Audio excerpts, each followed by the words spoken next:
Support for the show, FYF Sports, is brought to you by Manscaped, who's the best in men's below-the-waist grooming. Manscaped offers precision engineered tools for your family jewels. Manscaped is trusted by over 2 million men worldwide. Join the movement for all of your below-the-waist grooming needs. Get 20% off and free shipping with coupon code FYFCREW at manscaped.com. That's 20% off with free shipping at manscaped.com.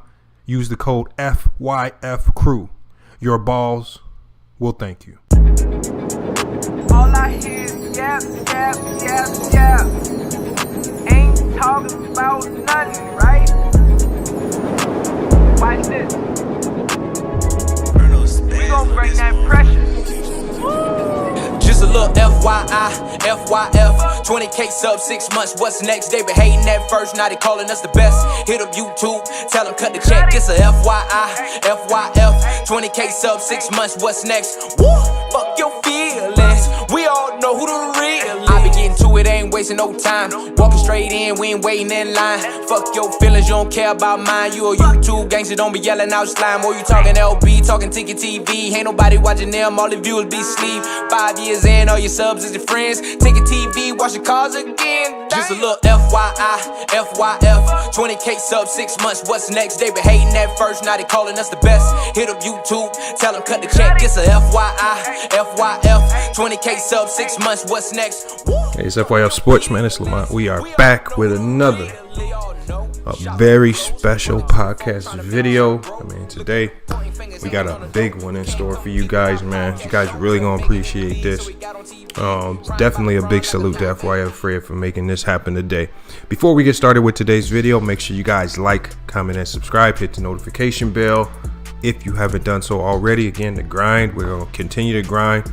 Remember, we're gonna be focusing this year on the quality of the content, man. So when we go live, we're just going to be reducing the amount of time that we go live, maybe 2 to 3 hours, sometimes longer, if the topic is a little bit heated and we really need to continue the discussion on.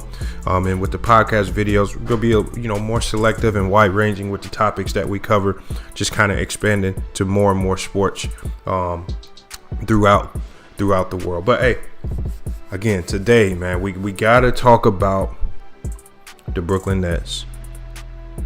We got to talk about the Brooklyn Nets, because they've made 2 major signings over the last 24 hours.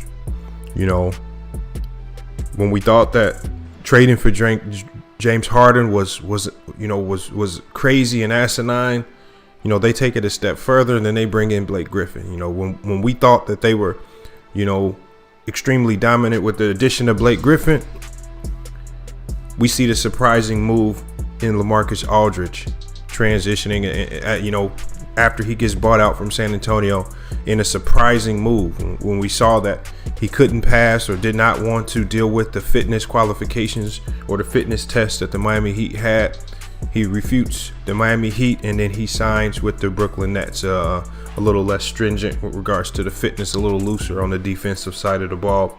And I think he felt that would have been a better fit.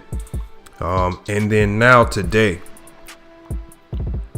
and we know they had one more remaining roster spot. I honestly thought that they just simply wouldn't even use that roster spot whatsoever. Maybe save it to bring in an additional player, maybe a more defensive minded player, just a solid player, throughout the playoffs, just to kind of shore up the roster throughout the playoffs, or at least just have that player on reserve in case injuries happen. I was, maybe in a Iman Shumpert, maybe bring back Andre Roberson, something like that. That was the impression that I had when I saw they had one remaining roster spot. But when Adrian Wojnarowski broke the news today that the Brooklyn Nets found a way and manipulated cap space to sign Thanos to a 1-year, $10 million deal, using that trade exception due to Spencer Dinwiddie's injury, I said, it's over. We talked about it on the live stream yesterday. I didn't believe that bringing in LaMarcus Aldridge was going to shore up this front line to the point where this team was unbeatable. There were many people running around just saying the LaMarcus Aldridge makes this team unbeatable. I still had a lot of questions about this team's ability to play defense. You know, we went over the stats. We talked about the turnovers. We talked about the offensive rebounding. We talked about the second chance points. These things and these statistics in the playoffs generally come back to bite you if you're not conscious of it during the regular season and you're not making a concerted effort to change habits or at least build winning habits to eliminate these mistakes. Right? And so now what the Brooklyn Nets have done is they have signed the ultimate surefire answer to all of those problems. And that's by signing Thanos to a 1-year, $10 million deal. We know with the Infinity Gauntlet, with the various stones with regards to time stones, he could reverse time, take away turnovers, redo plays. You know, the reality stones, right? Guy James Harden can take his traveling to a new level, right? Refs won't see it. They'll see a new version of reality that doesn't look like a travel. I mean, it essentially, you know, and this is on top of the fact that, you know, Thanos stands, you know, at about 12 feet tall, you know, weighing at about 600 pounds. You know, you talk about an interior defender, man, this man is probably, you know, going to be the most unstoppable force under the rim. And that's something that we now have to, you know, we really have to take in effect. Who do the Lakers have that can guard this guy? You know, any team in the league. I mean, we know that Joel Embiid's been a force. We know that Giannis Antetokounmpo's been a force. All right. But just strength-wise, do they have the strength and speed, you know, to deal with this guy, who we know he can guard the perimeter. All right. He can guard the interior. He can get up and down the court with no problem. So, I mean, I think this move right here definitely locks in the championship for the Brooklyn Nets. I think they're extremely overpowered. It's the ultimate cheat code. When we talk about cheat codes, you know, and with Adam Silver, how could he allow something like this to happen? I can understand the signing, but allowing the use of the Infinity Gauntlet in game, that's completely ridiculous right there. Now, I know that Adam Silver just didn't want to be that one man standing in the way, you know, just standing there to say, oh, you can't use that Infinity Gauntlet. And then with one snap of the finger, he's gone. So I can understand the threat level, or, you know, as to why he made that particular decision. But really, to really get a true understanding of why this move was made, you know, I think it's best if we just had the conversation directly with Thanos ourselves. Now, with the help of FYF Fred, we know he has a lot of connects, you know, not just here in on Earth, but, you know, also on other planets as well. Fred was able, you know, to reach out to one of his best friends, and his best friend actually put us in communication. So we actually got on hold right now. We actually got Thanos on hold right now. We're going to be bringing him in here in a few seconds, just to give him and I know he's right now he's making a transition from one planet to another, so he has a lot of stuff going on, so he can get over here to prepare for his first game as a Brooklyn Net. But we're going to be asking him a series of questions because, again, right now it's the motive. Why? I mean, he's done a number of things, you know, throughout his lifetime.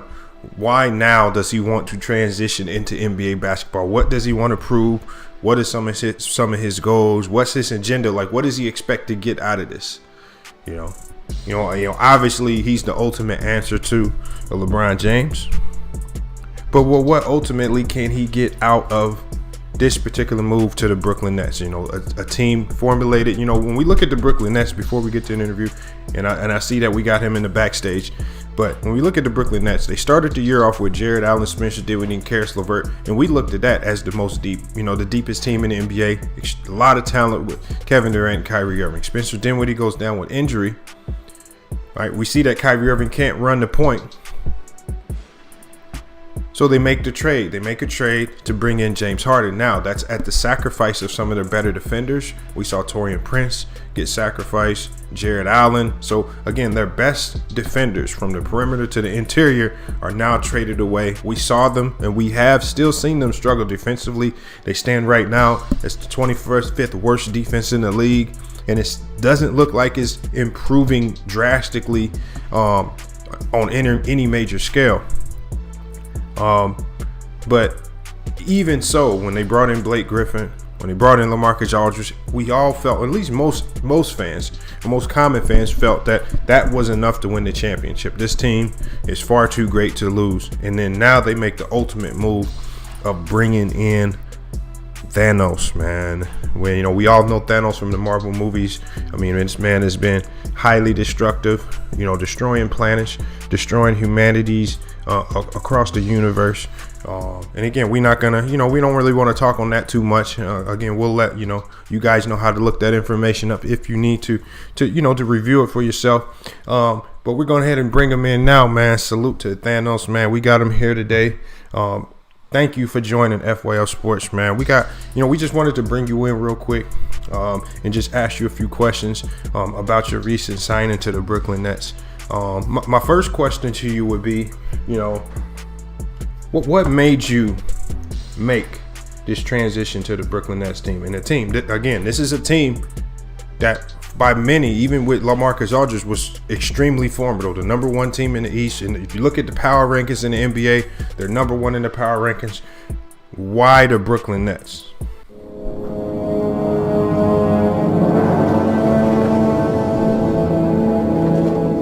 I know what it's like to lose. I feel so desperately that you're right. Yet to fail, nonetheless. Okay, now, Thanos, I don't quite understand your answer. Can you just kind of reiterate that for the audience, please? I know you kind of went off into intergalactic tangent, kind of staring towards some of the destructive and destructiveness that you did with a lot of other, with Midgard, and all those, right now we're just gonna keep it basketball, in the basketball sense. Why did you make this move? Run from it, destiny arrives all the same. And now it's here. Or should I say, I am. Okay, so I appreciate that right there. I appreciate that comment right there. Again, we're gonna kind of move on from that because again, and when I see that when we get to asking why, it kind of gets them a little riled up. That's the last thing we want them to do with that Infinity Gauntlet. And salute to you for grabbing that Infinity Gauntlet and collecting all the stones. That was very impressive. But my next question is going to be about LeBron James. What about LeBron James and the Lakers? They just signed Andre Drummond. What if the Lakers can get fully healthy? Do you have any alternatives to counter LeBron James? What would your alternatives be, to counteract that? Because we know with Andre Drummond, they're extremely formidable himself. Now, I don't know if they have anyone that can match your demeanor, but they're highly formidable with that team if healthy. His alternative is death. Ronan's obsession clouds his judgment. I guess that does make sense to a certain degree. You know what, and I know we got a lot of subscribers who chimed in because when I posted the news that you were making this big time move to the Brooklyn Nets, when I posted it on our community post, I had a number of questions just flooding in from subscribers. So one of the questions from a subscriber by the name of Carl Bridgewater, and salute to Carl Bridgewater, a longtime subscriber here at FYF Sports. Carl Bridgewater had a question, and I actually wanted to ask you that question. His question was, he's talking about in reference to the reality stone, and we know, obviously, salute to you for collecting those stones. He said the reality stone should have shown you that this was a weak move. What are your thoughts and what are your comments back to Carl Bridgewater about that perspective on you should probably you should have had the foresight with the reality stone to see that this move is a bit overpowered and just makes the Brooklyn Nets a little bit too powerful for the NBA as constructed. Reality is often disappointing. That is, it was. Now, reality can be whatever I want. Okay, I got you right there. I got you. That does make a lot of sense. And again, you by all means, with the gauntlet fully loaded with all those stones, you definitely have all the right to go that direction with your answer. Remember, no problems here with FYF Sports, man. But you know what? My next question is going to be, once you win the NBA chip, since that's inevitable, with the Infinity Gauntlet, what next? What is next for you? Do you come back? Do you repeat? What's next for you? Whether it's here or out there in the ether. What should we expect from you after the inevitable happens and you guys win the NBA championship? But the work is done. It always will be. I am inevitable. I gotta make a comment here. After hearing all the answers and hearing everything that was discussed, man, the one thing that I have to say is, I don't really like the move. In all honesty, I don't like the move. I think, I think on top of a team that was loaded to start the year, and obviously as a GM, it's your job to find ways to make your roster better. But, it does get to a point where there is a such thing as overkill. And this is definitely the epitome and true definition of overkill. And I just think with you coming in, I think with the toxicity, so we all know your history, not just here in the U.S. or in the world, but just universally. With that being said, there's definitely going to be chemistry issues. Obviously, you're going to come in wanting to be the alpha. I don't think KD's going for that. You guys, even if you win it all, a lot of people are going to say it's just simply outright cheating, because a lot of the things that are going to happen on the court are probably going to get manipulated due to the gauntlet. There are so many things that just completely make this unfair. And I honestly don't think that Adam Silver and NBA should even allow this to even take place. I think they should be immediately avoiding this contract, voiding this deal, and potentially even terminating the Brooklyn Nets this year. I don't. Go ahead. They'll never know it, because you won't be alive to tell them.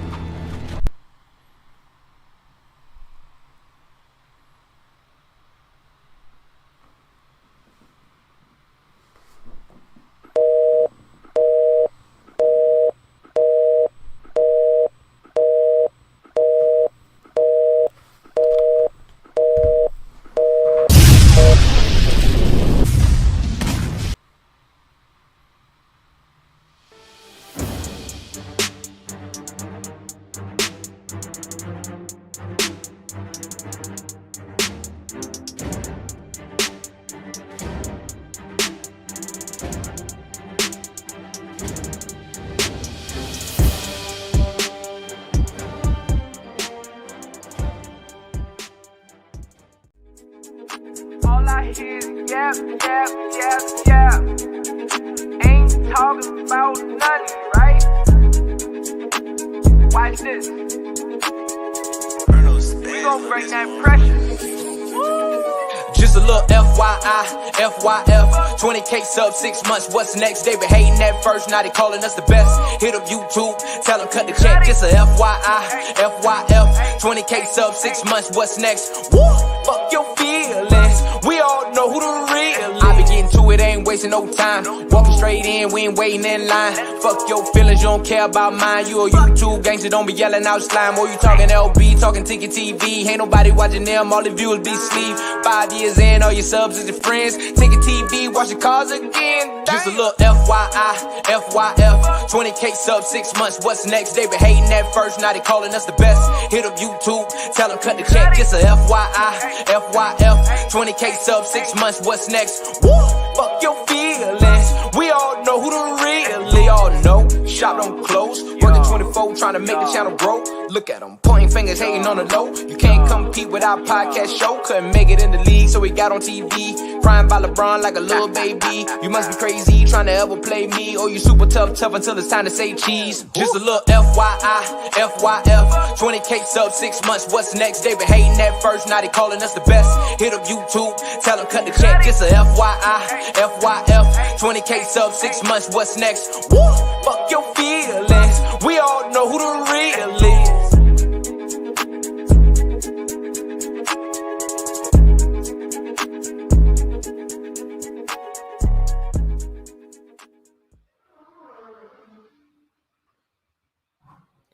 See, I be telling y'all, man. See, I be messing around with y'all, doing these interviews. Been messing around, got myself fucked up, but Thanos messing with y'all. You see what I'm saying? You know, I barely skated up out of there. You know? Let's see, John Wick. If you'd have watched the last video, I shouldn't be going live right now. Based on what I just had to deal with. See, I was the only one stand up to Thanos and the Brooklyn Nets. And Thanos hit me with the Infinity Gauntlet. It's in the video. Y'all should have just watched the video.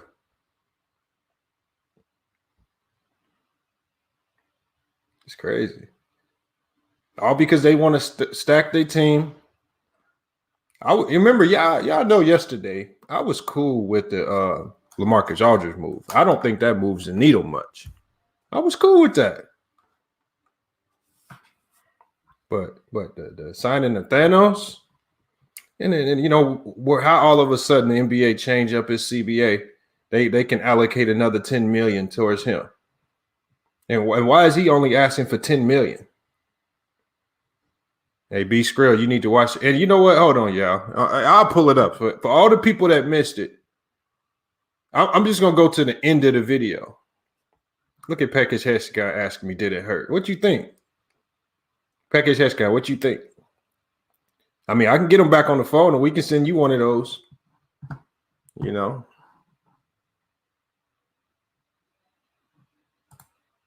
Salute to the chat. Man, salute for everybody watching today, man. Dang. Okay. But yeah, he took offense, man. I was going through the interview. Here, look, I'm gonna give you a recap for everybody that didn't see my interview with Thanos, right? I'm gonna play the snippet of it right here. Because I think this is very important because this really goes to talk to the sacrifices, you know, that we be putting up, you know, here at FYF Sports. Not only do we stay up late night editing videos, but we putting our lives on the line for these interviews. I don't know if any one of y'all would have sat down with that crazy motherfucker and did an interview, even if it was from a distance. I was the only one to stand up to him. Hold on, let me pull it.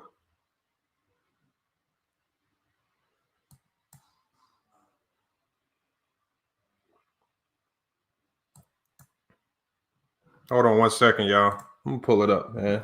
And make sure y'all putting in the chat, man. What do y'all think about the Lakers as constructed, dealing with the injuries, and if they can get healthy, and then the Brooklyn Nets as constructed? All right, and this is while I pull up the end of this video real quick.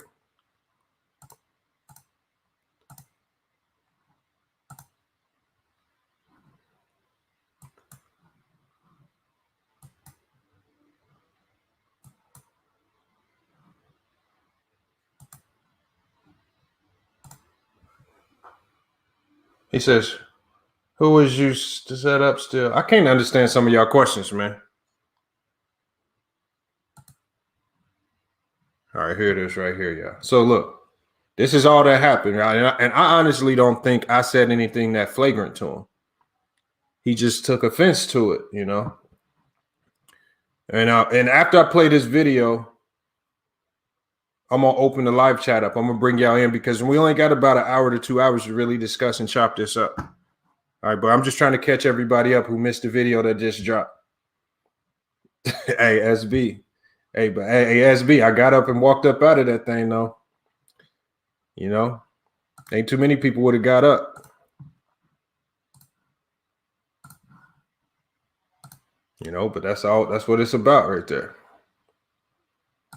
All right, let me share my screen, man.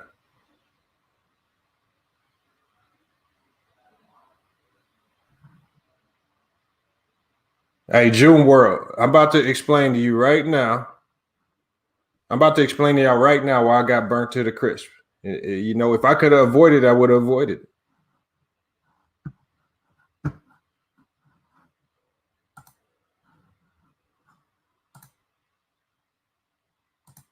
Oh, man, my screen is messing up. Hold on one second, y'all.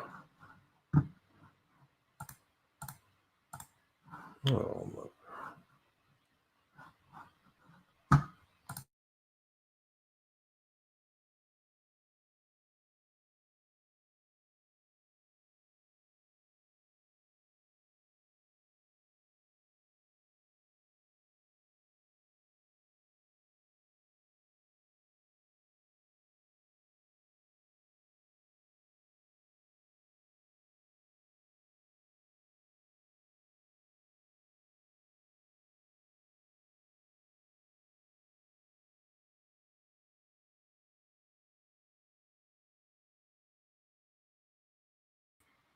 All right, here we go right here, y'all. I'm back in here. Sorry about the delay, man. I'm just pulling this video up. Now, it's not the end of the video. Now, I'm about to pull it up right here. All right. About to pull it up right here. So you just messed up. Look, the blast just messed up everything. It messed up my whole computer setup. Now things just ain't working right. Look, if you missed what happened, I'm about to play on video what just happened because there's too many people asking me what happened. So I was just about to show y'all exactly what happened. He said Nets finna sign Superman. Yeah. It wouldn't surprise me if they figured that out. Hold on. It would not surprise me. He said, nah, hey, now Ralph Lauren, that's not true, man. Come on, man. Look at this. I got all burnt up and dirt just rolled all through the dirt. Well, why would I do all this for a live stream video, man? Come on, man.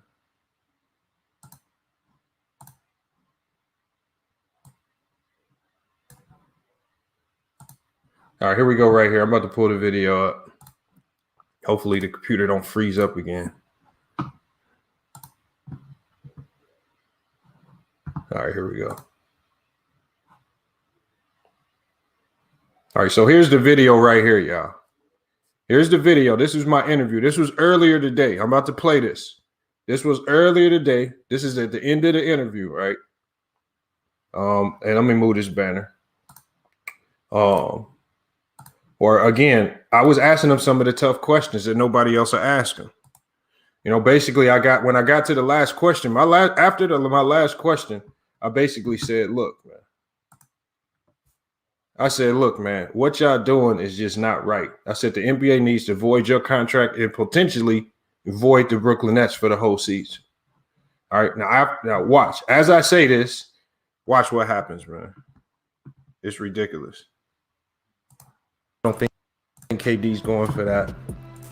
You guys, even if you win it all, a lot of people are going to say it's just simply outright cheating because a lot of the things that are going to happen on the court are probably going to get manipulated due to the gauntlet. I mean, there are so many things that just completely make this unfair.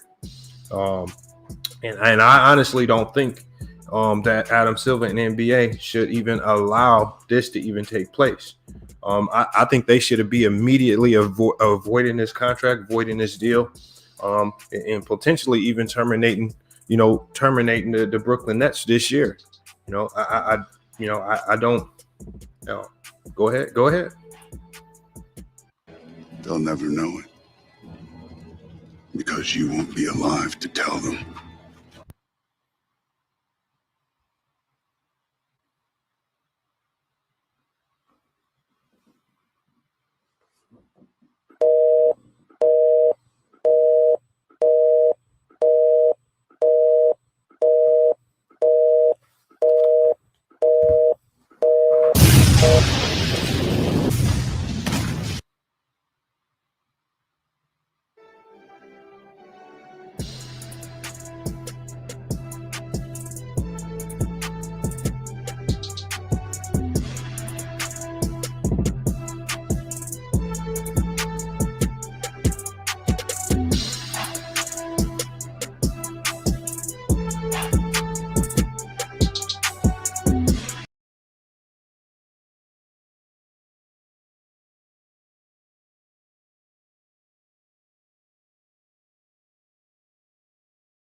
Oh, my bad. Yeah, the Peckish Hexagon. You saw the ship flying right over the crib, man.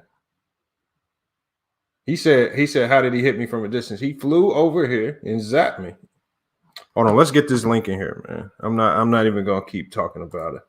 We got to really move on to bigger and better things because the man mess around listening to the stream and come back. See? Yeah, I told you, I ain't too many people who will really go through that interview and then come back and get on live. This is why y'all need to be all smashing the like button. I want to know that. Some of y'all have been packing up trying to get out of Dodge. Y'all have been trying to get up out of here. Hey, if you haven't been in the live chat before, man, make sure you smash the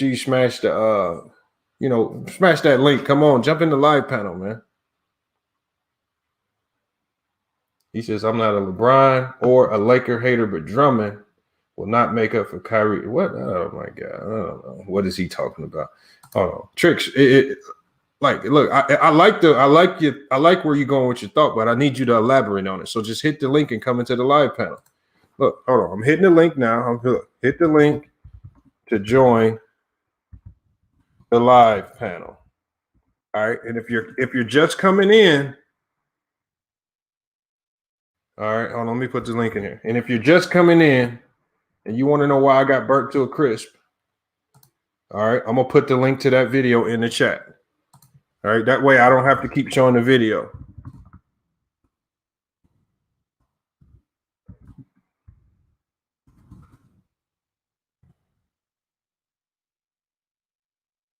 Burnt to a crisp. All right, so let me put that link in there.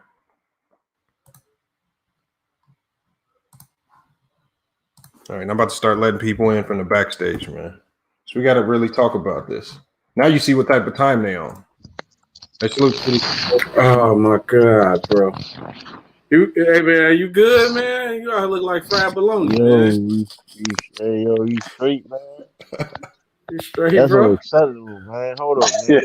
That ain't cool, though, man. Thanos got my dog. Yeah. Nah, like that ain't cool though, man. He supposed to be an NBA player. He Thanos. He can do what he want to do, man. Nah, that ain't cool though, man. You can't listen, man. Like, oh my God, bro. Hey, that was live. Hey, man. I don't know if it was hilarious or the Chicago in me, bro. I watched that shit like 6 times in a row. You get blasted, bro. I'm still crying, bro. yeah.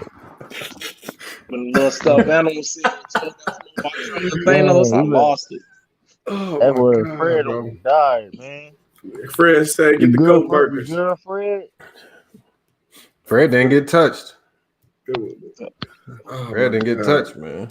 Oh my That's god, wild. hey, man. You know, little animals got that sixth sense. They can get right up out the way Hey, yo, last Fred, minute.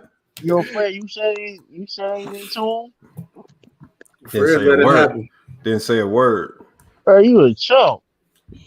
Didn't say Hey, a why, word. Fred, what you doing when Thanos blasted you? Got up. He went to go eat. We got a goat burger. You on the floor burnt. Hey, how weak is it?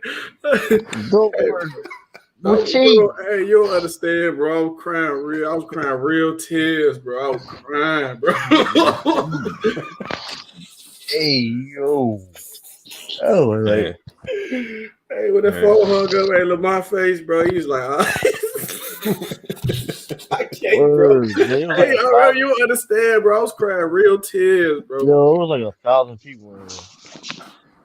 Oh man, I was worried about my boy Lamont, man. He over here, man.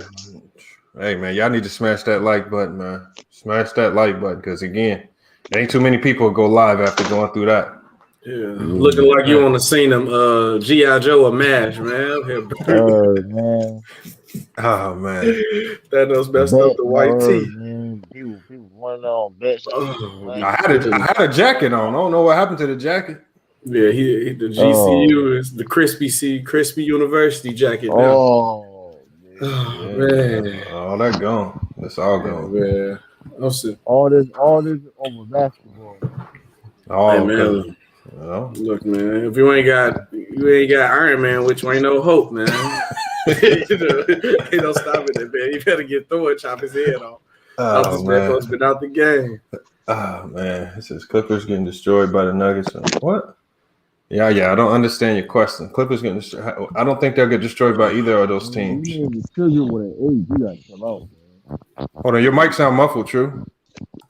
Look, Thanos finna get True next. Thanos finna get True. I'm good. I don't want no smoke, no blast. Nothing in Chicago, man. I'm good. Hey man, I got that Ragnarok hammer, man. You ain't got all right. He gonna show you what Ragnarok is. Yeah, I got the Ragnarok. Hit you with a shamrock beam. I'm the chosen one, man. You the chosen one. Yeah. I'm worthy. You ain't lifting up no hammers.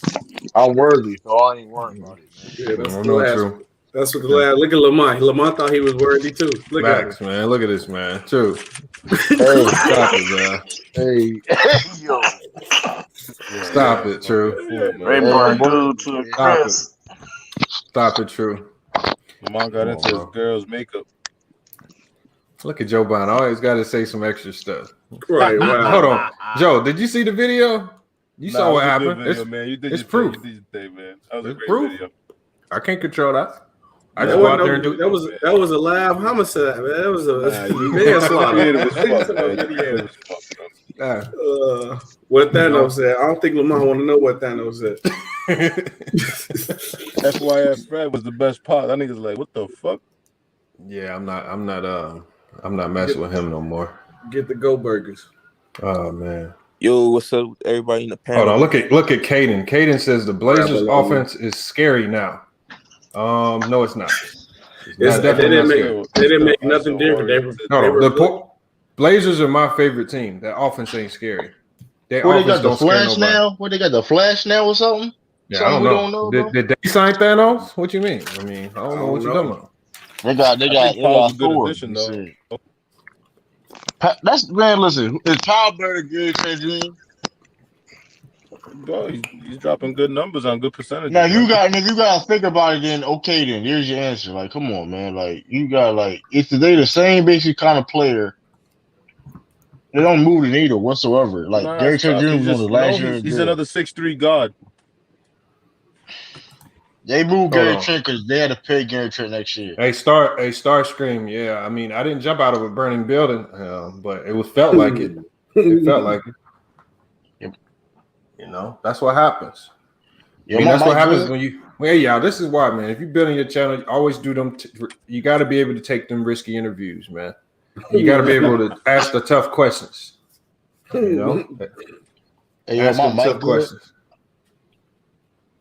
Yeah, your mic's good. Your mic's good. All right. He I'm says just glad the record. Lakers got Drummond, man. Golly, it was just Hold on, this is getting crazy. But there was no secret that they knew everybody knew they was Hey, getting yo, Drummond. I ain't gonna hold you. Some of y'all Lakers was crying for joy, man. Some of y'all Lakers fans was crying for Nah, the joy. LeBron fans was nervous. Andre Drummond, he the best ever. We got shit Shaq. They got Hold on. Aldridge. I'm like, when Drummond still got to show up and not just integrate. He has to show up and be able to hold the fort down until LeBron and AD come back. He got to hold on to that Celtics that Lakers center legacy, man. I just want them to be a top 6. Hold on, they said zoom in. Hold on.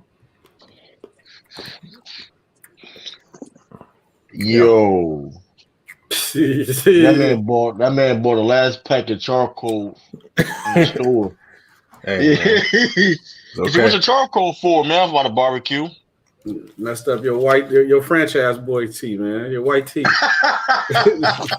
Man, look, the hole in the thing. Got everything. Got me good. The whole jacket. I need that jacket back if I can find it.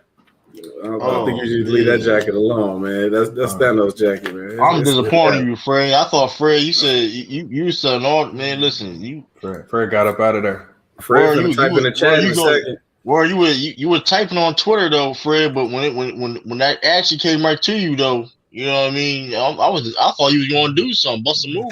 He froze up. Man. He got little. That's what we call him when you run in the hood. It's called getting little.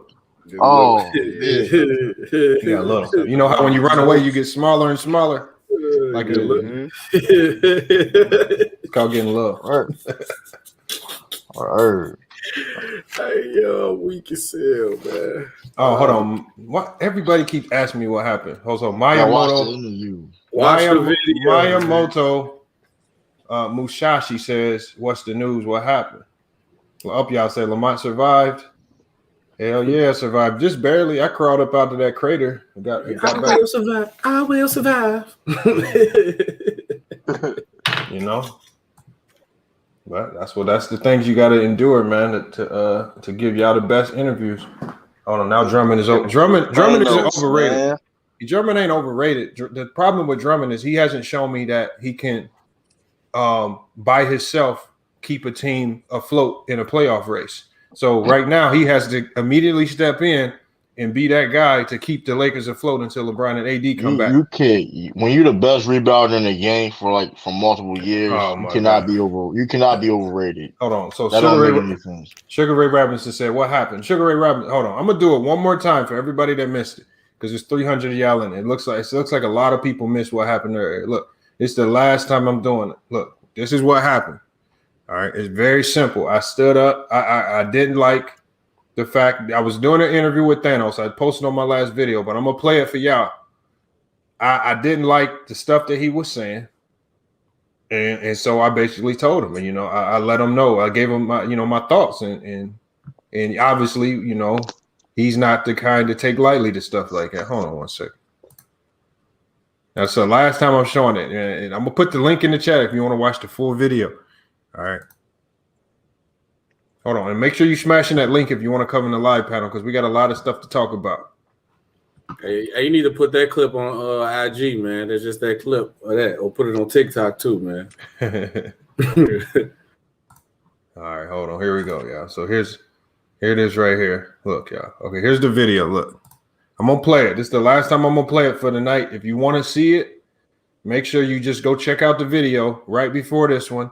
It just title of the video just basically says Thanos agreed to sign a 10-year deal. He said he made a video bashing Bronny James for defending his pops. So, well, I mean, I don't know why if that is true, I don't know why it surprises you. I mean, some people expose their character. Once they expose their character, nothing they do from that point forward should really surprise you. It's like when DJ Raw Cut Troop backed out the bet. Like anything he does that's not credible from this point forward, it won't surprise me. Sometimes it's just in people's character. It's like that's all. Once they show you who they are, that's who they are. Don't be surprised. And I did the video on the shock jock. Y'all know he's a shock jock. That's what he do. All right, hold on. Let me play this video for y'all. I mean, with that being said, there's definitely going to be chemistry issues. I mean, obviously, you're going to come in wanting to be the alpha. I don't think KD's going for that. You guys,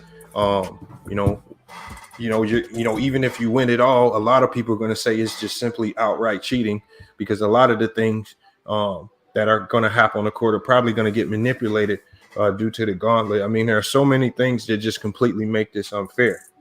And I honestly don't think that Adam Silver and NBA should even allow this to even take place. I think they should be immediately avoiding this contract, voiding this deal, and potentially even terminating the Brooklyn Nets this year. I don't. Go ahead. They'll never know it because you won't be alive to tell them.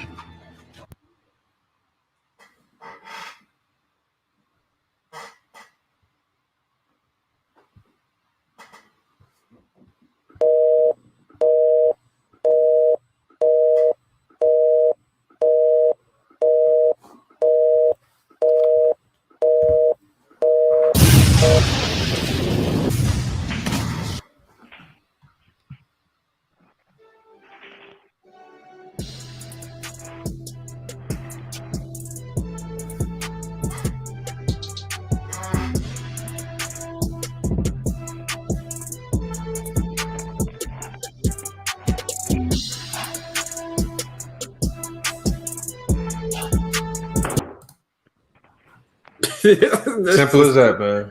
That's still funny, bro. Oh my goodness. Yeah, that beat go hard. Right Though. Beat go. I gotta hear Go Mike rap on top of that, man. You feel me? Well, Mike got to learn how to stay on beat. FYF, hold up your address. I mean, all you gonna do is, hey, look, you better let Go Mike rap, but all you gonna do is threaten I'm gonna get Thanos. Oh yeah, I'm definitely letting them rap then. Oh man. But no, seriousness though, I think that I want y'all to think, and if you feel a different way, my thoughts on if the Lakers are at full strength with Drummond, what's the best that the Lakers could be with Drummond at full potential? Like, what's the best? Can they beat the Brooklyn Nets at their best? We know the Brooklyn Nets at their best are just going to be an offensive juggernaut that's still going to struggle to play D, and they're going to turn the ball over at a high level, and they're still going to struggle to rebound. That's the Brooklyn Nets at their best. The Lakers at their best are still a poor three-point shooting team, but they're going to be elite defensively, and they're going to be the best team in transition.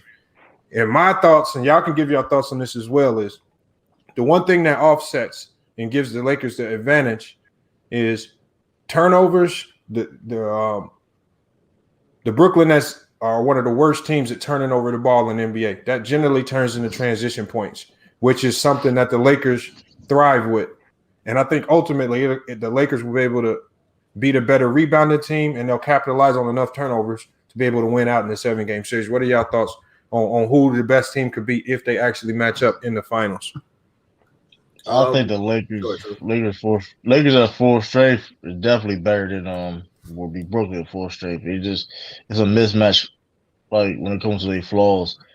Brooklyn don't do nothing to target the Lakers' flaws.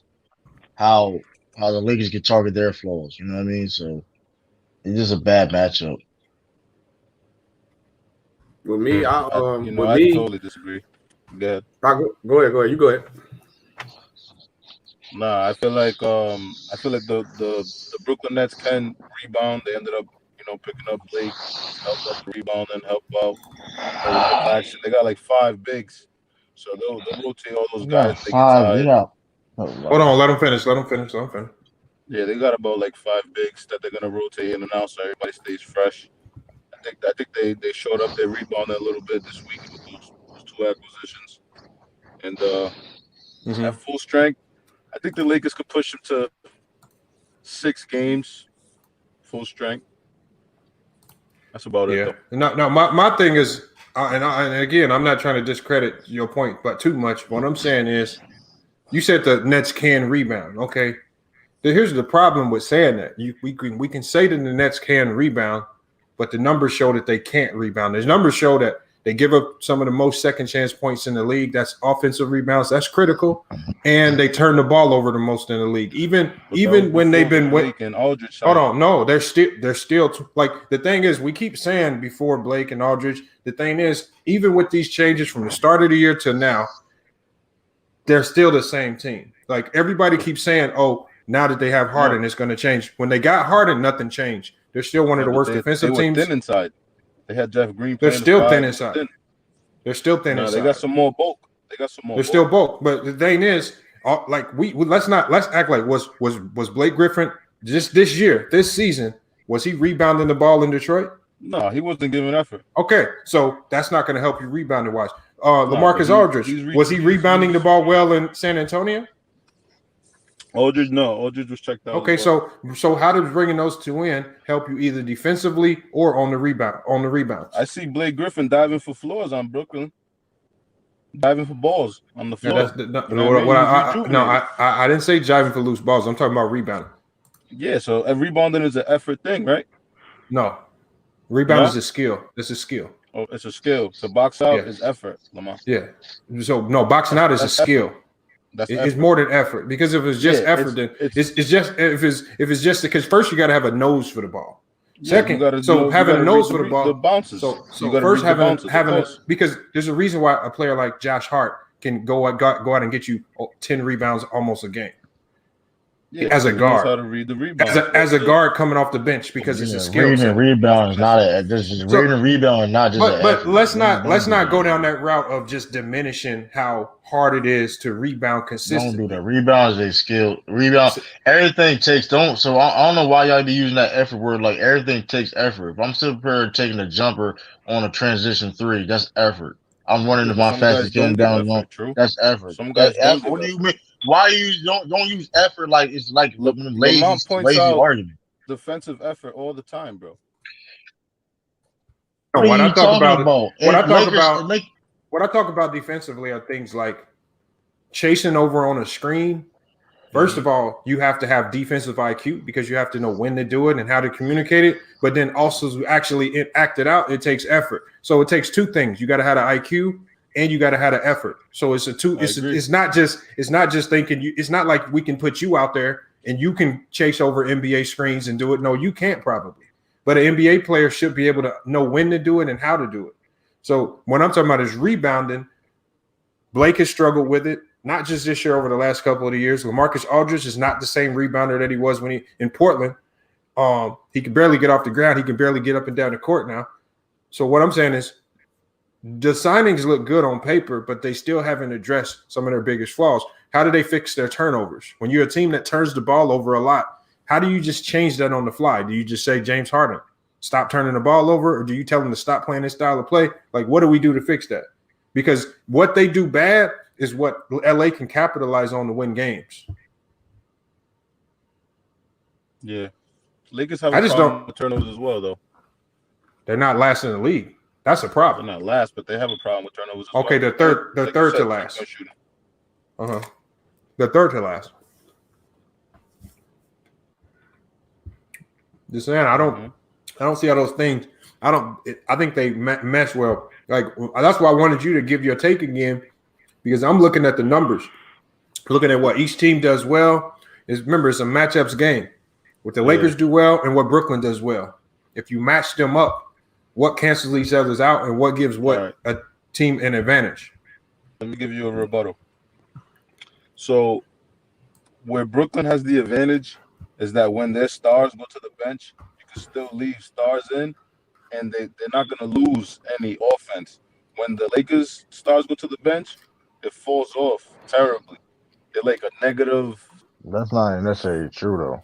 It is true. When LeBron's off the court, they're like a -4. When LeBron's on the court, they're like a +5 or 6. But you're not using. But okay, that being said, you're not putting all the variables in.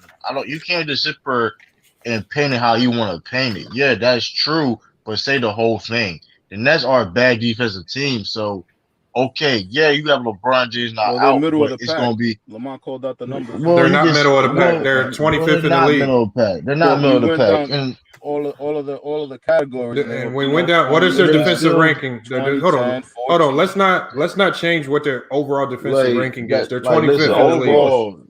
That's not good. Yeah, so that's not middle of the pack. Broke down. Like, come on, we broke it down. So we broke it down. Can broke it down. The only thing we did was break down why they're 25th in the league in defense. That's all we did. No, but yeah, they're a bad offensive rebounding team. But all of those things, all of those metrics that we talked about affect what you do defensively. So if you can't rebound the ball, that affects what you can do defensively. If you turn the ball over, that affects because defense. If you turn the ball over a lot, you actually have to have good transition defense. I've shown you on video time and time again that they struggle to get back on defense, especially after turnovers. What I'm saying is these are the types of things I'm talking about. That takes effort because that's what's hard to do. Not crying to the ref and actually getting back down the other way. So what I'm saying is these small things like this, when you go into the playoffs, this is why them stats become even more important. You see these stats pop up on the screen all the time when you're watching a game. They show second chance points.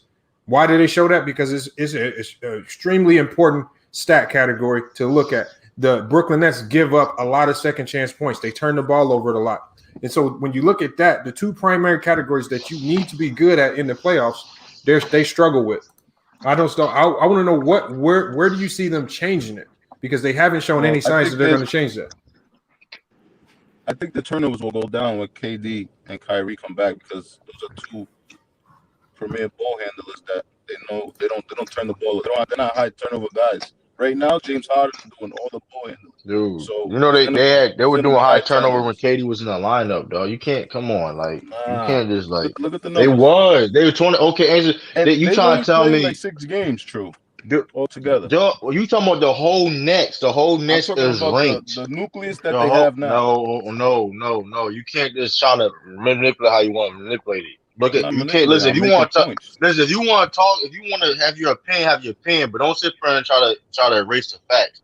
The fact of the matter is the Brooklyn Nets ranked the whole season was one of the worst teams when it comes to turnovers. And KD played with Lamont just called out the Lakers. The Lakers, what did you say about the Lakers? That they're a high turnover team as well. Yeah, but what I'm saying is, are they as high as the Brooklyn Nets? No, but it's comparable. Okay, all right, it's definitely not comparable. Right, so this is why when you look at all of the metrics that determine your defensive efficiency, why the Lakers rank in the top 3 and why the Nets don't rank in the bottom half of the league. All right, not bottom half of the league. They're in that. They're 25th in the league, so they're in the bottom quarter as the worst defensive teams in the league. So it's just like we can make excuses. All I'm saying is, what indicators, like what indicators can you give me that show me that they can fix those categories? How can they get better on second chance points? By bringing in LaMarcus Aldridge and Blake Griffin, because they weren't helping their teams in those categories in San Antonio and Detroit. Yeah. And there was never ever great rebounders in their careers. So even at their heights, so don't. Well, that's Griffin averaged 12 rebounds in his career. Don't say that. No. I'm talking about this year. That's a lie. He's not a great rebounder. No. Hold on. What he did in his career? Nah, his career averages like 8. Hold on, but look. Let's not. It's not about his career. Blake, who he is now, is not his career. This is not like when he was in the prime of his career. He was not a great rebounder. All I said was this year. Blake was not a good rebounder this year, or even last year. When was ever a great rebounder? LaMarcus Aldridge was now, especially now. They're not great rebounders. Was a great rebounder. They wouldn't. You said that. Hold on. You just said they shorted up. You said more girth. No. What I'm saying is this. All I'm saying is this right here. Here's the point for you. You're still missing over the point. What I'm saying is you continuously talk about how Blake and Aldridge give that team more offense. Okay, I can concede to that point. They do help. They do add to the offensive firepower of that team. Offensively, we know Brooklyn's elite. All right, but we know that offense alone is not going to carry you to a championship. I don't care how good your offense is. All right, because as True said, We saw the greatest, most efficient offense last year not even get out of the first round of the playoffs. So the offensive firepower, bro. I know. Hold on. Offensive efficiency is firepower. Listen, numbers. The numbers show. Listen, when you see when the number. Listen, when it comes to offense, the numbers show. The numbers show. It don't matter who scored them points. It don't matter who did. It's not comparable. No, hold on. One at a time. Yeah, if you're gonna go, just go one at a time so everybody can hear. Hold up. Firepower is not a statistic. So why it doesn't matter who was the greatest offensive rated team of all time. It doesn't matter. There's only one person shoots the ball. One person. So it doesn't matter. If I'm on a team, if I score the ball, it's only I'm the one that get credited for the points, right or wrong. It's not the whole team. So that don't make any sense. Let me rebut that point. Because you guys like to repeat this point about you can only score one at a time, right? All right. So it's a game of no. Give me a second, True. I let you talk. Let me talk now. All right. So it's a game of runs. So Kyrie can have a 10-point burst. Harden can have a 10-point burst. KD can have a 10-point burst. Aldridge can have a 10-point burst. LeBron has to have 10-point bursts. Anthony Davis has to have 10-point bursts, one after another. How many 10-point bursts do these? That's not how basketball works. Hold on. Let me go to stand on business. Hold on. Let's go to stand on business on that because I can definitely chime in on that. That's definitely not how basketball works or operates. This is what I'm talking about. I don't like talking with people that never hoop. Bro, that's not how basketball works at all, bro. Nobody individually goes on no damn 10-point runs, bro. And no regular. Nobody goes on 10-point runs. Like, bro, that's rare. What you just explained was some 2K fantasy basketball shit. That's not no 2K. That's not gonna happen. One but I agree with you. You are correct. They're all-time great offensive team. The thing is, for them to win a championship, they're gonna have to lock in on defense. That they're gonna have to. I'm not disagreeing. Do what they haven't been doing all season, and that's the end all be all with it. They are gonna be all time great offensively. That's not the problem. We're going against the Lakers now that the Lakers added Drummond. It's gonna be good to watch. But you feel me? If the Nets can't win with this roster and all offense, then it needs to all that philosophy needs to be scrapped. Because if this team can't do it, then can't nobody do that shit. Right. I agree. Like it's a bad matchup, man. Like interior wise, right? So okay, who has a better front court? We all know who got a bad back court is going to be Brooklyn, right? But even that being said, they got flaws when it comes to their defense, right? And miscommunication. Who has the better front court? It's clearly the Lakers, right? And what's the number one weakness of Brooklyn Nets is their interior. So when you got LeBron James going down the paint, okay, the game plan for LeBron James, we all know how the game plan to how to beat LeBron James, right? Try to clog the paint and don't try to clog the paint. Can the Brooklyn Nets has a personnel to do that? No, they don't. They don't have no type of personnel to stop LeBron James whatsoever. That's just facts. And that's why they're going to lose. That's not a fact. That is a fact. That's a fact. That's a fact. So LeBron's dropping 50 again. It's gonna be an open highway to the basket. LeBron's dropping 50 because nobody can stop him, right? Who's going to stop him? Come on, bro. Who's going to stop him from going to the playoffs? In the playoffs, LeBron doesn't. He's never been stopped. Like if you don't have at least a good rim protector, you don't beat LeBron in those 7-game series. It's never happened. When has he ever? He's never been stopped. Not in the without a rim protector. Nobody's ever beat him in those 7 games. Hold on. Hold on. Here he is right here. Hold on, Joe Biden. Hold on.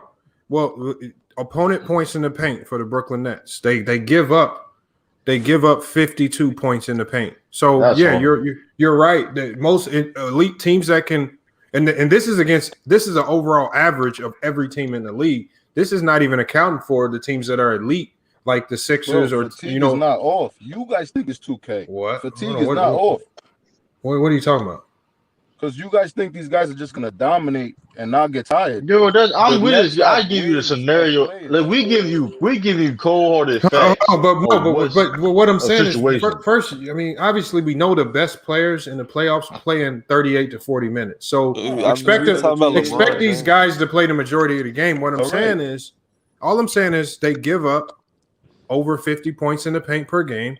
That's not accounting for what the best teams in the leagues actually. So more than likely, teams like Philly are probably scoring 60 to 65, if not more, because we know you got Ben Simmons and Embiid who are going to dominate the paint.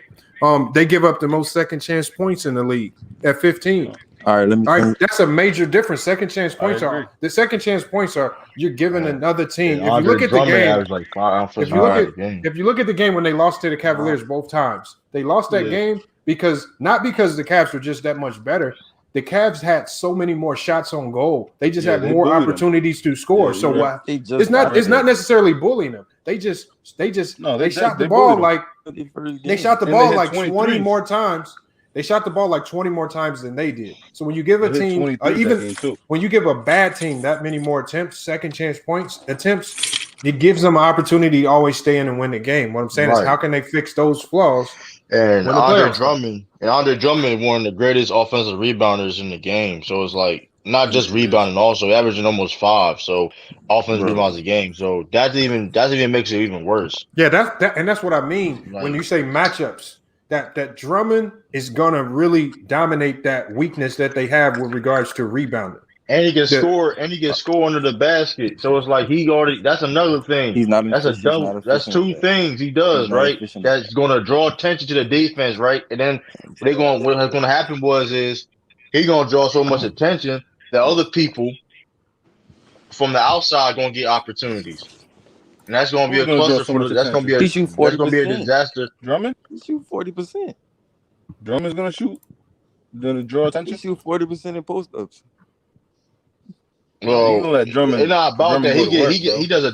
He does a dirty work. I'm talking about he gets some dirty work. I'm not saying, but even that being said, right? Even that being said, though, he can do that on the Nets because we could see the Nets don't have defense in the paint, so it doesn't even matter. All right, he's gonna do whatever he wants. He's gonna eat on. Dude, you got Bam dropped 40 points. Bam dropped 40 points. Big. Bam's a skilled. He's not a scorer. He's not a go-to scorer. Drummond ain't no scoring big. What are you talking about? Nah, he's not. But he can score. He's going to be. He averaged 17 points a game for like 5 seasons in a row. He averaged 17 5 seasons in a row. If you're not, I mean, come on. That's all putbacks and offensive rebounds, like you just said. Okay, that's still 17 points. But hold on, Joe Bond. You just said he scored 17 points a game off putbacks and offensive rebounds. That's one of the Brooklyn Nets' biggest flaws. No, I agree. That's what he's saying. But he's saying that player. So a guy like Drummond will really punish. No, what I'm saying is a guy like Drummond will really punish the Nets because what he's great at, not good at, what he's great at is their biggest weakness. Yeah, but the Nets have a bunch of guys. What the Lakers are great at, which is in the transition. That's what Brooklyn struggles with, guarding in transition and turning the ball over. See, that's what I mean.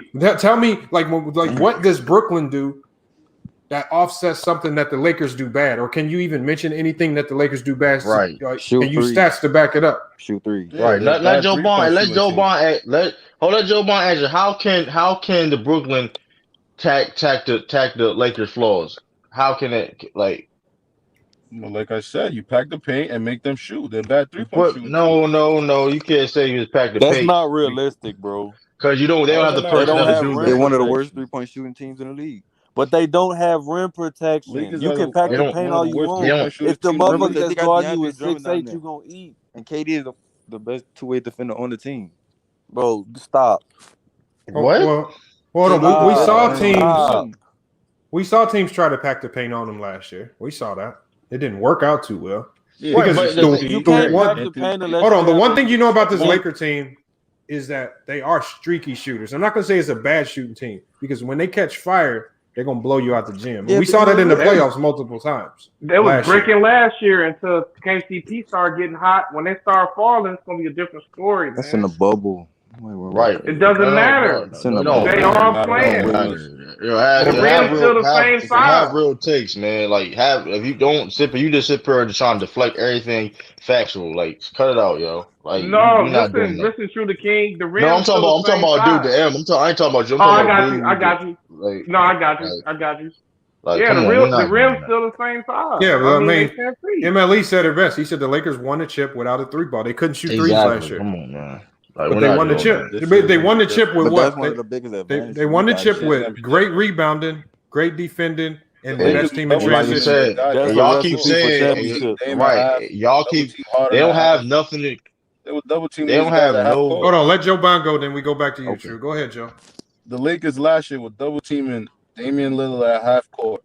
No, that's not true. That's not what they were doing. They were doubling Harden at half court. They were doubling. No, what they were doing was they were shading him. They shaded him. That's all they did. They shaded him into. They shaded him. Double Harden. A trap is not a double team, bro. A trap is not a double team. It's not a double team. A double team is a trap is not a double team. No, I'm talking like it's not technically a double team. It's technically no, is a double team. You just saying shit in to basketball say shit. terms, bro. Come on now. No, but what they were doing, what they did to Damian Lillard, they weren't all out doubling. They were shading him. That's what saying. What they did was they knew that Damian Lillard struggled to pass the ball out off what hand? Off his offhand. So they would force him to drive that way, right? So when passing opportunities did show themselves, he would then be forced to pass with his offhand, which then led to what? More turnovers. And we know that the Lakers are great at what? All right. Well, what they did with the Rockets was, what did they do? They benched their two. They benched Dwight Howard and JaVale McGee. Mm-hmm. They went to small ball lineup, which really wasn't a small ball lineup. They put Morris in and they put Anthony Davis in so they could be faster to keep up with the speed. But it wasn't. And the same thing with Harden. They influenced him into a lot of bad passes. So what you saw was a lot of stunts. On some plays, they would come in trap. On other plays, they would fake the trap and then jump back because they knew he was throwing the lob. So they just used a mixture of a lot of different things to confuse him. And it ultimately worked because they won the series 4-1. And then against Denver, we saw what they did. So what I'm saying is they have multiple. See, when you have a good defensive team, you can switch up your defensive strategies to be flexible against what any team does. When you struggle defensively, it's hard to switch up anything defensively because you're not good at playing D at all whatsoever. So, that's what made the Lakers great in the playoffs last year. Let me say something. Is Avery Bradley coming back? I don't know. Why are we talking about Avery Bradley? Because he's a great perimeter defender. Man, he's done. If he come back, he's done, man. Let me say something about the What team is Bradley on? I heard he was coming back to the Lakers, and he's on the Heat, right? You can say he's done, but his defense is high level, man, and that's key. That's what they gonna need. Nah, he got traded. He might get bought out. That's what I'm saying. If Lakers can get him back, that's key. It's only so much time. What the Lakers don't need more small guards. They need somebody who can bring some size. So again, I'm hearing what I'm hearing is Otto Porter, but you never know. I'm hearing Otto Porter is going to be the next pickup that they make. They need perimeter defense and somebody. That's called Otto. Look, that's Otto Porter. Don't do it. Otto Porter is not on Avery Bradley's level defensively. No, it don't matter. Don't do it. It does matter. Hold on. It does matter. Hold on. It don't matter. Right now in their careers, I'm taking Otto Porter every day of the week over Avery Bradley. I'm not. First of all, let me explain. Because look, you got to think with the Bulls. Wait, hold on. When Otto Porter was with Otto Porter was with Washington and with the Bulls, he was forced into a role that he could not carry. Especially when John. Let me finish what I'm saying. When John Wall got hurt, he was then asked to be the second best player on that team. That's never his role. Then when he got to the Bulls, also along with being hurt, he was also asked to be one of the better players on that team to lead all those young guys. That's never been his role. We saw that with Nicholas Batum in Charlotte. Nicholas Batum is actually a solid player. But when he went to Charlotte, they asked him to be the star. Could he do that? No, because he was an Otto Porter type player. He's just a 3-and-D guy. And they were trying to pay him to be a superstar. That's why it didn't translate. So I think if you put him alongside LeBron James and you lessen his role, he could thrive in that role because he just need guards. He can go back to his natural habitat, which is being 3-and-D. Now the reason why that may be your opinion, True the King. But what I'm saying, let me rebuttal. What I'm saying is they need perimeter defense. That's what Otto Porter does. Hold on, let me finish. Otto Porter's a defender. You know that, right? But he's not on the level of Avery Brown. Bro, hold on, wait, listen, hold on. Can I talk now, bro? Hold on, bro. You've been capping too long, bro. Avery Bradley's he's not the same no more. Otto Porter is way better than him now. Only problem Otto Porter, he can't stay on the court. That's why I say don't do it. He stay hurt. Avery Bradley don't stay on the court. That's the only problem with it. That's the only problem. So why wouldn't you take a younger guy who's better defensively at the age he at because he's younger and he's bigger and he can shoot threes at a higher clip than him? Only problem you got Otto Porter, he don't be on the court. Avery Bradley don't stay on the court, SB. That's what I'm saying. When Otto Porter's healthy, when he's healthy in the right system, he's a very good player. Yes. Defensively and as far as the 3-and-D goes, he can make an open three-point shot. But I'm taking Avery Bradley over Otto Porter defensively. Otto Porter robbed the league with them 100. Okay, let me ask you a question. Robbery. Let me ask you a question. Why couldn't Avery Bradley break the rotation in Miami? I'm not capping. Why couldn't Avery Bradley, when healthy, break the rotation in Miami? Because they had better players. Oh, okay. They had better players, but you can't name a defender. You can't name a defender on the Lakers right now that's better than Avery Bradley. Are you telling me that they won without him? Hold on. Are you telling me that Duncan Robinson is a better defender than Avery Bradley? No, but he's better for what they need. He's a better shooter. He's a better shooter in the playoffs. No, you're talking about straight defense. And listen, y'all looking at it wrong. It's not about him coming there starting. It's not about cracking the lineup. You're going to need some firepower off the bench defensively to guard the Kyrie. Hold on. Guard the James Harden. Hold on. When have the Lakers struggled defensively? That's not their problem. It's You're offense. Not understanding what I'm saying. They haven't faced the firepower that they about to face with the Brooklyn Nets. Like, we got to be respectful to the Nets. Yes, they did. Who? They faced a lot of teams with firepower. They have not faced 2 MVPs and 2 Finals MVPs. What does that got to do? Hold on. They played a Rockets. What are you talking about? I don't care if you have 10 MVPs. Washington not on their level? You only scored one person to score the ball. Okay, bro. Look, you comparing this. Okay, look. Listen to this. You keep saying Avery Bradley is 6'3". He's 30 years old. He hasn't been a true lockdown defender since he's been at. Can I finish, bro? Can I finish, bro? Let him go. Just let me finish when I rebuttal, though. All right, I got you. For me, though. I got you. You all right, go ahead, SB. You okay, bro? Chill. I'm good. Go, SB. I'm listening to you, bro. Go ahead. All right. He hasn't been the true lockdown defender since his Boston days. Ever since he left Boston, he's been a wash of himself. Otto Porter Jr. is 6'8", so he could guard 1 through 4. That's a big difference for the Lakers when they play their small ball lineup, which you can't really truly do that with Avery Bradley. First of all, then also, like I said, he's 27. He's still good when he's on the court. Only problem with him is, can he stay on the court? Every time, any team he's been on, the team defensive rating has always been higher when he's been on the court. The problem is, can he stay on the court healthy? For you to say an old guy who's barely still in the league, probably going to be out the league next year, can't even keep a consistent roster spot on the team is better than a young guy. Like, no, it's going to stay in the league for the next couple of years. Known as a great 3-and-D defender.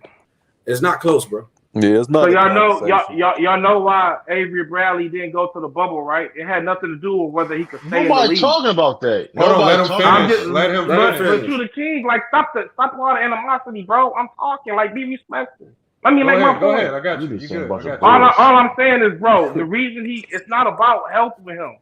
You know what I mean? He got family issues with his daughter. It was a bunch of stuff that was behind the scenes why he didn't play. But when he played defense last year, when he was playing for the Lakers, he had one of the highest offensive ratings as a defender on the perimeter. Avery Bradley is a better defender than Otto Porter. I'm not capping, bro. You can agree or disagree. You don't have to agree with me, but don't try to sit here and act like my point is invalid. No. Hold on. No all fear none.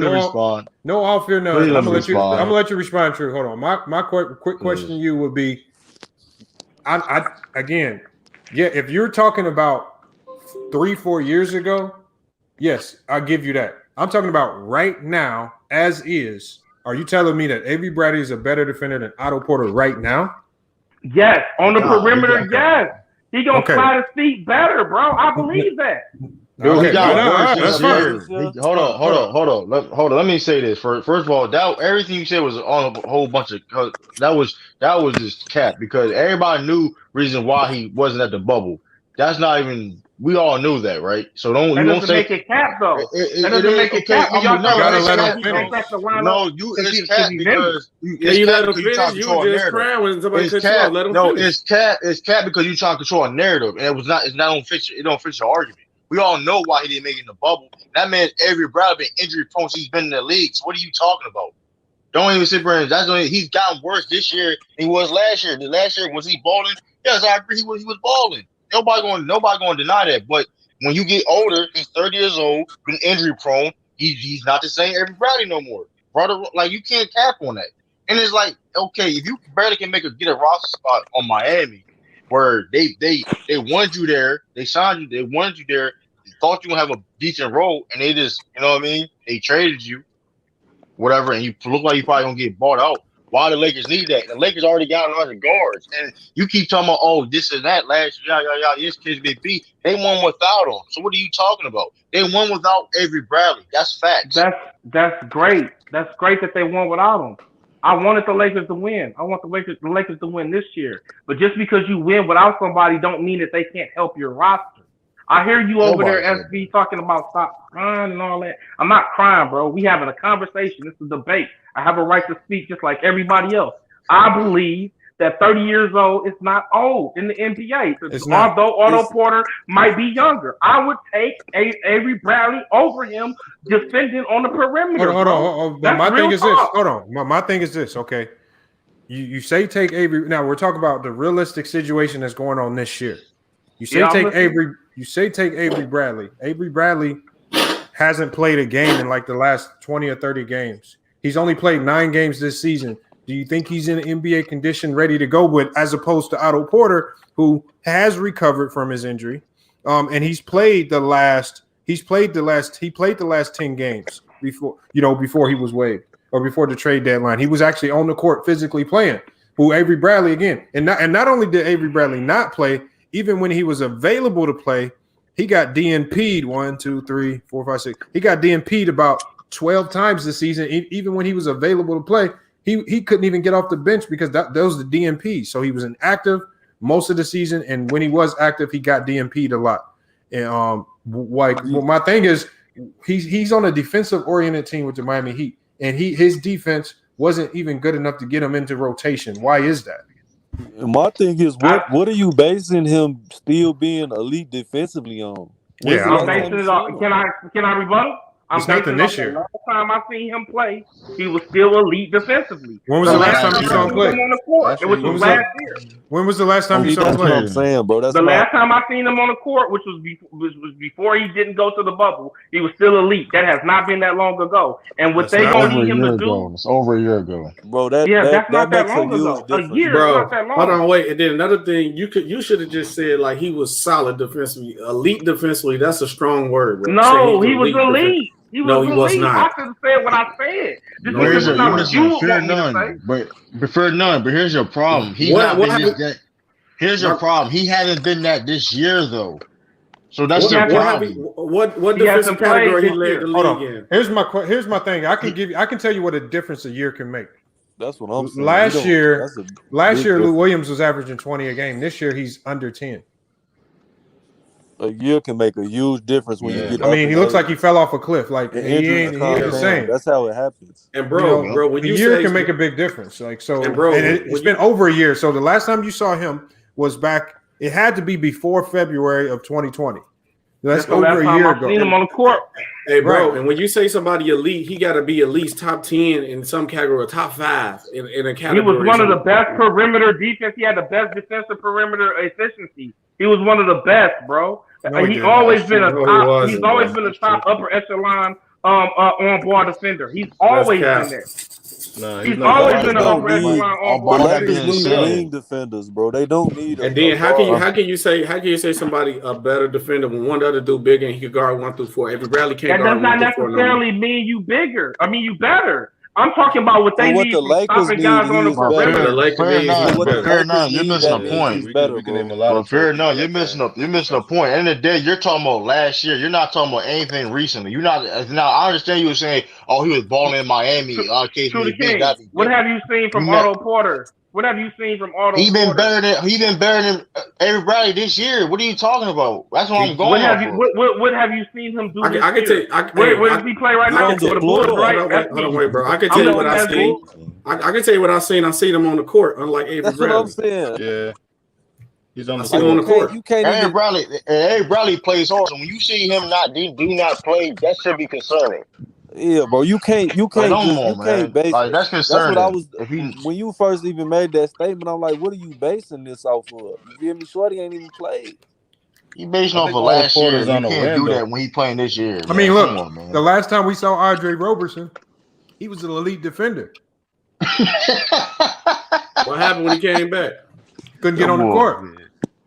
So on this panel, if you say, let me know if you think Otto Porter's a better defender than Avery Bradley. As of right now, yes, he is. As of right now, today, he's a better Okay, defender. then I rest my case. Y'all can have it. So Y'all can have it, bro. I just don't know what you've argue seen. just to argue. I just disagree. Can you bring some facts up? You just said he elite, and I said nothing factual, bro. You didn't say nothing to defend what you said. Not this year. Nothing. He's Not got this nothing year. on the court Nothing this year to make you believe he's an elite defender. Yeah, what have you done this year, bro? I thought Shorty was hurt. Yeah. The last time I seen him play, he was a better defender than Otto Porter. He played just a year ago. What about today? Is he a better defender today? If he hasn't played, you can't. He's not even in the rank. But I'm fair talking about enough, the last time I've seen him play. He's a better defender. But fair enough. But you're missing the whole point. The fact that a player like Avery Bradley, a guy that plays hard every night, and he's on a DNP list, that should be concerning. Yeah, but we don't know do you know the entails of it? I don't know the entails. Dude, we're not we know. There's no reason a person like. So you try to tell me Avery Bradley, his career, his history in the NBA. Hold on, True. Hold on. DNP list Let for him no finish his thoughts so he can get his full question out. Because I feel like he was trying to say my something. only point is when SB said I ain't bring no facts, I don't have any facts on to why he didn't play this year because I don't know. So I don't speak on stuff that I don't know about. What I do know is the last time that I've seen him play defense, he's been a better defensive player. That sounds crazy. Hey, fair enough. That sounds crazy. Yeah, bro. The take you killing your take by just saying. I'm not killing my take. I'm telling you that since I've been watching the game of basketball, Avery Bradley has always been a better defender. You talking about the whole? We talking about the right now. That's the what I'm saying, bro. You missing the point, bro. We talking about today, the point not is, all bro, time. if you have a player that's on the available roster, he's getting. Hold on, go Mike. Let him finish. Go ahead, finish, bro. If go ahead. Somebody was talking. Let's go, Mike. Go. What you got on this? Go, Mike. Okay, it's time to kill this shit, man. I had enough. This nigga, whoever this dude is talking, for one, this nigga Otto Porter is playing way better defense this year than Avery Bradley. Avery Bradley has not played in over a year of basketball, and he's over here capping for Avery Bradley. He's a better defender. For one, Avery Bradley does not have the height that Otto Porter brings to the table. Otto Porter has a long wingspan, and he brings height. Would you rather have Otto Porter guard Kawhi Leonard, or would you put Avery Bradley on Kawhi Leonard? Stop the cat. Stop this shit, man. I'm done. Yeah, he just killed. That was a good ass point. That is like. I would rather have Avery Bradley guard him because he's gonna be tougher on him. That's what you want. Avery Bradley gonna be tougher. Otto Porter's not a defender. Like I just don't see it, bro. I got a question to you, bro. Patrick Beverly is probably one of the toughest defenders in the league, and Kevin Durant cooked them. You know what they said in the post-game interview? We tried everything we could. Yeah, I saw that. That's Kevin Durant. Don't mean that. Don't mean nothing. Hey, yo, pause real quick. We should. I don't know why we shouldn't even debate. You already killed your argument talking about you ain't even watching. You already said if I'm not going to debate something, I don't even know what I'm talking about. I ain't gonna speak on nothing that I don't know. So you already we can't. So this is not the King. What I said was I don't know why he's not playing this year. Then why? Okay, then why you are? Hey, y'all. You can't say it, but you're the problem for it. You can't say that. You can't say that though, man. Let me get him again, y'all. Let me get him again. Have him on the big screen, Lamont. Have me on the big screen for this one. Oh, cook your food. I'm about to cook again. This dude's talking about some Avery Bradley. Let me tell you something. When you a coach, you want to put a guy on. You want to put a guy on like Otto Porter. He can put more pressure on guys that are wings like Kawhi Leonard, the Paul George. He can put more pressure on guys like KD because he has the wing. I know you don't listen. This is how I know you don't listen. Who wants to put This is how I know you don't listen. Avery Bradley, I know you don't listen. Being physical don't mean nothing. Being physical means nothing if you ain't got no height. Being physical means nothing if you have no height. You don't listen. Being physical don't mean. Okay, hold on, bro. I hear hold you. on, bro. But you're not gonna take my point and run off with the narrative. What does being physical mean if you're undersized? If you're undersized, you're not gonna run away with the narrative, brother. I said you don't know basketball. You don't know basketball. That was a good question, though. What does being undersized? Hold on, go Mike. Hold on 1 second. Listen, brother. Listen. Respect all fear none. Go ahead. Here's the problem. Respect all fear none. I don't know what indicators the Lakers have given you that they're struggling on the perimeter defensively. They can use more help, bro. They have problems. Hold on. I gotta mute you on that because they're a top 3 defense in the league. They're actually pretty good on the on the perimeter. They've been struggling on the interior because Marc Gasol hasn't been the defender that they thought, and because Montrezl Harrell struggles with the pick and roll on the perimeter. They have actually been solid. And when Marc Gasol got hurt, they've been having to play more of a small ball lineup, especially with Anthony Davis not in there. So they've been trying to manufacture ways to protect the paint. So when you say bring in perimeter defense, well, I don't know what you're watching that makes you believe that they need help there when their biggest problems are what Andre Drummond is going to help solve by coming in, which is interior defense. And that's what I'm saying. I don't know why you keep saying perimeter defense. Extra help don't mean defender. All right, can I speak? Because I got to be able to speak though. My initial point. Let me address the mic, the GOAT mic dude. My initial point is I said they need perimeter defenders. Kawhi is going to be on the wing. He wouldn't even be matched up on the wing. But my point is, if you're talking about the interior defense being a problem with Marc Gasol, a lot of that is because the guards get broke down a lot. KCP hasn't been the defender that he has been that he was last year. They lost Rondo. They ball hawk. Now I do like Schroeder on the defensive end, but my thing is when you got James Harden and then you got Kyrie Irving on that wing, Avery Bradley would help, bro. I mean, I'm just telling you, he's a better perimeter defender than Otto Porter. I know that Otto Porter got the height and the size and the length for the wing. You have no proof for that. This is my problem. Hold on, one at a time. Hold on, y'all. We got to go one at a time. Again, you raise a lot of questions when you talk because, again, when you say the guards are getting blown by, sometimes, in this NBA, we see it a lot. Sometimes defenses are predicated on staring a guy towards a big who's on that low block, and you really run yourself into a trap when you don't have a legitimate or solid big who can make those rotations over fast enough. Like we saw Dwight Howard do last year, like we saw JaVale McGee, like we saw Anthony Davis do. It was about how fast you can rotate over there because we know that you're not going to stop James Harden. You're not going to be able to stay in front of him one-on-one. The best you can do is influence him toward a certain direction towards your big. Yep. And as a team, you stop a player. So again, what I'm saying is what you're saying right there really doesn't make a lot of sense because it's hard to stay in front of almost any NBA player. You have to work off a lot of. I'm saying make them work. It sounds good. That sounds good, but that's not realistic. Realistically, you can guard as a team, and you influence players like they did against Damian Lillard last year to certain places on the court where they're not comfortable making plays. You have guys that's in the NBA solely because they do that. Respect all. Patrick Beverly is solely in the NBA because that's what he does. That's very realistic. I got a question. Okay, I got a question for you, bro. Because there's two things you got to understand too. One, I get how you trying to put in the point saying perimeter defense only, but with all the guards that's in rotation on Lakers, where they gonna find time to play Avery Bradley? Bro, you need all the help you can get in when they get deep in the playoff runs, bro. Let me ask you. Y'all act like I said he needed to come in here and play 40 minutes. I can understand if they had just the open roster spot, bro. Hey, they only got one more. Well, look, I'm trying to tell you this though. You said it's cap for the playoffs because you shorten your rotation. Hold on, let me say that. Hold on, let me say that. Go ahead. Okay, good. Listen. Respect all, fear none. Listen. Did you see Avery Bradley play in Miami this year? No, I didn't see him play in Miami. Then that the case closed. I'm not. Come on, we're not doing that, yo. We're not. Let me say this too. I don't understand why that's a point.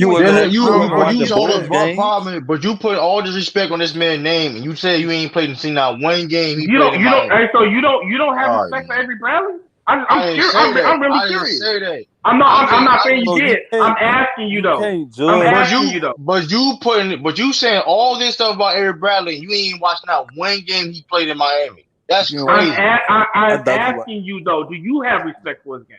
I do have respect for him. He's a Boston Celtics fan.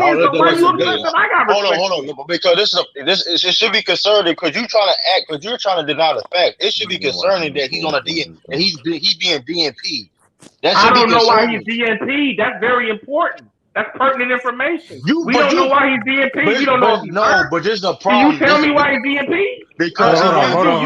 You tell me, SV, why is he DNP? I can tell you why. Okay, I'm listening. Okay, Go ahead, bro. So there's two things you can be. You can either be inactive. When a player's inactive, is usually due to injury, or like let's say when Drummond was inactive because they were negotiating a buyout. So whenever you're a DNP, that means you're active. No. Why is he DNP? I know what a DNP is. Why is Bradley DNP? Okay, so hold on. I'm trying to break it down because you act like a DNP. You generally happens, especially early on in the season when we know you're healthy. It generally happens because the coach, there's no minutes for you in that game. The coaches before a game starts, they hand a game plan to everybody. And on that game plan, it generally gives you an idea of how many minutes you're going to play that game. So players know if they're going to get DNP before the game even starts. Unless it's just a blowout, and they might just want to get you in for a few seconds. But generally, before the game starts, you know if you're going to get why has he not even been put in the game plan before game? Why? I don't know, but it's probably because he can't perform up to the degree or matchup issues or he's not fitting in well. It just didn't work in Miami for whatever reason, and that's a defensive team. So that would be alarming to me because the Lakers are a defensive team. Is he going to struggle to get into the rotation there as a small guard? Because they don't need more perimeter defense. They need somebody who can play multiple positions, so it doesn't take away from somebody's playing time. So with him, he can come in and play for him in over Caruso. No, he can. Hold on, but the good thing about Otto Porter is he can play for Caruso. He can play for KCP. He can come in for Kuzma. He can maybe come in sometimes for AD at the 4. See, he does. It gives you more options with that type of player. You're not just restricted to subbing them in and out for one particular position as you are with Avery Bradley because we know he's not a true point guard. So that's what I'm saying. You're just more limited. I feel like Kuzma gives me what Otto Porter could give me. That's why I don't want Otto Porter. That's a lie. I feel like Kuzma is better than Otto Porter, if you ask me. I don't care if you think it's a lie. That's your opinion. Like y'all gotta be careful how y'all. What do you mean by opinion, dude? Hold on, that's your opinion. No, this is my problem. No, you can't sit here. You talk, but you're talking about we're not doing. No, you're not bringing no facts with your opinion. Hold on. There is no fact. Hold on, y'all. We can't get out of control with it, man. The thing, my thing is, don't bring up Kuzma because he's literally the worst defender on the Lakers and he could be replaceable because there are a lot of games where we've seen Kuzma actually get benched because his defense was that bad. That happened in the playoffs last year. So they could use somebody who could come in for Kuzma that's more reliable on the defensive end and can also make shots. Because when the Lakers are at full strength, they only need Kuzma to score maybe 8 to 12 points a game. He doesn't need to drop 20. Right now, his role is a little different, and they need his scoring, so he has to play more. That's why beginning of this question, I said if they're at full strength. So when they're at full strength, yes, Otto Porter can help them much more than Avery Bradley, I feel, because of his versatility. And again, he definitely could be one of those second sub-in for Kyle Kuzma when his head is not in the game defensively, which is very likely to happen. Now Kyle Kuzma better defend the Otto Porter. Like can I ask you something? Hey, can I speak? Because I see you mute me a lot. That's cool. I've only muted you one time. That's the first time. Okay, I get it. Listen. And I muted True the King with you. Let me just say one thing, bro. Everybody's opinion, like when you come with it, I have nothing but the utmost respect for it. I just have my opinion. Here's my thing. Who is more of a liability right now for the Lakers? Would you say it be Kuzma or would you say it be Caruso? Kyle Kuzma. No. Is it defensively or offensively? What are you talking about? defensively and offensively. So you but can't we could compare both. For the sake of the argument, we could say defensively. I want to hear him say Kyle Kuzma is more of a defensive liability than Caruso. He is. That's like Caruso is a good defender, bro. He is. What hey, Lamont, I know you a defensive rating guy. Where's Kuzma defensive rating? Hold on, bro. You just hold on. I gotta put you on the big screen for this. Hold on. Shit. You saying this nigga said Kuzma? Are you saying that Kuzma is a better defensive player than Caruso? I asked you a simple question. No, I'm asking you because I'm trying to get. I'm going to answer your question. I promise you. Is Can you Kuzma? Answer mine because I asked mine first. What's Kuzma's defensive rate? I don't know. I don't need to know. It's up there though. His defensive rating is good. And see, that's the problem. That's the problem. Who's a better defensive player? No, you tell me. Who's the better? Just answer the question. I'm about to answer, Lamont. I'm gonna answer you, bro. All right, I'll pull up their defensive rating since you want to know so bad. No. I'm gonna answer your question too. I'm gonna answer you. In the past, it's been Caruso. But will we ignoring? I'm talking about this year. Just let me finish the statement. He's better this year. No, he's not, bro. This year, Kuzma has made a major leap defensively. Yeah, he's top. He's gotten better, man. Like I watch the games just like y'all. We all fans of the game, bro. It's not like y'all watching the game and I'm just hibernating. Like Kuzma has improved, and that's why I say I would rather have Avery Bradley. Because are you saying that he's improved to the degree that now he's a better defender than Caruso this year? I'm saying that when I watch the game, Kuzma is less of a liability defensively than Caruso. Okay, but yes. Why did you pit those two against each other then? Because I feel like if you bring an Otto Porter in, that's almost like a wash because he's not even better than Kuzma in my eyes. What? So I would rather have like an Avery Bradley that's gonna be better on the perimeter. That's why, dude. You can't. That's a horrible take, dude. Like you think Otto Porter is better than Kuzma? Hold on. Answer this question. When was Kyle Kuzma ever? Did Kyle Kuzma got paid because of his defense? Answer that question. He's improved. Hold on. I'm pulling it up right now. His point is he's killing his point by saying the name. I'll pull it up right now. Here it is right here. Here it is right here.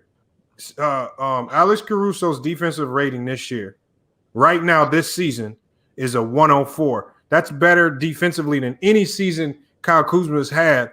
And Kyle Kuzma's having his best defensive season this year, and that's at a 107. Previously, it's been 109, and his worst was 112, which is horrible.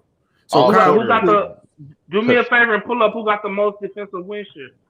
Oh man, I gotta keep going all this. We're not doing that. That don't make you a better defender. All the things you say don't make you a better defender. Kuzma's getting better this year, but Caruso if you watch the game, you know, God. and I know y'all watch the game.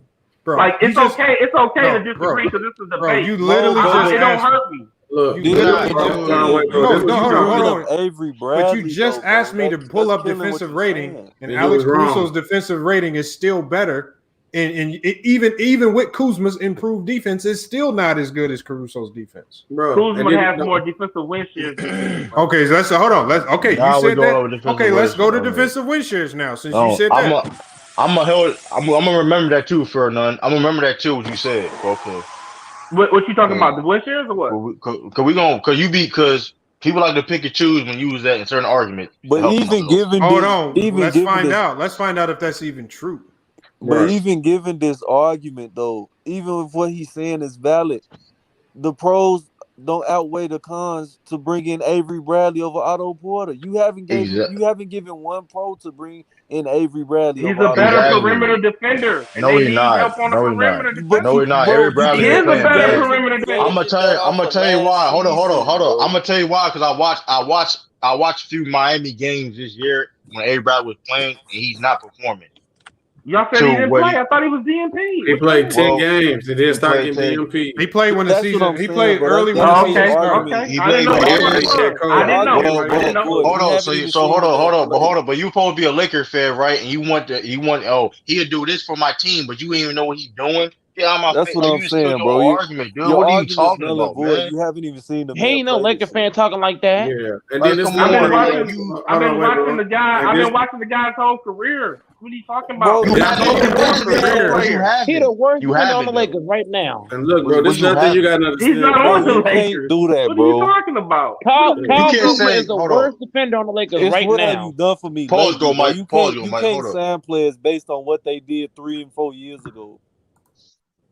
Bro, Like, Avery Bradley come on. is a better defender than Otto Porter. No, Like, 3 years ago. Stop it. Yeah, like Hey yo, fair enough. You're not gonna Last tell year. me. Fair none. No. I'm gonna tell you this. Fair none. Last This is year the he was problem. better.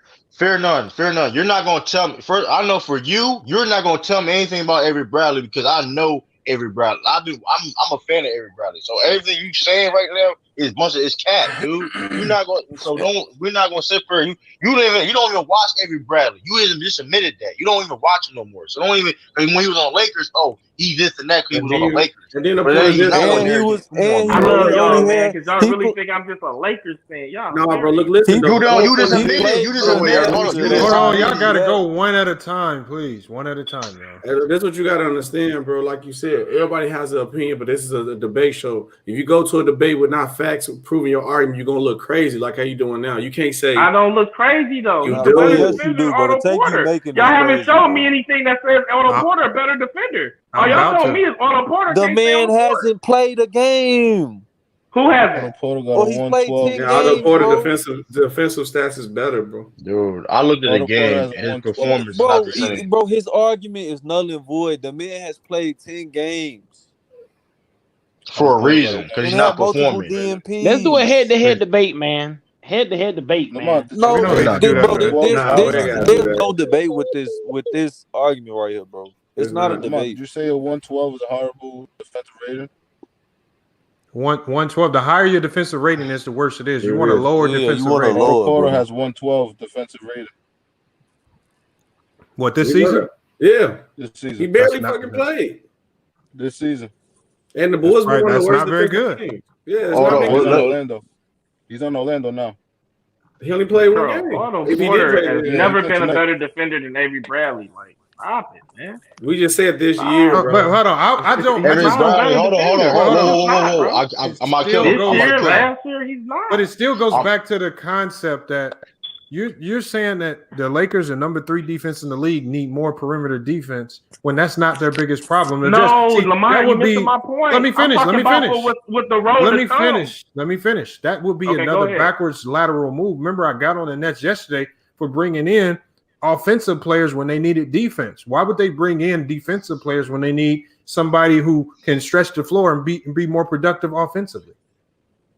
I'm The about to- road I'm about to to- come, bro. It's gonna get thick when you got to guard Kyrie and your boy on that wing. Harden. You gonna It's need gonna be all the hard for firepower you anybody. can, It's gonna be bro. hard for anybody, man. Like I don't That's know. a fact. That's bro. a fact, You to act the like team. That's Avery why I'm Bradley saying is they gonna need come more in and really defensive stop them. niggas. perimeter prowess. Lamont. Hey, first of all, So okay, can let we- me say this. The perimeter Go ahead, prowess Drew. couldn't Go ahead, get his Drew. ass in the rotation. Let me say this. man. First of all, Avery Bradley this year It has may the not worst. have just been Hold that on. might not have been a good fit for him. Whoever that Hold on, was. Avery Bradley. I hear y'all on Hold that. Hold up. Avery Bradley has a worse defensive rating this year than Otto Porter. Case closed. What are you 10 talking games about? is a small sample size, man. Nah, I want to hear that, Like, yo. be You realistic. you No, brought that's it a in. fact. You don't have to brought want to it in. hear it. Nah, 10 but games you is a small there's a sample problem. You size. brought it in the equation. You brought it in the equation, and you didn't even watch this man play. And you then another you thing, hold on, wait, y'all. And you got to consider that he played on a When can better I watch him defensive play? He team only too. played 10 games. The Heat is a way Bro, better but defensive team than the even Bulls. what you saying in a small sample size, bro, you have less games to show that you good defensively. So I mean, that's not even really boding well for your argument.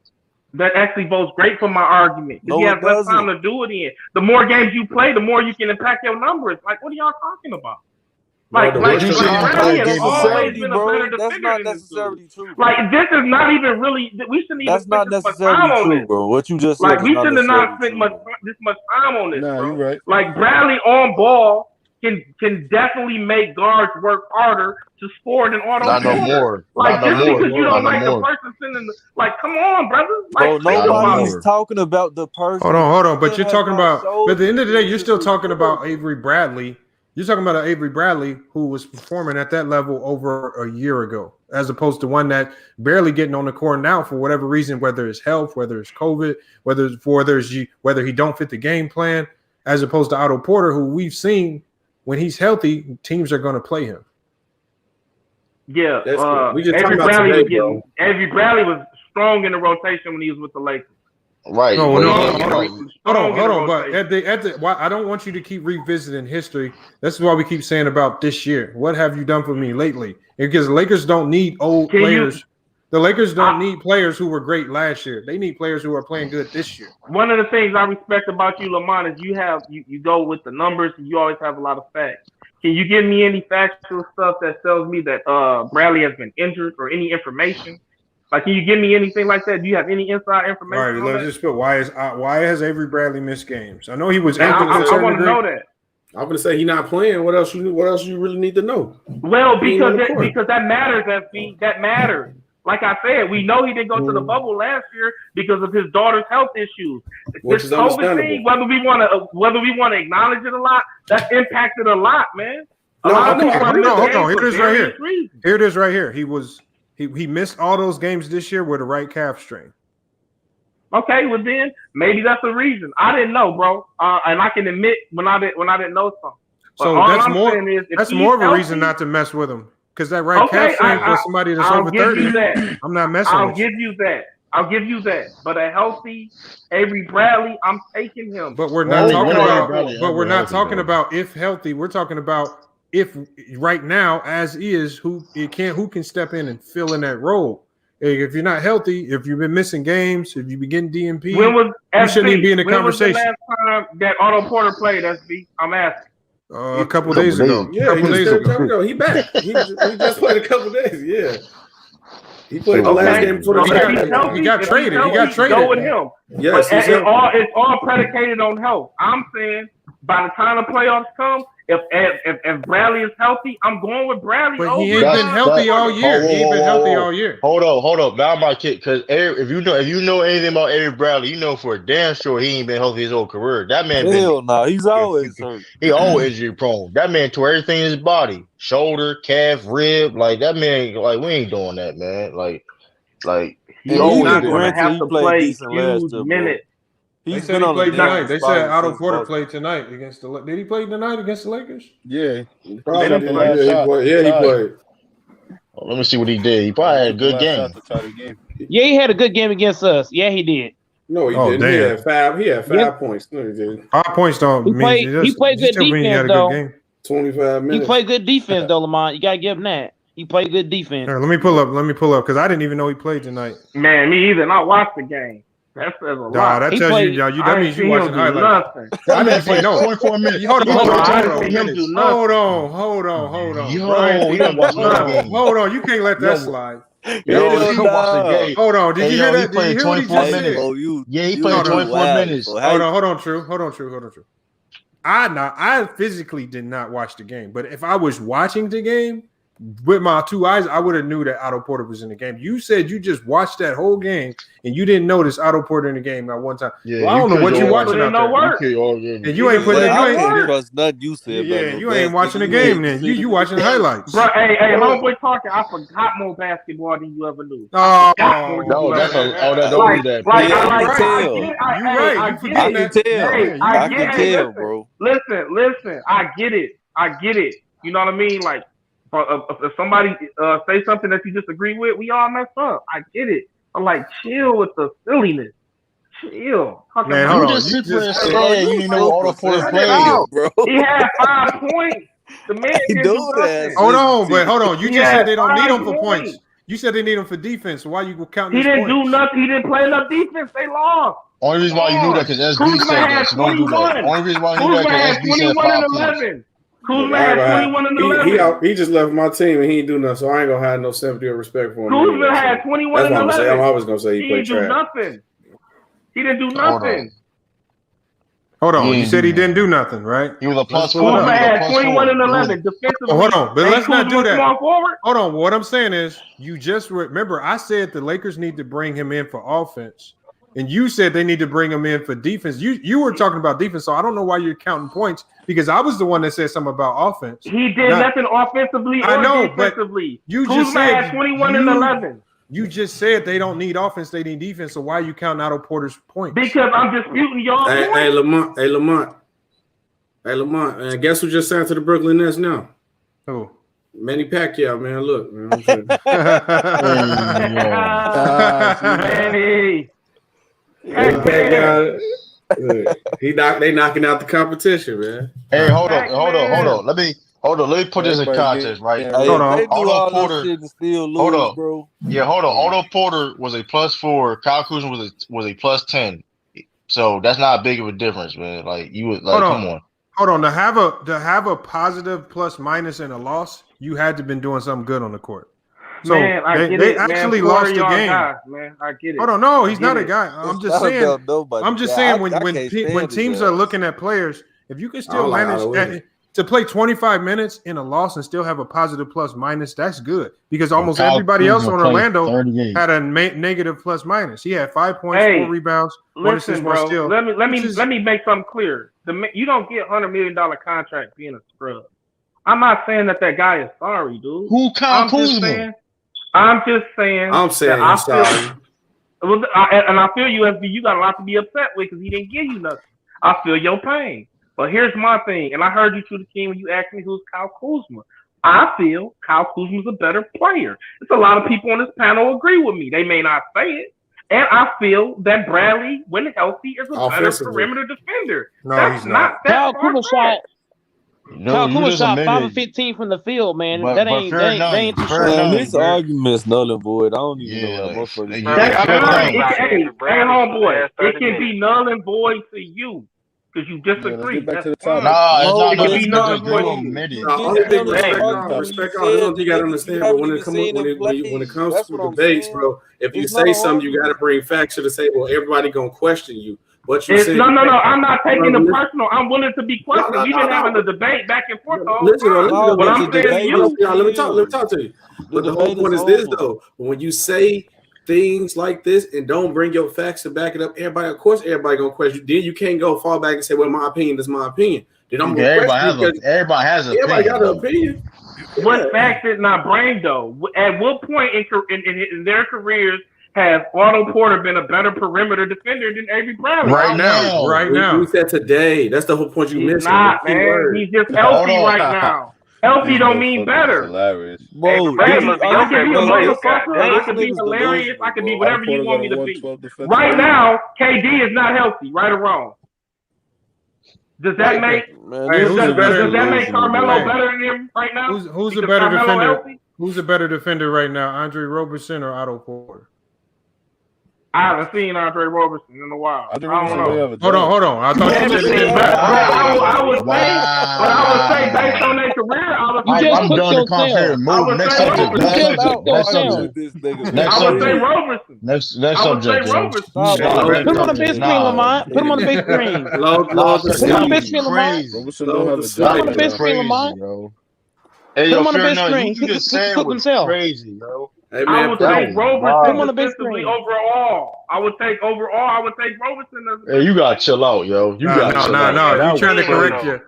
I think you saying that now because you know you saw. But I would take it. I already explained the fact that I haven't seen. Put a cord in your ass. Okay, but what I'm saying is, if you haven't seen Avery Bradley play, then what do you know what his defense is going to be like? Because I've seen him more recently than I've seen Roberson, and I know. Hold on, you didn't see Avery Bradley play this year. Don't lie. I seen him last year. I stated that. Why do you got? No, hold on. Like, what do I have to lie to y'all for? Though? I know, like, but like, what do I got to lie? No, hold on. But what I'm saying is, you haven't seen Avery Bradley play defense in over a year, and you're saying that he can play last year. And you're that over a year, not last season. I'm talking about over a year's worth of time. Okay. I'm gonna kill your argument again. So you supposed to be a Laker fan. If you was a Laker fan, you saw Andre Roberson last year in the playoffs. Don't do that. Like, you Laker fan argument. Cap, man. You a whole Laker. You capping. You really capping. Like, hold on. You just capping. No, I never told you that. No. Listen, I said I watched the games. Like, chill out. Listen. I don't care what he's a fan of. That don't matter. If he's a fan or not, that don't matter. About? Yeah, that don't matter. But in that day, he's capping. Hold on. The part is this. This is a point. This is okay. Forget all that. You got that. Okay. You got that right. But here's the thing, though, right? But you saying that when the last time you seen this, if you really watching the game, everybody knew Andre Roberson was in the bubble last year. So you just killed your whole argument. Like, stop it, yo. When the last time we see Avery Bradley was like when we see every Andre Roberson before we see Avery Bradley? Roberson is a better defender than Porter. I answered that. Hold on, is he a better defender? Focus on winning. That wasn't my quarter. Hold on. Listening. My question was this. I said right now. How you answered it at first. My question was right now today. Roberson's a better defender. We're living hold on, right now today. Roberson's nobody. Now, I know you're Jason Ramirez, but you're correct. And I'm gonna go to you next because you haven't had a chance to say nothing. I asked you. I said right now today, who's a better defender of the three players? Andre Roberson, Avery Bradley, or Otto Porter. And again, you have to take into consideration if they can even get on the court and play, or if they're even in the NBA. In Otto Roberson's case, he's not. So who's the better defender right now? Right now, it's Porter. It's not even a question. I don't see a single debate about this. I don't either. The thing is, though, the big point is the Lakers don't even need perimeter defense. They're the fifth best in the league when it comes to three-pointers allowed at 11.5 per game. And their opponents are shooting at about 35% from three per game, which is nothing. Cook your food. Yep. So, I mean, on the perimeter, the Lakers are fine. Rebounding is the issue. And Jason Beers, that's what I was saying earlier. I was like, this is why I got on the Nets yesterday. I think they made some pickups that didn't address their needs. I think if they go and pick up Avery Bradley, they're trying to fill a need that's not even there. Their defense on the perimeter is fine. That's not a major problem. It's a little bit more scoring. All right, you want to get a little bit more size. All right, because I think they have a lot of small guards when you look at KCP, Caruso, and those guys. I think you want to see some of your guards have some size so you can have some adaptability on them switches. And you can do and obviously Porter is known in his career as being a 3-and-D guy. So that helps as well with LeBron James, especially if LeBron James can kick it to you and you can make a three, then you're valuable on that team, especially if you can go on the other end and defend multiple What's funny positions. is that, I'm actually a Nets fan myself, but, I see the problems. Yeah. Okay. That helps right there. As a Nets fan, Subjective Nets fan? Wow. I'm gonna ask you because you haven't been here before. You might have, but as a Nets fan, hold on, go Mike. As a Nets fan, what do you think their biggest flaws are? Like the problems that could stifle them as far as getting to the finals or winning the championship? At the current moment, what can easily be worked on is the turnovers. That's not even a question. I mean, that is such a huge issue for them. I think it's, about 14 or 15 turnovers per game as a team? Yeah. Yep. Something hovering around there. And rebounding. I mean, that's been their kryptonite since the beginning of the season.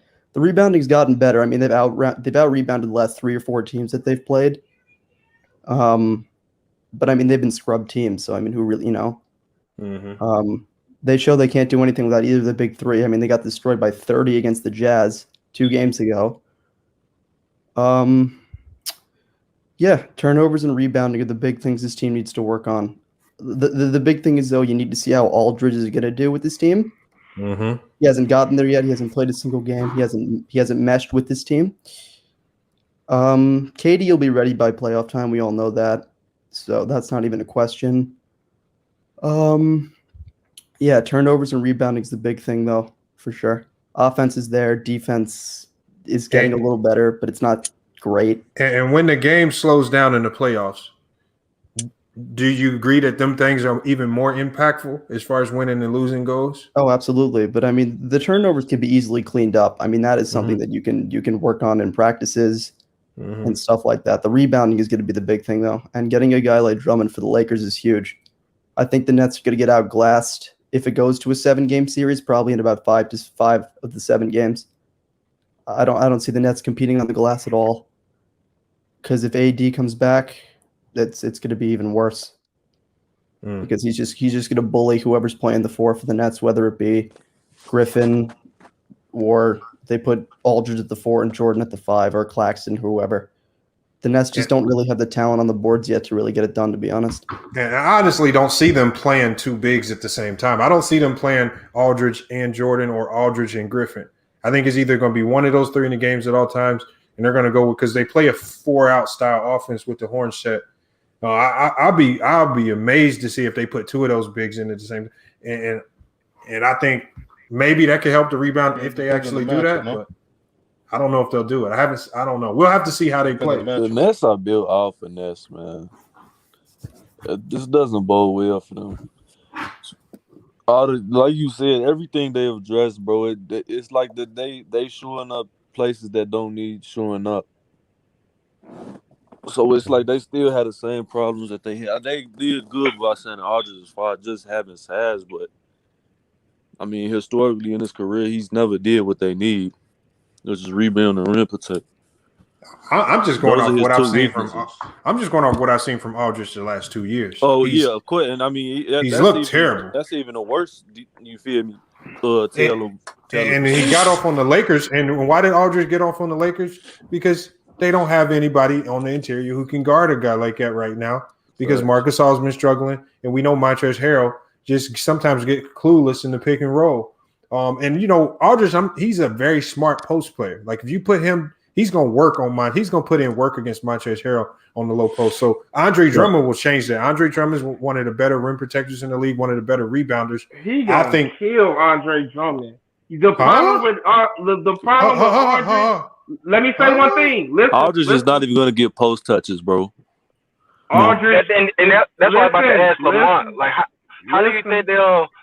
How do you think they'll? He's not even going to get post touches in the offense. Like he's going to have to turn into a scrap guy, bro. No, it has the only place I see Aldridge being used, if I'm being honest, this the only because of their style of offense out of the horn set. Because I know the offense that they run. A shooter, he's money from mid range.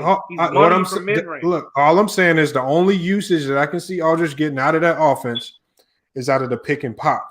But that's a fact. Because he's never been a good roller. But when you look at it this year, first of all, James Harden, if you look at it, if you break down his game, one thing that he struggles with is the pick and pop pass with bigs because he's never had to do that.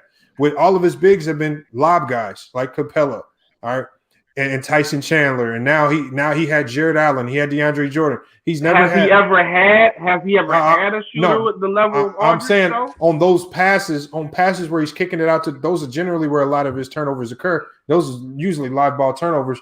He's great when you get inside and it's a lob pass right up at the rim, but now you're asking him to do pick and pop. I don't know.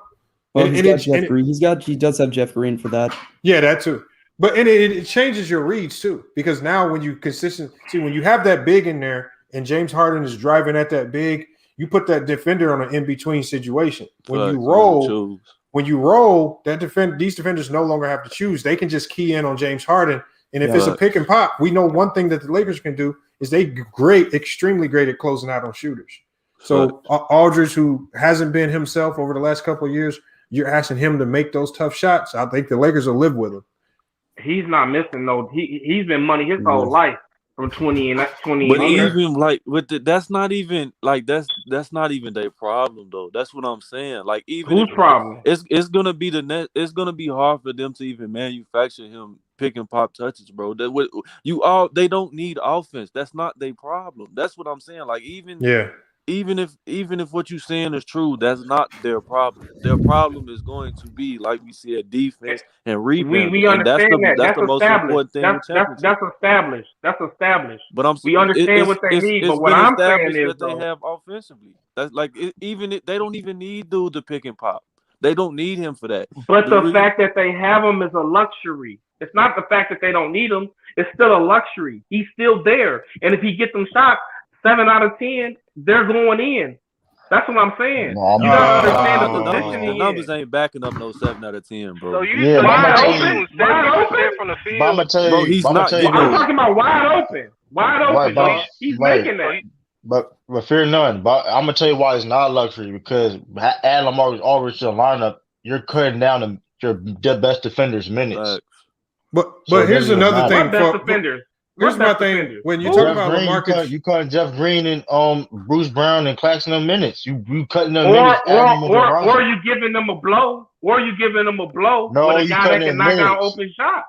No, you're cutting out minutes because I'm hold on. Claxton in. Hold on. Let me break this down right here. So when we talk about shooters like LaMarcus Aldridge, and I would put him in the class of being more so streaky because sometimes his jumper's not there.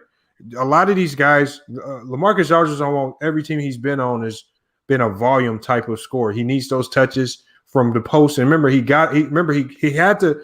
And 2 years ago, he had to have a talk in the offseason with Greg Popovich about this because he felt like he wasn't getting enough touches and couldn't get into the rhythm of the game. Popovich tried to manufacture that for him. But this year, he was averaging, in his prime, when he was having his best years, he was averaging about 16 shots a game, shooting about 50% from the floor.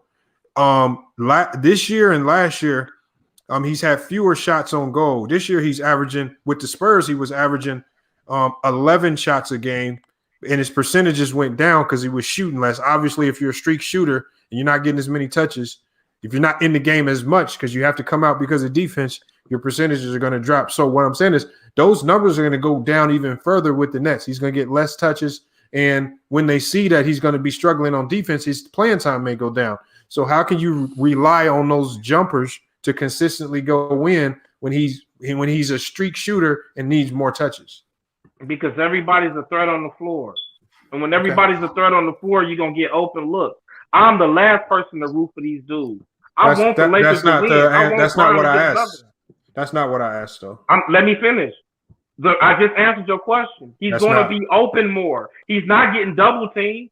Like, come on, we got to be honest, bro. What are you talking about? Hold on. He wasn't getting double teamed in San Antonio. Because he's going to get quality shots.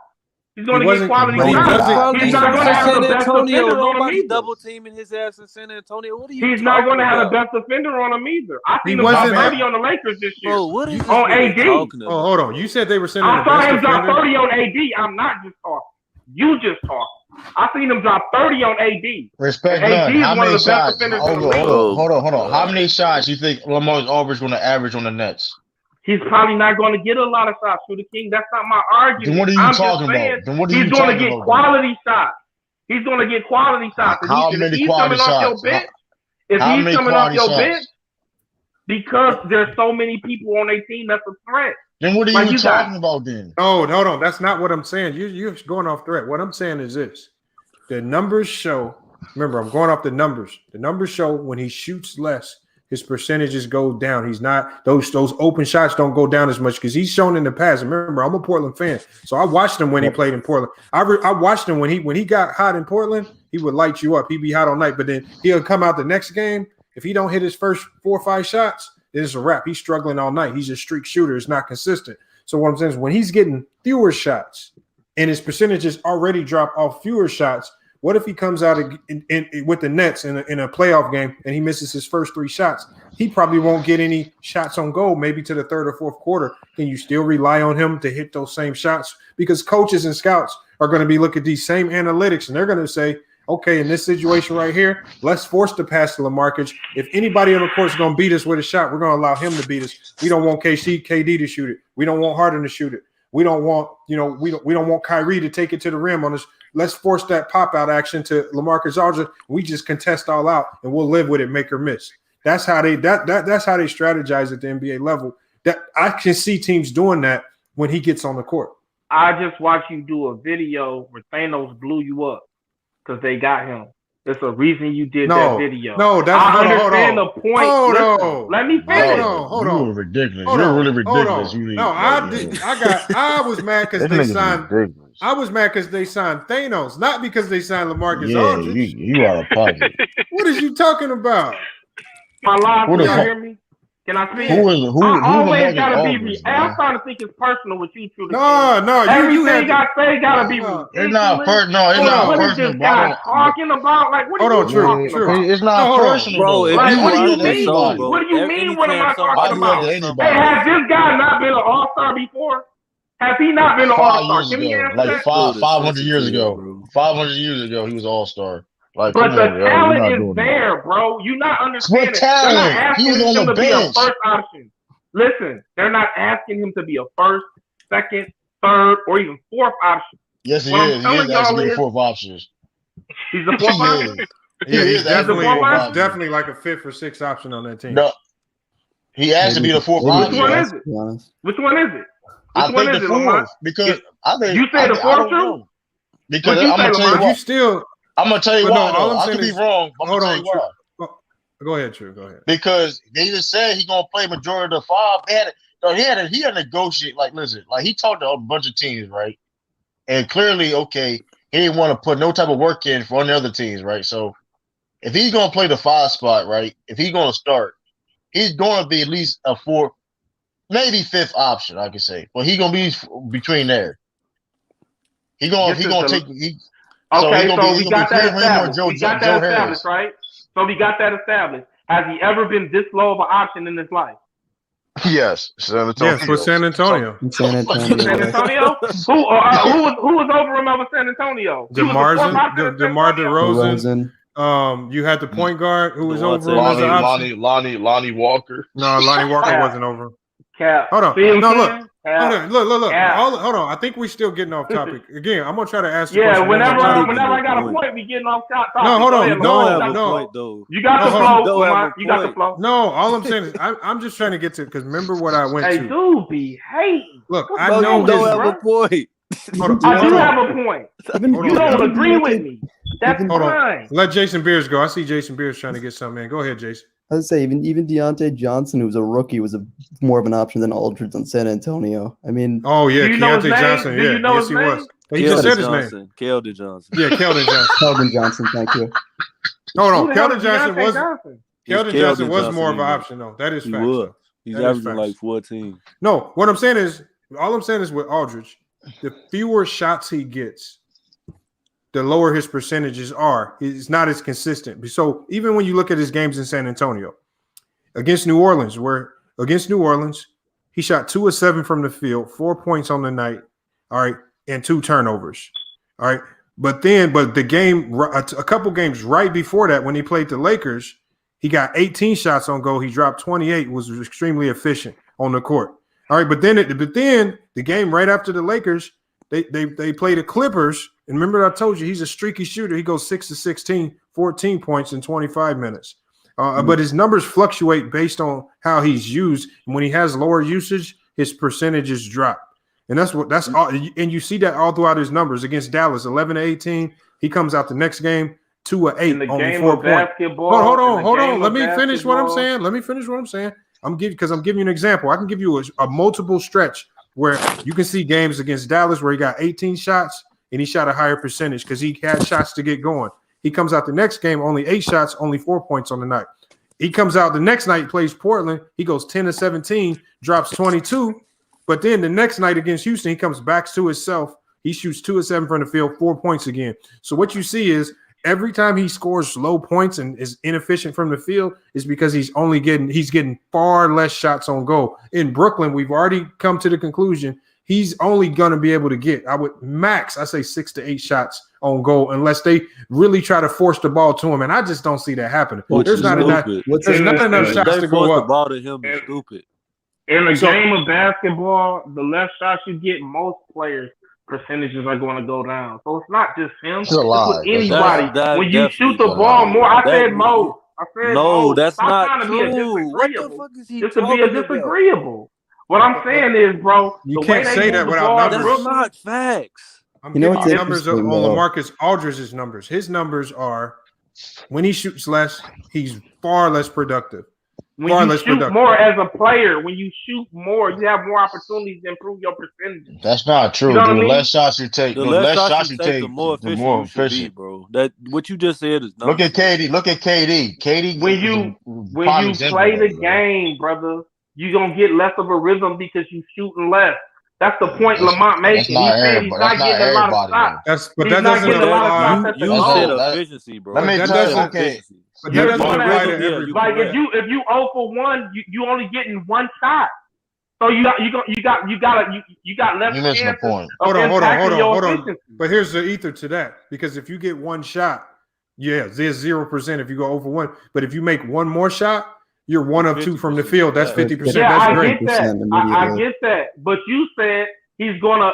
Your point, what you said, is because when his shots go down. Listen, you said when his shots go down, his percentages go down.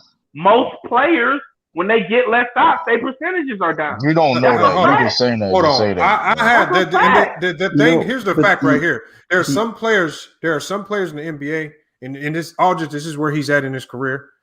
there's some players in the NBA that know going into a game, and again, this is all scouted out. Like when you get a scouting report in an NBA game, there's certain games where they say, Kyrie, this game, because of this matchup, we need you to put up 15 to 25 shots. That's what you need to aim for this game. So he's really like, so when they tell LaMarcus Aldridge today, we need you to put up 6 to 8 shots, hopefully, and he knows he's not getting that many shots on goal. I mean, this is where the percentages hurt a guy like Draymond. And when Draymond, this is why he had to find ways to be a better spot up shooter. Same with Lonzo Ball. When you know you're getting less touches, these are things you just have to work at and get better at to be more efficient on those few touches. But we're talking about Draymond Green. People say that he's a poor 3-point shooter. It's because he's just off 1 or 2 shots. He just needs to make 1 or 2 shots more to be great. Do you think he can switch and be that type of player? Go from being a streaky player who needs the ball a lot to score to being a guy who's barely going to get a lot of touches and he has to score off. You know what Draymond Green, listen. Draymond Green is not in the same class as LaMarcus Aldridge as a shooter. Okay, that's not what I was talking about. That's what LaMarcus Aldridge does. He missed the whole point. Yeah, he missed the whole point. So I understand your point, but the point is null and void. The point doesn't matter. LaMarcus Aldridge is a shooter. He's money. He's been money his entire career. He's been money. He's money. He's always had a face-up jumper. He's always had a mean fadeaway. That's not what I'm saying. That's not what I'm saying. What I'm saying is he's money when he gets touches. When he's shooting over 17 shots a game, he's money. When he's shooting under 10 shots a game, he's trash. He's going to shoot under. He's going to shoot under 10 shots a game with this team. When you watch the net, that ball moves and they pass the ball and get it to the open guy. And he's going to get open shots and he's going to knock them down. They ball moving. That's why they second in the East. They ball moving not crazy. Bro, they second in the East because the East is trash. That's why Harden is an MVP candidate. The East is really trash. The East is a 3-team conference. I don't care about that. I know that they're second in the East. And I know that they ran through the West on a 5-game tour and smacked everybody, including the Clippers, including the Lakers. Like, come on. Without Anthony Davis. And I don't want them to win. I want the Lakers to win, but I'm not about to sit up here. You understand basic basketball concept. Right, but what you saying right now, you just making the case that Nets is better than the Lakers. How you talking? No, everything. It's not about that, bro. What I'm telling you is what happened. I'm telling you the facts. Hold on. You're really Hold on. No, I'm gonna stop you right there because everything that we're talking about right here is not predicated off regular season. It's predicated off if it's going to work in the playoffs. And we've all talked earlier. We don't know. Hold on. Let me finish. Well, all I'm saying is, and again, I want everything that we say from this point forward needs to be based on understanding that the playoffs, the game slows down. There's fewer touches for everybody. Right, everything is far more important, from rebounds to turnovers and everything. And when the game slows down, when all your stars are going to get less touches, where are you going to manufacture touches to get LaMarcus Aldridge going? Because he's shown in the past that he needs a high volume of shots, at least 15, to get going, to get going. So you want him to get going offensively on a team that doesn't need more offense. They actually need defense. That makes again. I think you bringing up his offensive prowess does not affect this team whatsoever because that's not what they need. So actually brings more problems. And let's keep it real. Let's keep it real. They didn't really even want LaMarcus Aldridge. They just did him because they couldn't even get Drummond. So like, come on, dog. That's the reason. They didn't want him, but he's on their team. He was the last option. Yeah, that's new. He was the last option. That's new. They didn't want him, but he on the team. Only reason why he didn't Brooklyn because his fat ass couldn't get in shape. Like, come on, man. Like, let's get on the team. You know what I find interesting too is that Hassan Whiteside's also on the buyout market. So why? Yeah, that would have been a better move. Exactly. To not go for him. But the interesting is back to your Aldridge point, right? Based on the teams that you mentioned with the sample size, like you said, he gets bigger touches against the Lakers, Clippers, Mavericks, and Portland, right? Those are all big teams who are going to be playoff teams. So the aspect that maybe Popovich used with Aldridge is, hey, give him more touches against the bigger teams and conserve him against the lesser teams like Houston. So, I think, and I mean to cut you off, I think that against those better teams, your philosophy has to be to slow the game down. So going to Aldridge more, which slows the game down, is going to be much more effective than trying to go in that frenetic up and down pace. It's when you're playing against some of the worst teams in the league, who might have smaller lineups. Again, when you're playing against the Lakers, you got to slow the game down, because if you allow it to get in the transition, the Lakers are going to always win. Lakers are going to beat you every time. Yeah, that's guaranteed. And that's what I'm saying. The best teams in the league, you got to slow it down, and those mirror playoff games more than anything. The games where you have to slow down and you have to get way more strategic. And I'm just trying to figure out, when is Houston with this 7 seconds or less offense, when are they going to slow it down? And when they do slow it down, not Houston, when the Nets are going to have to slow down eventually. All right, they're going to have to win a game in the playoffs where they only score 105, 104 points. Are they going to have the defense to sustain? The Nets' weaknesses don't bode well for player to win championships, bro. It's just a fact. Yeah, having a glaring defensive weakness never ends up well. And rebounding is the most important thing in championship basketball. For sure. I got the Lakers to win it. I have the Lakers to win it. We're not talking about if you got the Lakers to win it. No, I'm just making my point. I'm not saying y'all are. I'm just saying. I got LeBron them to win it. My only point was Aldridge is going to knock down open shots. He's not going to miss open shots. We all know how great the Lakers are. Every NBA player hit open shots. What are you talking about? I also think then. So what are you talking about? He's going to get a lot more open shots. Why you mention it then? Hold on. What was Jason Beers trying to ask? Because that's going to be a big factor. That's going to be a factor. He's going to be open a lot. Let's hear Jason Beers' question. Go ahead, Jason. I think can the Lakers sustain that kind of defense against such a high power offense in a 7-game series? I think that's going to be the thing. That's a good question too. Yeah, that's the and see that. And remember what I was saying earlier. What can the Nets do to capitalize on some of the Lakers' flaws? Well, what's fun? I don't think the Nets are going to need to, and because the Lakers need to come through a tougher Western Conference in the playoffs. Mm-hmm. So they're probably going to be playing a few 6 to 7 game series. So I think fatigue might end up catching up to them, which I think is something you have to consider, because LeBron is already ailing an injury, and so is AD. So those can easily be re-aggravated in tough playoff series, especially against tough Western Conference teams like Utah, Phoenix, Denver, just to name a few. So it's hard to pinpoint what the Nets can do to stop them, because there's not a lot. I mean, the Lakers are a very, very fantastic all-around team, and nobody can deny that. It's just the Nets are an offensive juggernaut that could, but no one really knows if they're going to overpower the Lakers defensively, or rather the Nets offense is going to overpower the Lakers defense. But the big question is, it's 7 games. It's not like a regular season, 1 game, then you move on to the next. It's 7 games playing the same team over and over again, going to different arenas. There's a lot that mixes into it. So, and the one thing that Vogel showed us last year, remember, I keep telling us, and this is the one thing we haven't had the opportunity to see out of Steve Nash, and we've never seen it from D'Antoni throughout his coaching career. Is Vogel is extremely good at adjustments. Whenever they lost a game in the playoffs last year, they usually came out the next game and it was a blowout win.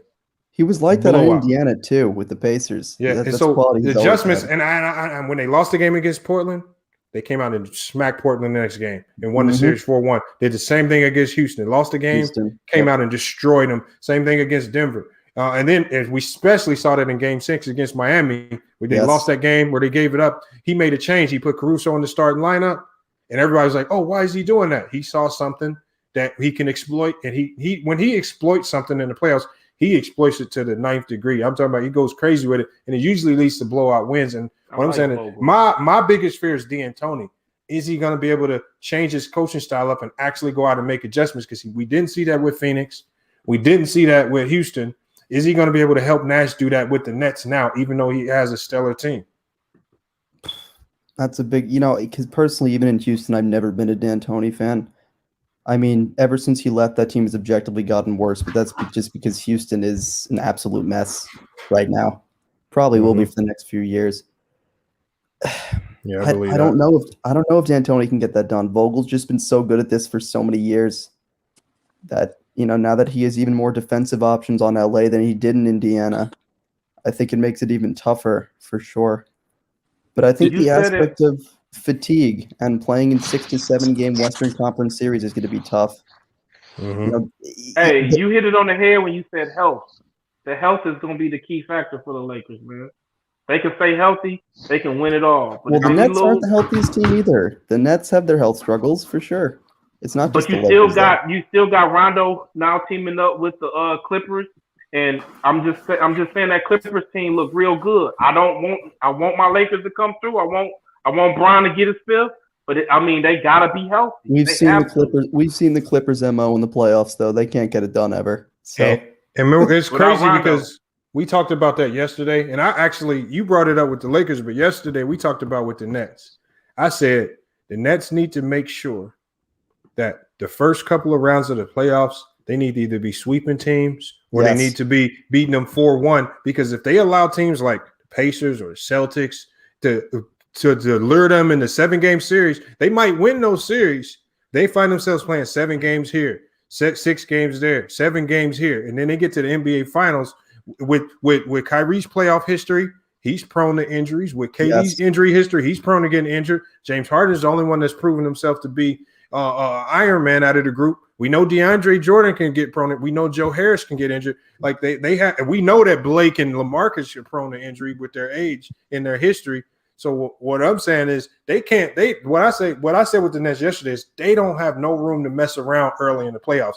They got to start knocking teams out the box, because when they allow teams to win, like we saw with the Cavs, you give them the confidence to come out and feel like they can win the next game. You can put yourself into some hard series early, and I think that can hurt them as well. The only one I really see giving the Nets a hard time is the 76ers. But Tobias Harris is nice. Yeah, he's gonna be a major X factor for them. Embiid's gonna be the problem for the Nets. It's how don't sleep on them. Don't sleep on them teams in the East. Is all I'm going to say. I know. Embiid is a given, but Tobias Harris, if he can play like he's been playing, because he's been looking great. The Nets will underestimate some teams in the East. That's all I'm going to say. The only team the Nets haven't been able to beat this so far this year, I know the regular season doesn't matter that much, but the 76ers, they haven't been able to touch them yet. They've beaten every other Eastern team except for Cleveland, but we all know they're not going anywhere. But I think the 76ers are really going to be the only scrappy one. I think they can outlast Milwaukee. Milwaukee's too inconsistent, in my opinion. And they turn the ball over a lot too themselves. Yep. And they really only it's really Giannis and Middleton as their two best offensive. DiVincenzo maybe. Brooke Lopez is not that. They got Drew Holiday. They got Drew Holiday, but they're very flawed. I wouldn't sleep on Miami either. Miami. I gotta see how they look with Oladipo first. They got Oladipo for dirt cheap though. That was a shock to me. Yeah, literally. You get Oladipo, you don't have to give up Tyler Hero. Yeah, you got those or Duncan Robinson. We got to wait to see teams like Miami and like the Celtics, because they got new additions to the team to see how that play out. The Celtics is done. You feel me? They over. All right. They not finna get a Nets no problem. Nets all right. Celtics are underperforming. Hold on, but the problem with the Celtics is they have the good thing about the Celtics is regardless of what talent you have on that team, Jason Tatum and Jaylen Brown always feel like they can win you the game. They are uber confident. And they actually get more confidence when you put more stars in front of them. So when you put a bigger task in front of them in the playoffs, they're looking at you like you about to be my next opportunity to get on ESPN. Yeah, but they don't play like that. That matchup isn't good for them. The matchup is bad for them. But what I'm saying is, not necessarily. Hold on. But remember what I said, y'all. It's about not playing around with these teams and sweeping them. If you don't get the Celtics out of there early, I can see Jason Tatum taking you guys to 7 games. Maybe they win it out, but you cannot. They can't afford that with the way their history is. They need to get it done early. I think if they still had a big man like Daniel Tice, I'd give that to you. But who's their big man now? Who'd they get? Robert Williams. Go look at what he's been doing. He's 6'8". He play hard. He's a small. They've been playing small ball lineup with Robert Williams. I like Williams. That bodes well for the Nets, bro. You can't outsmart those. No, listen. Go look up Rob what he been doing these last 2 games. Man, we've been watching him. I play FanDuel. I've been seeing what he's been having some good games. I'm not going to deny it. He really has. In a playoff setting, he top 5. He top 5 in blocks right now. True. In a playoff setting, he's going to get exploited. Facts. No, he's not. How? Yes, Tell me how. They're going to put him in pick and roll and embarrass the shit out of him. He can guard pick and roll. What are you talking about? Okay. I watched the game. He been guarding pick and roll. We was just seeing him on. I said playoff setting. I said a playoff setting. We'll see. We'll see. Man, because they try to do that. He's good in open space. I think the big thing about playoff basketball that's pretty overlooked too is the aspect of experience in the playoffs, because playoffs are an entirely different atmosphere than the regular season. Yeah. The Nets have so much playoff experience combined with just their front court. I mean, and then you introduce savvy veterans like Aldridge and Griffin. It only gets better from there. Yeah, but here's a problem. That's an advantage that I feel like they have over the Lakers. The experience, and nobody, not one Nets fan will even bring that up except you. That was probably one of the best points. Like that's what I mean. It's small things like that they can use. Like in certain moments of the game, if you can outsmart some of these younger players like Kuzma and get an advantage over a 5-minute stretch, maybe when they're trying to rest Brian, AD, or Drummond, that's where you really gonna win out. Maybe if Drummond is in foul trouble, maybe these vets can find a way to manufacture that 4th or 5th foul. So now you got to sit Drummond the rest of the game, because with Harden on the team, it's not even a question. The man's the king of drawing fouls. We've been on this though, but we've seen in multiple years in a row that Harden doesn't get those same fouls in the playoffs. That's true. But we know a guy like Aldridge can manufacture foul. He's smart enough to get him to jump, get him to bite, and draw some late game fouls. But here's the problem. But here's a problem. Though, right? This season, I wouldn't be sure. Right, but here's the issue though. LeBron's Harden not getting him saying free throw. He's not going to the free throw line as much playing on Brooklyn because he's a more facilitator now. And Lamar's always not going to get as much touches. The two draw fouls. So that's you just take that out. No, I was talking about situational situation. So in a situational setting where, let's say you're coming out of an ATO, let's say Drummond has 2 fouls in the second quarter. Maybe out of the ATO, they can design a play to go into LaMarcus Aldridge. Just say, look, you probably won't score, but we're just going to you to see if you can get Drummond to bite. Maybe jump in the air. You just get him in the air, go into his body and get a foul. Like sometimes you can you don't even have to be real. See, that's where the experience is going to come in, because experience out of ATOs, it's like that's just playing chess right there. And are the Nets going to be able to play chess to that degree to outsmart the Lakers and win, or any team that they play? I doubt it. I think the Lakers have the edge in that area. I think if the Brooklyn going to struggle to play over regardless of what happens. They're going to struggle to play over. They're not sweeping. I think if the roles were reversed and D'Antoni was head coach, I'd say the Nets win the chess matchup due to D'Antoni's experience. But Nash is a novice at this. He only takes D'Antoni's advice, but he gets the final say in the end. I mean, listen, Nash is one of the greatest facilitating point guards to ever play the game. But I mean, as as a coach, it's entirely different. Yep. So we got to see what he can do as a playoff coach. The Nets going to struggle, and Nets they can't even go to the finals, but they're going to struggle getting there. Because the fact that coaching, every coach they're going to play, they're going to have an edge on Steve Nash. That's just the reality. I think so. Yeah. And that you have bad coach. I just don't think the East has enough firepower to stay. It's not, but you could say that. But but here's the thing, though. Every team gonna feel confident. Every team in that East that's gonna be in that playoff gonna feel they can beat Brooklyn, regardless of whatever case may be. They're gonna feel though all that firepower may be. Brad Stevens and like you said, Jason Tatum, Jaylen Brown, they're gonna feel though they can beat them in the playoff series. They're not worried. They don't feel discouraged at all.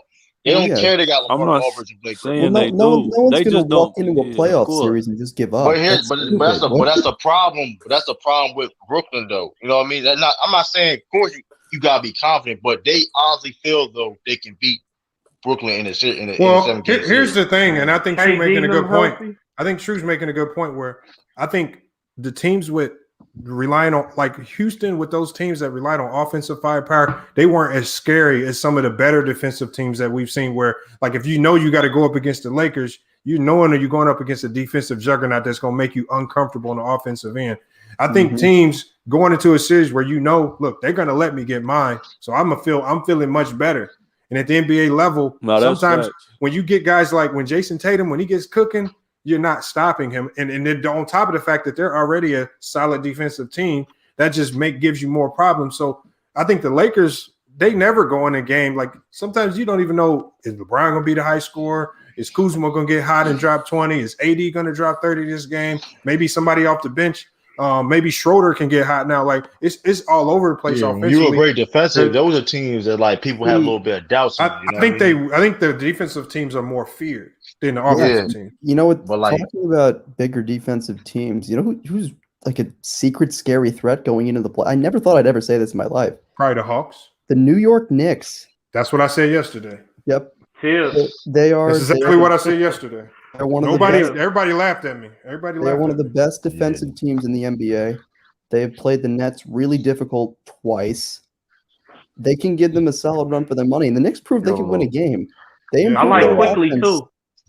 They improved their offense. They could be a contender. They get a guy like Derrick Rose. This is another point too. So when you gotta make adjustments, right? And these players, all these studs, like these ego players like Blake Griffin, let's say Blake Griffin getting killed, because it's gonna be a moment where it's like he's getting killed and he's getting exploited, right? And you gotta sit him, like, you know what I mean? Blake Griffin never felt that before, you know what I mean? No, never.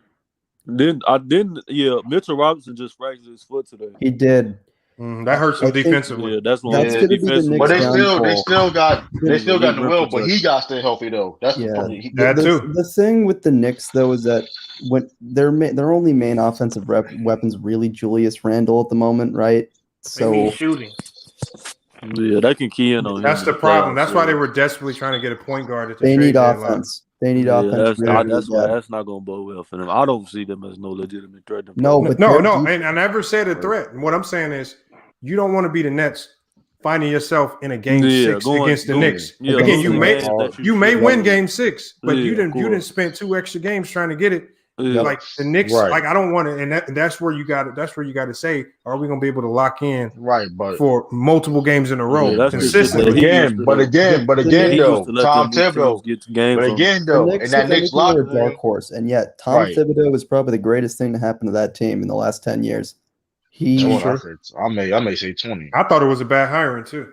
I was wrong on that. Yeah, I'm not no Thibodeau fan. Yeah, you got to shut your tail down on that one. I think I told you about that. Thibodeau always been a great coach. I think so. I mean, Thibodeau had his successes in Chicago, though. He kills his players. Like, it looks good in the first. It's pros and cons to it. It's pros and cons. After a while, bro, that shit gonna get old, bro. Pros and cons, but it worked. They play high minutes, but he had them boys playing defense. If you a gunner, if you suck them up, but it's hard for if he gets a core of players, they don't sustain that. Like usually, Tom Thibodeau teams, like what you seen with the Bulls, a lot of those players, bro, after like 3 years with them, they malice. They just build up injuries. I mean, Jimmy Butler kind of one of them too. Cause what's crazy is since that he been getting hurt. Yeah. But yet again though, the Knicks. You're not going to tell Knicks. They feel like you probably can beat Brooklyn in the 7-game series. All that being said, with Tom Thibodeau being their coach, and all that being said, listen, we may be bad offensively, but they bad defensively, so we gonna get our shots. So it's like they don't have that fact. Like when you can't have teams with that mindset going and playing you. I don't care how much firepower you have. Well, I mean, every team is going to be hungry to beat a team like Brooklyn because right. I understand that you're going to be you're going to compete, but when you have that mindset saying that, listen, no matter what, it don't matter what happens, we still have a chance to win. You know what I mean? Mm-hmm. Let's be honest though. Like there's certain teams, like some AC teams, they're going to compete, but they for example, like Detroit, were like when Detroit was in the playoff with Blake Griffin, they knew they wasn't going to win. Even though Blake Griffin tried to come back, they knew they going to compete. But they knew they was going to win. But when teams playing against Brooklyn, it's going to be complete opposite. They're going to try. They're going to play hard. They're going to listen. Hey, they're going to give up a lot of points. We have a chance. It's going to boil down to health. You got a healthy KD out there. Brooklyn has tightened up their defense since the beginning of the season. It's not like they're dead last anymore. But, I mean, they definitely need some kind of improvements. I mean, no one's denying that. But if you got a healthy KD out there, a healthy Kyrie, and a healthy Harden, it's a wrap. They in the finals. KD healthy though. The question is if KD gets kicked. That's a big question, True the King. That's a huge question. He's been out for how long? How long he been out? February 2 months? 13th was the last time he played a game. That's Hold on. Say that point again. I didn't hear you. Say that one more No, time. I was asking how long he been out. What you say, February 13th? February 13th is the last time he played a game, I'm pretty sure. But what was your going on 2 concern? months. What was your concern about him? No, I'm just saying health Oh, is no, health is a the concern. question is KD going to be healthy? Is the big question. That's why even like Blake Griffin. Even Blake Griffin, that man. The Nets like are players trying like to ensure, the Nets are trying to ensure that they come in healthy. That's why they rest them all in this. Yep. That might come back to chemistry gonna be a big problem too, though, because I don't like because Jeff Green is getting cut. I know he's pissed off. He know he in his mind he thinks he's better than LaMarcus and Blake Griffin right now. He honestly probably thinks that. And you cut people man like that down. That's like I said. When Lamont said it last night. You know what I mean? That's bad for your locker room. The Nets think they get in the ring, bro. Them dudes is good over there. They think they get in the ring. The thing is, that's their mindset. I think Jeff Green knows he's always a small ball option, and Steve Nash, as you've seen throughout the season, likes to run small ball a good amount. So I think Jeff Green will still get his time. It's just, I don't know. Hey, to the king, the way he been knocking down that jumper. I feel you, but here's the thing though. But what position he been playing the most is he been playing a lot of center, and you just added LaMarcus Aldridge, right? And they saying he gonna play majority of that 5 spot. And he's gonna start. Griffin. They said he's gonna start, which Jeff Green usually doesn't anyway, unless he starts small ball, which I don't know. It's tricky. But they say he's gonna play majority of that 5 spot minutes though. So when push comes to shove, bro, I promise you, it's gonna be Jeff Green out there, not LaMarcus Aldridge. We'll see. I would hope so. But then you have not to. effective. But I keep telling y'all, look, it's not like 2K where you sub a guy out and you don't have to deal with the repercussions of the bench aspect of it and the player psyche aspect of it, and how that player can become a cancer to the team. See, because I've seen on teams where you pull a guy out early who plays a lot, he'll go to the end of the bench. He's going to start moping, complaining to everybody else on the end of the bench. Then you got guys on the bench arguing like, why are you complaining? Just stay locked in. And now you're dealing with all this other – it's like a game within a game. Like when you in the game, you see all this stuff as a fan watching. You never will see this stuff. So let's say you pull – let's say Blake is cooking. Let's say Blake then scored 8 to 10 points in a quarter. And he felt like he's cooking. But the coach has to pull him in the fourth quarter because we need defensive players out there. Blake is going to be sitting on that bench, probably pissed off because he felt like he was cooking. And we saw that last year. We saw that last year with the Clippers. Let me finish. We saw it last year with the Clippers, how Reggie Jackson would get in and be cooking for 1 or 2 quarters, and the coach would bench him for the rest of the game. You literally saw him on the bench with his arms up, moping the whole time, and it was all across the Clipper faces on the bench. Nobody talked about how that trickle-down effect of those attitudes maybe cost them the series, not just to play on the court.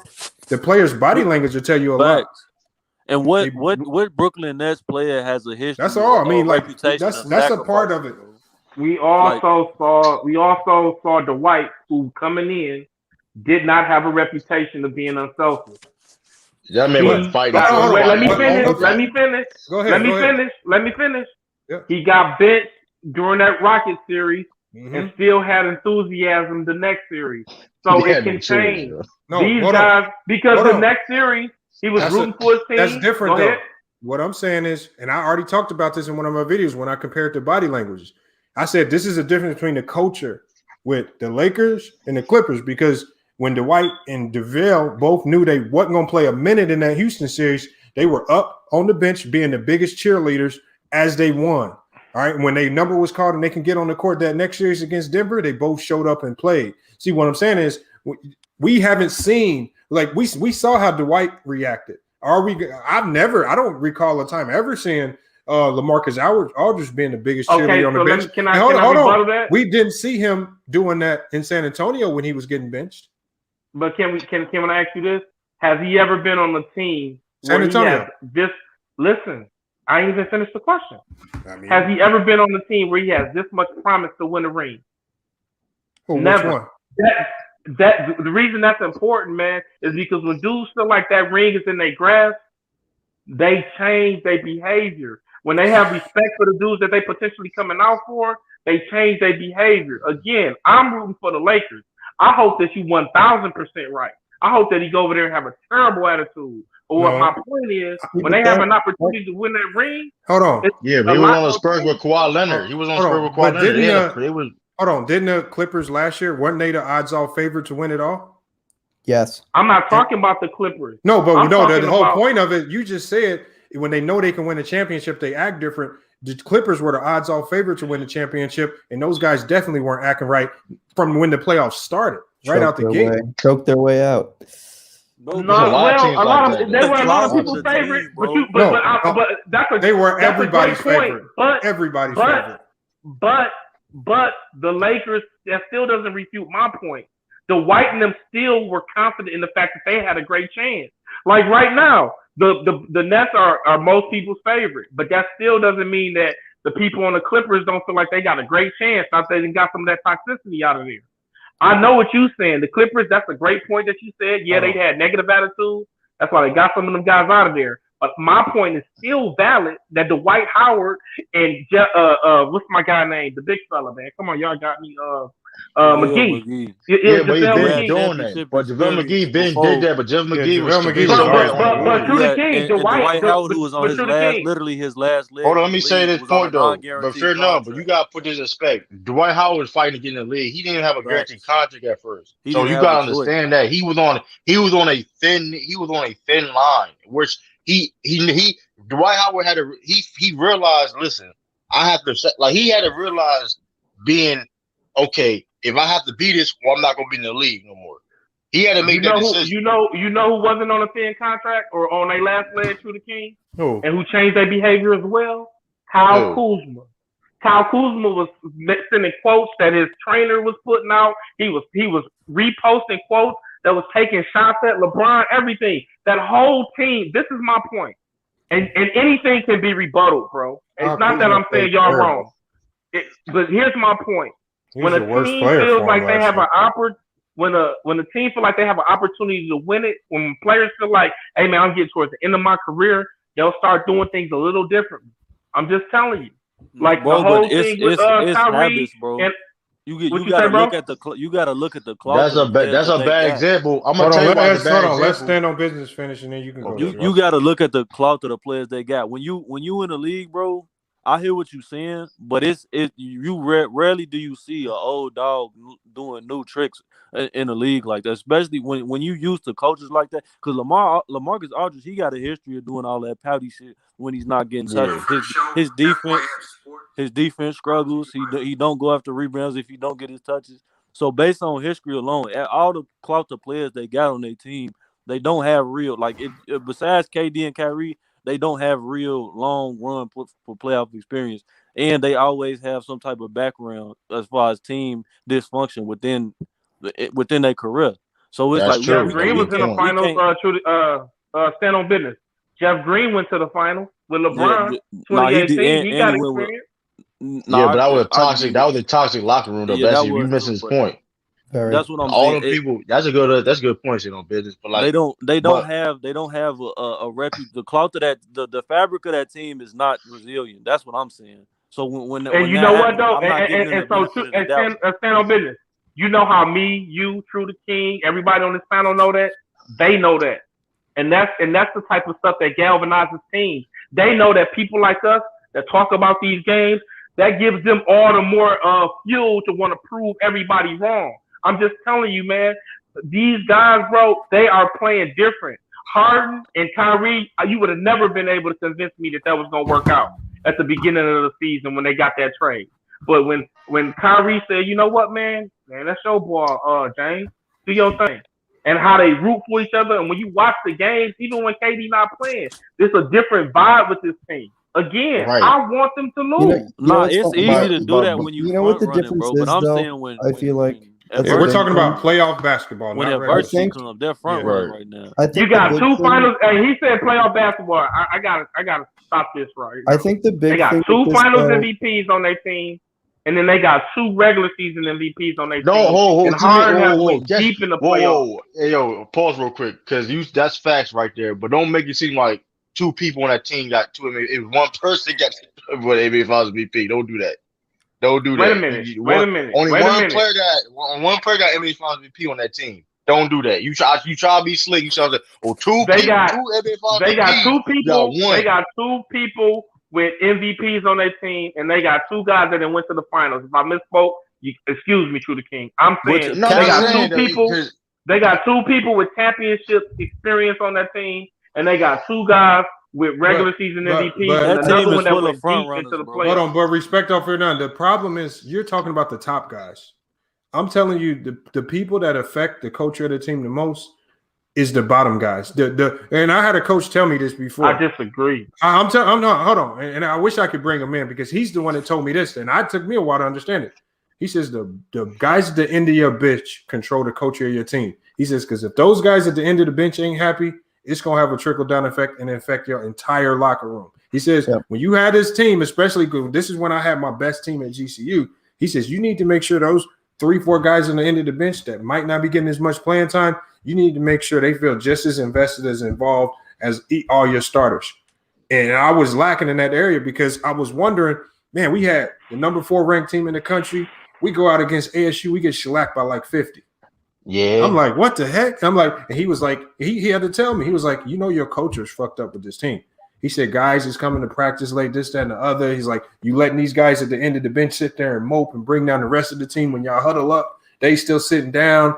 He pointed out a lot of different things where I was focusing on my top 7 guys and wasn't paying attention to my bottom 5. And my bottom 5 guys were the ones.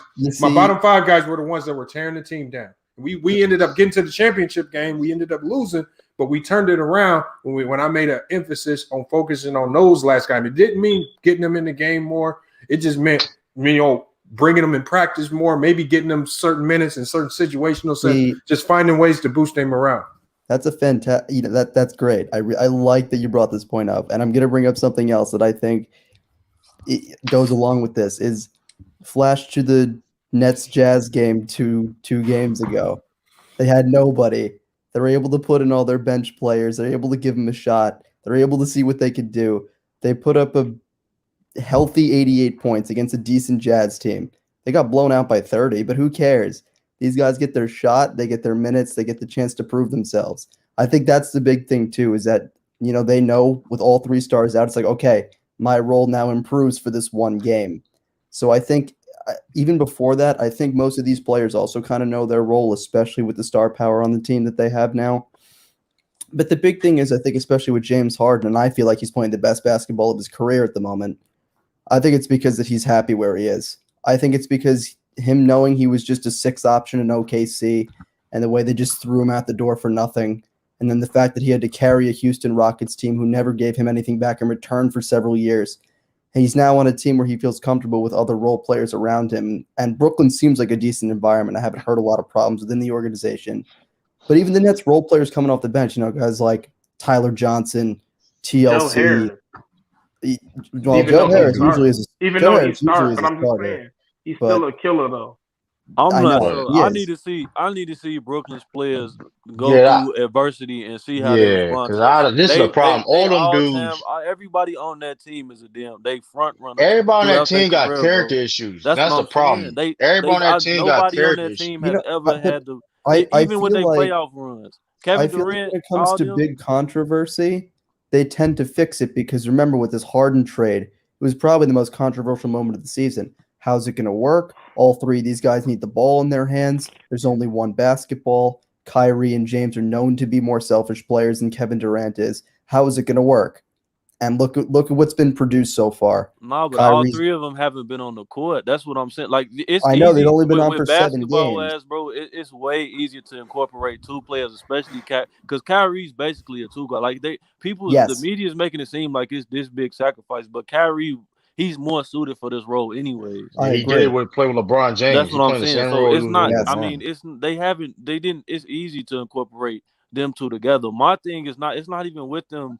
Even I think they're gonna be fine when KD gets back in 3. I'm saying when they face that adversity, from a team level, I'm not confident in them to be resilient because they've never. Nobody on that team has ever showed it. They do break. Like Blake Griffin got character issues. DeAndre Jordan got character issues. LaMarcus Aldridge. Everybody got character issues. I kind of think because that's when these smaller guys come in. Like the guy who I personally think has made a big difference for this team this year is Jeff Green. I think his presence with this team and what he's been able to produce has been honestly very game-changing. He's a savvy veteran who's been everywhere. He finally has a chance to be on a good team, and he's still putting up solid numbers. But here's the problem, though. You're cutting his minutes down. So how do you feel, all that being said, that he's playing good ball, he cutting his minutes down? Listen, that's the reality of it. How do you feel if I'm Jeff Green? I'm like, okay, we have a chip. Mind you, coming in the season, okay, we have a championship team, right? Yes. So okay, breaking news, we signed Blake Griffin. What? Okay, boom, boom, boom. We got LaMarcus Aldridge now, and look at his mouth like, what? I thought we already had a championship team. What's the problem? It's funny. As a Nets fan myself, I never said I was ecstatic about this signing. I see all the problems that happen with it. I think it was very unnecessary, to be perfectly honest. But I think I'm just saying, the problem is, I think it's that everybody kind of overreacted to it. It's like, oh my God, this whole super team aspect. Like, don't get me wrong, super teams do ruin the NBA. I mean, everybody can. No, it don't, man. No, it don't. No, I don't agree with that at all. He is right about that. He's right about that. I don't agree with that at all. Super teams do ruin. Hold on. He said a great point right here. I think people remember the Blake and LaMarcus Aldridge of old, and they reacted to these signings. That's true. As if they signed two all-star, currently all-star. Blake Griffin is definitely not all-star caliber. He's a role player. He was a role player in Detroit. That man got 30th vertical. LaMarcus Aldridge, again, he was getting outplayed. He was getting outplayed by young players like Semantic. Hold on, you got an echo shot. Aldridge is 35 now, to be fair. So I mean, he probably 36 this year. No, he is. But what I'm saying is, these are guys that are a shell of themselves. And the crazy thing is, reports were coming out early that LaMarcus Aldridge is clearly going to be ring chasing, going into his buyout. They said it, so it wasn't no surprise when he went to the Nets. It didn't necessarily surprise me. It surprised me on the Nets end because I just didn't see the usage for him really fixing any of their flaws. Usually when you bring a buyout player in, you're trying to some degree fix a hole. Like we knew that the Lakers were going to aim for JJ Redick in the buyout market if he would have got bought out. But that's because they need 3-point shooting. Sometimes it's addition by subtraction, though. Sometimes it's about just taking it away from your enemy, just taking them off the market so the Lakers can't get them or so the next team can't get them. If we got all the decks stacked over here, or not even stacking the decks, I don't believe in that super team theory because you got to throw up the ball. You got to go out and play. But if we got the players that can help other teams on our roster, then let's do it. And if we don't need them, great. But if we do, we got them in the cut. You know what I mean? When the ball roll out, and if Jeff Green go out there and he balling, they gonna leave him in the game. It ain't no automatic thing that say you gotta play 18 minutes, you gotta play 20 minutes. That's gonna be a field thing. And they got more talent on their roster than most teams, and that's why they're gonna be a threat to win the whole thing. If everybody healthy, they're gonna be a major factor in winning that chip. And I'm rooting hard for LeBron to get his fifth. I'm just keeping it a buck, bro. Like you can't have a healthy KD, a healthy Harden, and a healthy Kyrie, and all them other dudes ready to go, and they lose. When you got all that shooting, Landry Shamet knocking it down, Jeff Green knocking it down. I can clearly see them lose. I don't care who the fuck win. I'm saying the way that they weaknesses do not bode well for championship basketball. That's what I'm saying. You can see them losing, but you can see them winning too, right? Or you just can't see them winning. You can only see them losing. I can see. I've been watching since I've been watching, observing basketball and playing basketball, bro. To my experience, bro, I think it's more likely that they lose than win because rarely do I ever see teams or played on teams where we don't bring it defensively. But do you see them win at all, though? Do you see them win? I had teams. I played on teams where we had all the talent, but then nobody want to do the little things, and we lose to lesser teams. Makes it very difficult to win championships. You're correct. We brought we got two new people in here. I want to hear from them. We got Andrew and we got Sean Pack. Let me hear from Andrew first. Sean Pack, you had an echo when I let you in, so try to fix that echo, and I'm gonna let you go after Andrew. Andrew, what you got on this?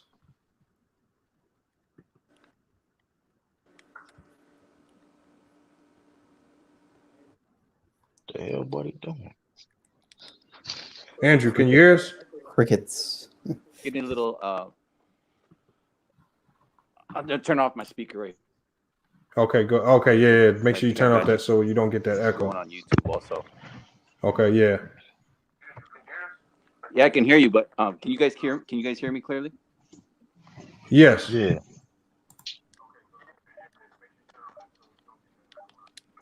Okay, let me put my earphones and then I'll turn off my computer. I've been wanting to get in this conversation a long time. Sorry, guys. Hold on. Okay, I'm gonna put you on mute.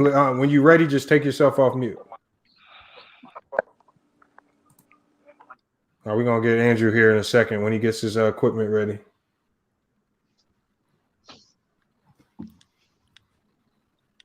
Yeah, Jeff Green has who said that? Jeff Green has complained on every team since he wasn't a starter anymore. That's true. I mean, but that's called. Remember, I told y'all yesterday, NBA players are ego driven. It's an ego league, and again, we can say playing for a championship is the end all be all, but I can tell you right now, I can probably put a guess up, and I'll probably be right. About 70 to 75% of the players in the league are playing for money, not championships. Oh, it's more than that. It's probably more than that. I'm Honestly, just being 85%. so when we say, oh, when they get an opportunity to win a championship, that's not always the case. These guys are playing to get paid. When Bruce Brown loses his role and gets lesser minutes because they're bringing all these players in, well, he's a free agent next year. You know that, right? He's trying to get paid, so he can get he can easily get pissed off because he knows that they're fucking up his money. And sometimes I've seen situations where teams have intentionally benched players just to affect their value, so they can't go sign and they can just re-sign them for cheap the next year. We seen them do that with Gilbert Arenas. That's how the Saints did. When he was cooking the second year of his contract. So we know egos will rule out over everything unless you got a strong culture, right? This is why Pat Riley said, you know what, LaMarcus Aldridge, if you don't want to take this conditioning test, we don't want nothing to do with you. Because to say that you don't want to take that conditioning test, that's ego. That's ego. That's your ego getting in the way of joining that team. That's what that is. That's Miami too. That's ego. NBA players are ego driven. Hey, Andrew, you got your mic ready, Andrew? What you got on this? Are you guys? Am I good? Yeah, we can hear you. Good. Yeah, much better. Sounds a lot better. Yeah, I should be good. Yeah. What? Can you hear me? Yeah, we hear you. We hear you, Andrew. You on delay or something? Good. Go what's up? All right. What are we talking about here? Hold on. Are you on a delay? Okay. Seems that way. This man in Guantanamo Bay. What's up, guys? You think his camera's slower than ours? I don't know. I mean, it looks fine. That'd be crazy. This is audio coming. Andrew, he listening to YouTube or Andrew? Can you hear us? He on delay like a moth. They need to drop down. Hey, Andrew, back out and hit the link and come right back in. All right. Yeah, I could hear you guys. Oh yeah, he's on delayed. That's a bad delay. Oh boy. That was that's bad. That's really bad. Yeah, that's still our time. So he hopped out. Okay, hey Andrew, if you're listening, Andrew, just try to come back in. Just try to get a better signal and try to come back in. No, I'm talking about his signal. He in Mexico. He in Abu. That man Abu Dhabi or something. No, but I mean, there's so much, and I'm glad we're talking about it because these are the conversations that you won't ever hear. You won't ever hear people talking about some of the stuff that you don't never pay attention to in the game. And it's only a handful of people that will actually be watching some of the stuff that I might try to pick up on, like I did with the Clippers last year when they started flipping and flopping around and couldn't win a game against the They say he was tripping. Fact, it's bro. Anybody who's played, bro, and been on championship teams, bro, you know how important the chemistry is. The culture is the most important thing, bro. Yeah, it is. It don't matter how much talent, bro. Monty, we should have won. So most state championships, bro. It's like, bro, it's talent is only gonna get you so far. You gotta have the culture. With that culture question of mine, look at the track record of the next three best players. What kind of track record do they have about building a culture? All three of them. That's a good point. That's a good point. Very poor. Harden, very poor. leader. They're not resilient. Even the best players, but even bounced back. Right, but even the best players. I think if anything, KD made the best attempt in OKC, but that's really about all you can say. Best attempt at what? just in comparison, just to the three of them. Hold on. Hold on. Let's look this year, because how many times this year, and I keep telling y'all, this is, and nobody believes me, obviously, but I've been doing every time I do film study, I'm looking at the Nets. Is at one point in the game, if you watch an entire game, I see players arguing, whether it's on the court or off the court. Yeah, and it's always either with James Harden or it's always with DeAndre Jordan. It's always involving one of them two players. And it's not just, obviously arguments happen, but I see it more so with this Nets team. James Harden stay arguing with somebody. Healthy arguments. It's the argument stuff is not really because I mean that's gonna happen on the court. I'm talking about just they track record of not being able to bounce back body language though too. Yeah, body language. It's like when Joe Harris when they arguing with the body language. Remember, I don't remember if y'all watched on my NBA film study one day when I saw Joe Harris when you have DeAndre Jordan shouting out, which is doing what he's supposed to do, calling out reads for everybody, and he's calling out reads to Joe Harris, and Joe Harris is sitting there waving him off. Joe Harris turns around to say something to him mid-play, and then he gets cooked on a play because these two are arguing on court. I said, when I saw that, respect. I'm telling you, when I see that right there, I said something ain't right where that can actually happen, because if the coach don't nip that in the bud right there and snatch Joe Harris out the game and don't play him for the rest of the game, that's something that must be commonplace in that locker room. Yeah, Steve Nash, and like man, that ain't good. I never liked the Steve Nash hire anyway. Yeah, that's why I didn't respect Steve Nash as a coach, because it was like, though he was just there, you're just there because you're a name and you just like a figurehead. You know what I mean? You're there because you have a name. People like you. The Nets should have gone with Mark Jackson. I said it at the beginning of the season, and I still stick with it. He was an option. He's had success in many places. I think. But here's the thing about Mark Jackson is though that he has a culture though, right? But his culture ain't popular. No, but it's at least something. Yeah. It's a basis. My thing is, they think they can just roll the ball out and you can have them. I agree on that though. I think it'd be better than Steve Nash. Definitely. I agree. I would have liked that hire a lot better. Nate McMillan would have been a good hire. Hey, I don't remember, but was DeAndre Jordan, was he the defensive anchor on the Clippers? Yes, yeah. Pretty much. Yeah, I was just Chris Paul. I mean, that gets tricky. I mean, I think Chris Paul technically kind of was, because he was like he communicate. Chris Paul stayed talking. He was the backline defense. Chris Paul's the definition of a point guard. He definitely was the backline defense. Your anchor in the NBA needs to be one of your bigs. Yeah, that's why I see everything. But I hear you through the King, like CP3 was a beast defensively. I'm saying that because you don't have to be a big and be a defensive anchor technically. That's why I say that. No, yeah, you just talking about like as far as communicating.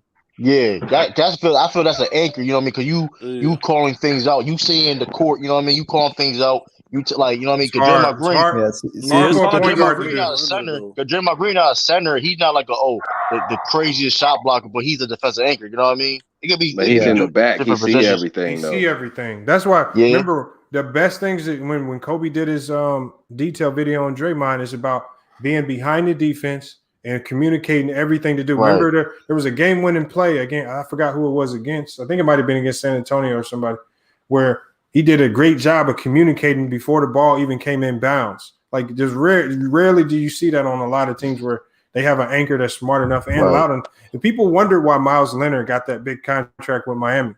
And I said, I'm not surprised, because he's talked about around the league as one of the best talkers at the big man spot in the league. Yeah, that's why I say, But that's why I say don't like for position, because like for example, like a Marcus Smart or what other guard I can say Marcus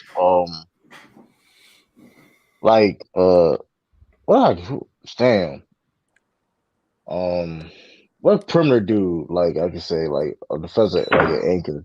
But like because sometimes Draymond Green sometimes he in the perimeter sometimes, you know what I mean? But he still sees everything, you know what I mean? So like on switching and stuff, he told, you know what I mean? So yeah, court vision is definitely a very underrated thing that I think isn't valued enough, and I think it's very, very important to have in a lot of players on your team. But even DeAndre Jordan, he got I don't know, I was surprised when KD said he was the leader of that team. I was very surprised. Y'all talked about Draymond and he the best defender all time shit. Did we say that? Did y'all talk about that? That's a marketing move. That's a marketing move. I think it's Bill Russell. No. We talked about it a little bit. I don't think it greatest was. ever. I don't think it called for conversation. It's a testament. He top to him 25. to be- He maybe I top think 25. I think It's it's a a king testament. of dream. It's I don't think so either, Lamont, because he No, said but- that in the 2019 good finals and got cooked by defense Siakam. Well, no, I think no. Well, hold on. Well, I think there's no such thing in the NBA today as one player cooking one player because there's too much. There's too many screens. One, and Draymond's getting screened all the time. There's too many switches. There's too much going on. When you talk about defense now, the elite defender now is going to be different from an elite defender in the 90s or the 80s. So it's hard to say greatest of all time because in the 90s the elite defenders were mostly big man because there was no defensive 3 seconds and you just needed to be a great shot blocker. That's why you saw David Robinson and Mutombo and Hakeem. Really, the centers won all of the Defensive Player of the Year awards in the 90s because that it was a different style of play. So in this era, you got to be able to switch multiple positions, communicate, scramble across the court. In this era right here, in this style of play, he's the best defender out of this style of play.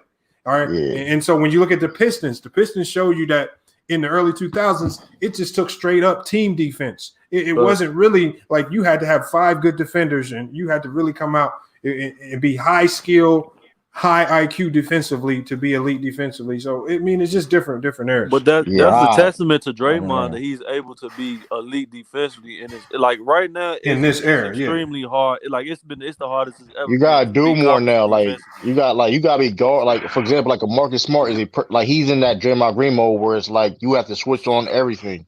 You gotta guard. The rules is predicated.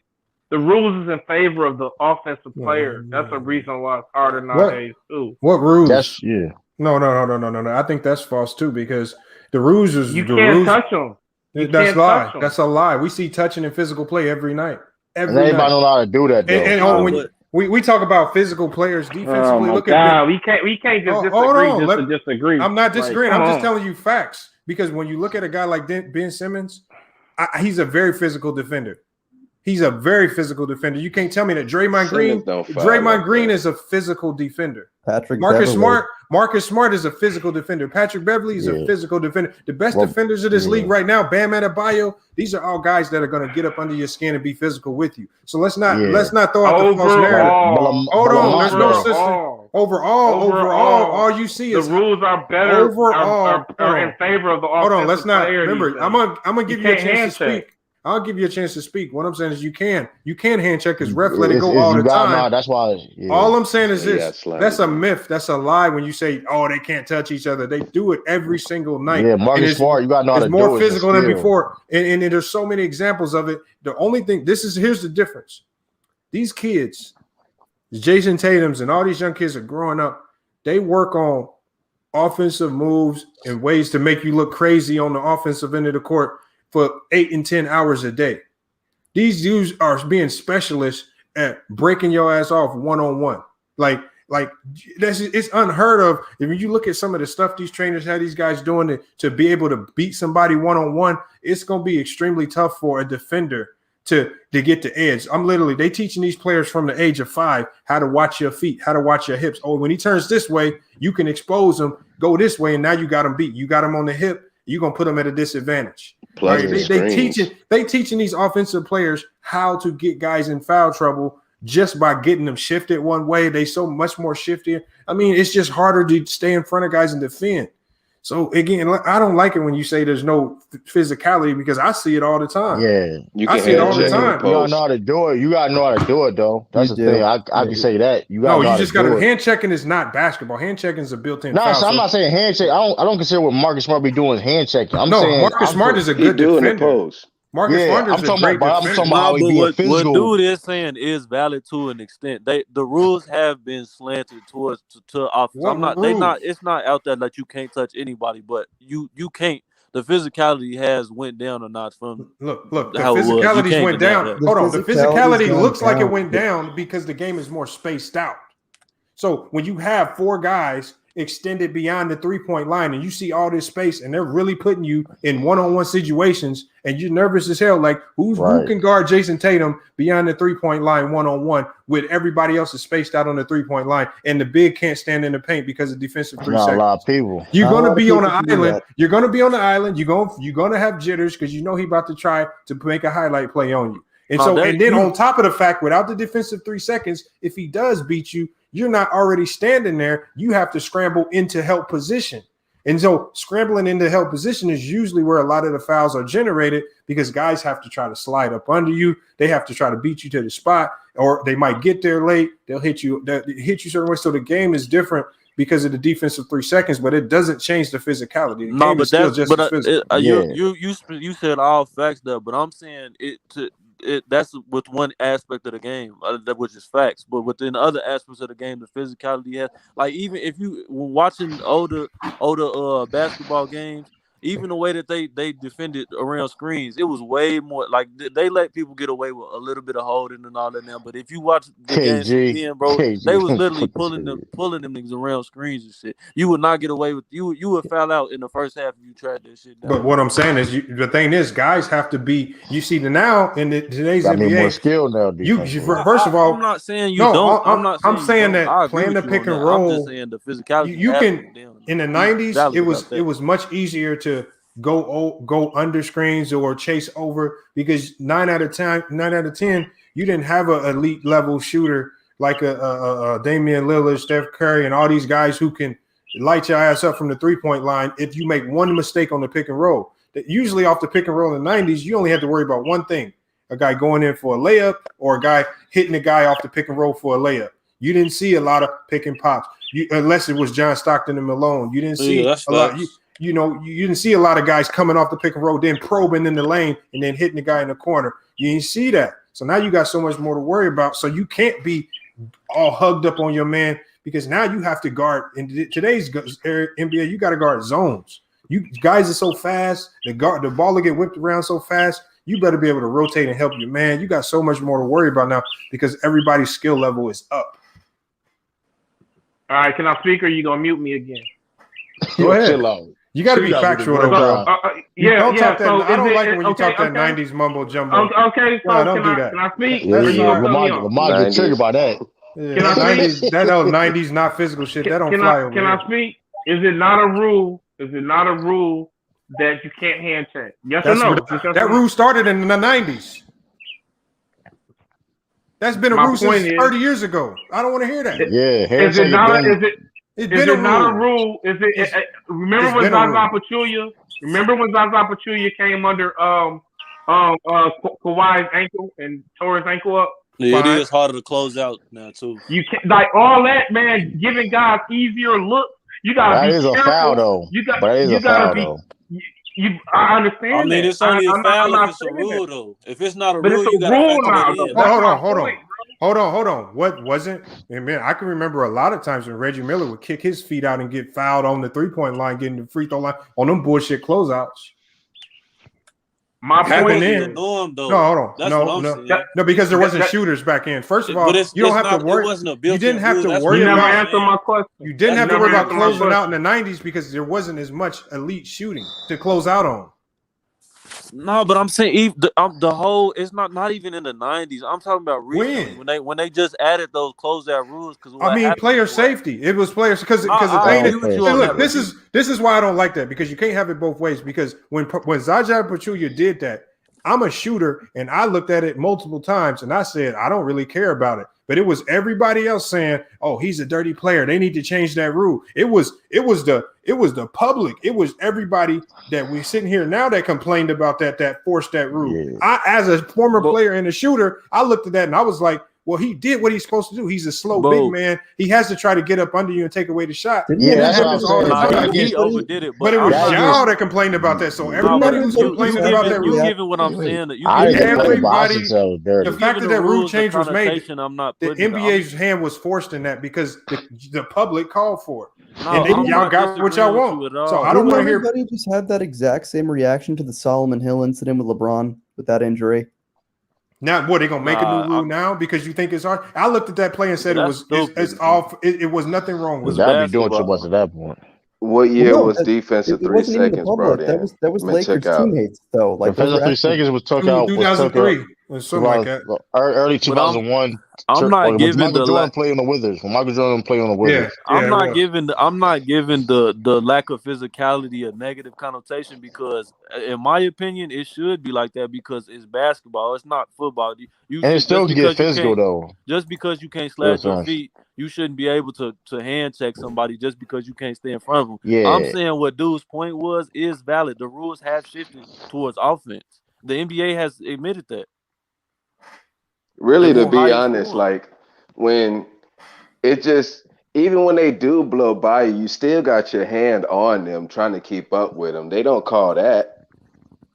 I mean, there's certain rules. But you know what, and this is why I don't like hearing about it because there'd be so many times when some teams win a game and people be talking about, oh, how come the ref didn't call this foul at the end of the game? And I'm like, yeah, I be hearing so much flip flopping on that. That's why I don't get in that conversation because we only use it when it's convenient for the argument. When for this argument, you want to say this error is not physical, okay? But then when it happens to your team and that ref don't make that call, then I'm saying a connotation I'm not putting on it. I'm all for it's physical. I think it's shifted to how it is. I'm saying the physicality has went down a notch, which is fine because it's basketball. It's not no damn football game. You shouldn't be able to hand check no man just because you can't slide your feet quick enough to stay in front of them. They gonna let you. The refs is not. If the NBA literally called every foul, everybody would be in a bonus and wouldn't nobody watch this shit. So of course they letting shit go, but and of course at the end of the games the refs don't want to be the ones to decide the game, so they gonna let you play more. But it's like, bro, you can't deny it. It's blatant that the rules are slanted towards it. The NBA has admitted it, but I'm not. I think it should be how it is for the most part because it's basketball. It's not football. It's still if you go watch an NBA game in person, yeah, it's still extremely high level physicality. But I'm saying it's the rules changes have been better for the game of basketball. Yeah, they said head checking. I'm not giving it a negative connotation. I'm just saying what dude has said is valid though. I think it's offensive players making it look easy. The link is in the chat. Respect all, fear none. The link is in the chat. Oh, there he is. He got bumped out. Hey, yeah, that's my bad. That's my bad. Because like these dudes can get a shot up on your ass so quick, like your body, like you gotta be in perfect defensive stance. You gotta be in perfect defensive stance like every second. Like you can be perfect and they will still score. That's how. Yeah, just because your hands are down, they gonna shoot up. They gonna shoot on you. All we said is it's harder. It's just harder. It's harder because of the rules. That's it. But the rules also. You got to think too. They also gave the defense things that they didn't have in the past. So when let's describe it what you guys call it, less physicality. But then they also said, okay, now you guys can play zone. And when a lot of the one-on-one players in the league in the 90s and the 2000s said we don't want zone because it affects individual numbers. So the zone itself presents a number of problems because now instead of having one defender you have to cook, you got to try to cook 2 and 3 people in your whole zone. And these are all 6'5" to 6'9" guys that are fast as hell and can cover the whole floor. So, hey, but Lamont, I think we all would agree when you try that zone shit on talented teams, you're gonna get destroyed. Yeah, that's Hold on. What kind of zone? Like what did whatever type of zone, because IQ is going to always prevail. No, there's different iterations. That's not true. A lot of not necessarily true. That appear to be man to man have iterations of zone. Let me explain. Even if you playing man to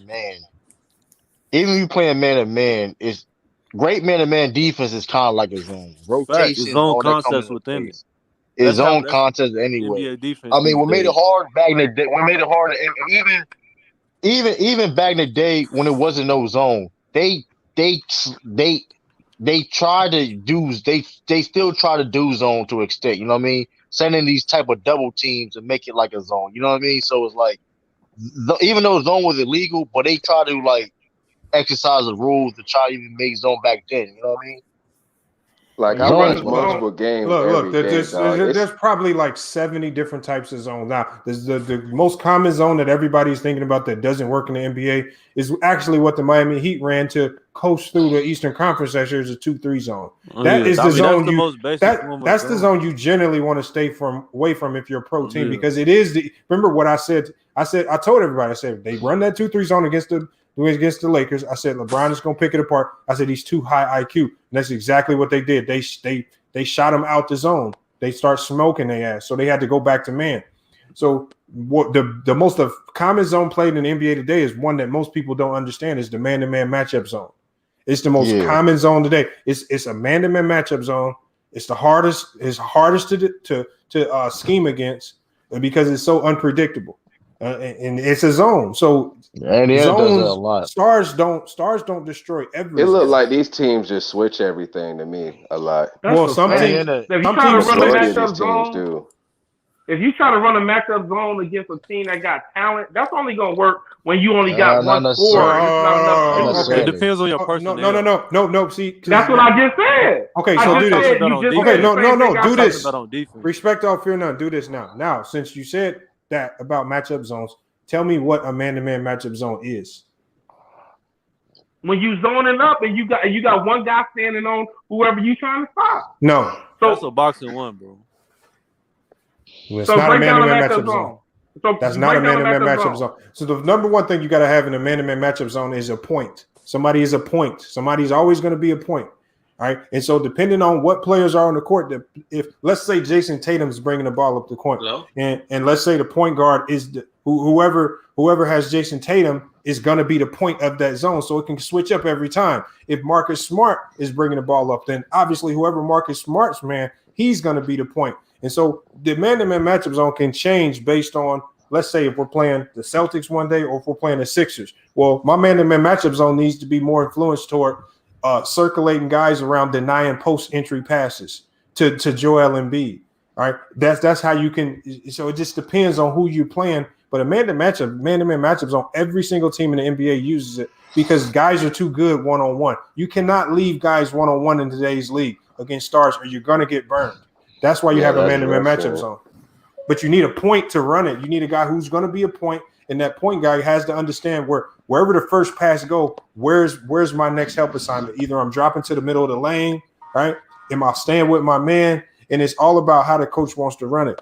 But everybody else is shifted toward the ball because it's 5 guys guarding the basketball, not 5 guys, and you got each got an assignment of guarding a man. Yeah, I mean, every great man-to-man, right? And every great man-to-man defense is like a zone anyway. So anybody who plays man-to-man like that, how people think it's run, that never hoop, you gonna get your ass demolished. Yeah, ball they switch everything. It's not a 2-3 zone. That's the thing. But even a 2-3 zone in with certain teams is effective. It's a very fundamental core of the game of basketball. It's gonna be ball you man. And you got to get your butt to the baseline and be ready to help and recover, bro. And it's going to be times where you might have to double certain people or try to take certain, options away. But at the end of the day, when that talent level and that IQ on the opposition or the offense is at a high level, it's not gonna work, bro. Ain't no zone gonna work. There's only one team in the NBA that even attempts to run just straight up man, and they be getting destroyed on the defensive end. Come on, man. That's the Charlotte Hornets. They're the only team in the league that has the audacity to even try to run straight up man. I told you, everybody switch everything. It'd be funny though because they be playing man, right? And they be get cooked. They go straight back to that zone. They go straight back to that zone immediately. Like they the only one that try. They be trying at first. They be trying at first, and then they go straight back to the zone. Well, if you have the audacity to go to straight man to man in this league, man, you a bold coach. One thing though is you mentioned how you said when the IQ on the other team is too high that it's never going to work. My big question is, what about then when you identified the 2011 Dallas Mavericks scheme against Miami? That was a zone. Finals. That was zone. But it wasn't a 2-3. They mixed up man-to-man matchups from time to time. But that's why they threw him different. Hey, whoever that was just speaking, they threw him a bunch of different looks. Yeah, they kept different types of zones, man. They entire mantra was, we not gonna let him beat us going to the basket. They called it up from the and they Spurs. said, y'all gonna beat us outside. You gonna beat us outside, and LeBron ain't gonna be the one to beat us. They totally took him out the game. He should have learned from the Spurs in 07. And here's the key: he was not the player that he is today. He wasn't the player that he was last year. He had to go down there and get with Hakeem Olajuwon and work on his game. Then he had to become a better shooter. The next year, he shot 40% from the three. So with the Dallas Mavericks exposed, is that man needed to work on his game, and he did that. He went back and got in the gym and got better. It's just still hard. That's not entirely true, but but I'm saying if you have the defensive personnel, bro, it don't matter what talent it is. Yeah, listen, they run zone, man. They run zone. Stand on business. Stand on business. I agree if you got the defensive personnel, but if the offensive personnel is better, talent is gonna always rise. I feel what you saying, though. Of course. But here's the thing, though. Michael Jordan said that zone is harder for a reason, man. That's what they said. Like, you can't argue that. He won the great sports. Man, the Spurs wouldn't let LeBron in the paint at all in 07. But Michael Jordan said 2 for 12 from mid-range. I'm gonna tell you how zone is harder. Zone is harder. Better than that. Zone is gonna be effective regardless. He was taking straight open mid-rangers. Hey, I disagree, True the King. I feel like zone was harder back then because the shooting level wasn't what it is today. There was no zone back then. Shooting 40%. There was no zone back then. Y'all talk about Giannis. The zone is easy to break. Zone is easy to break, especially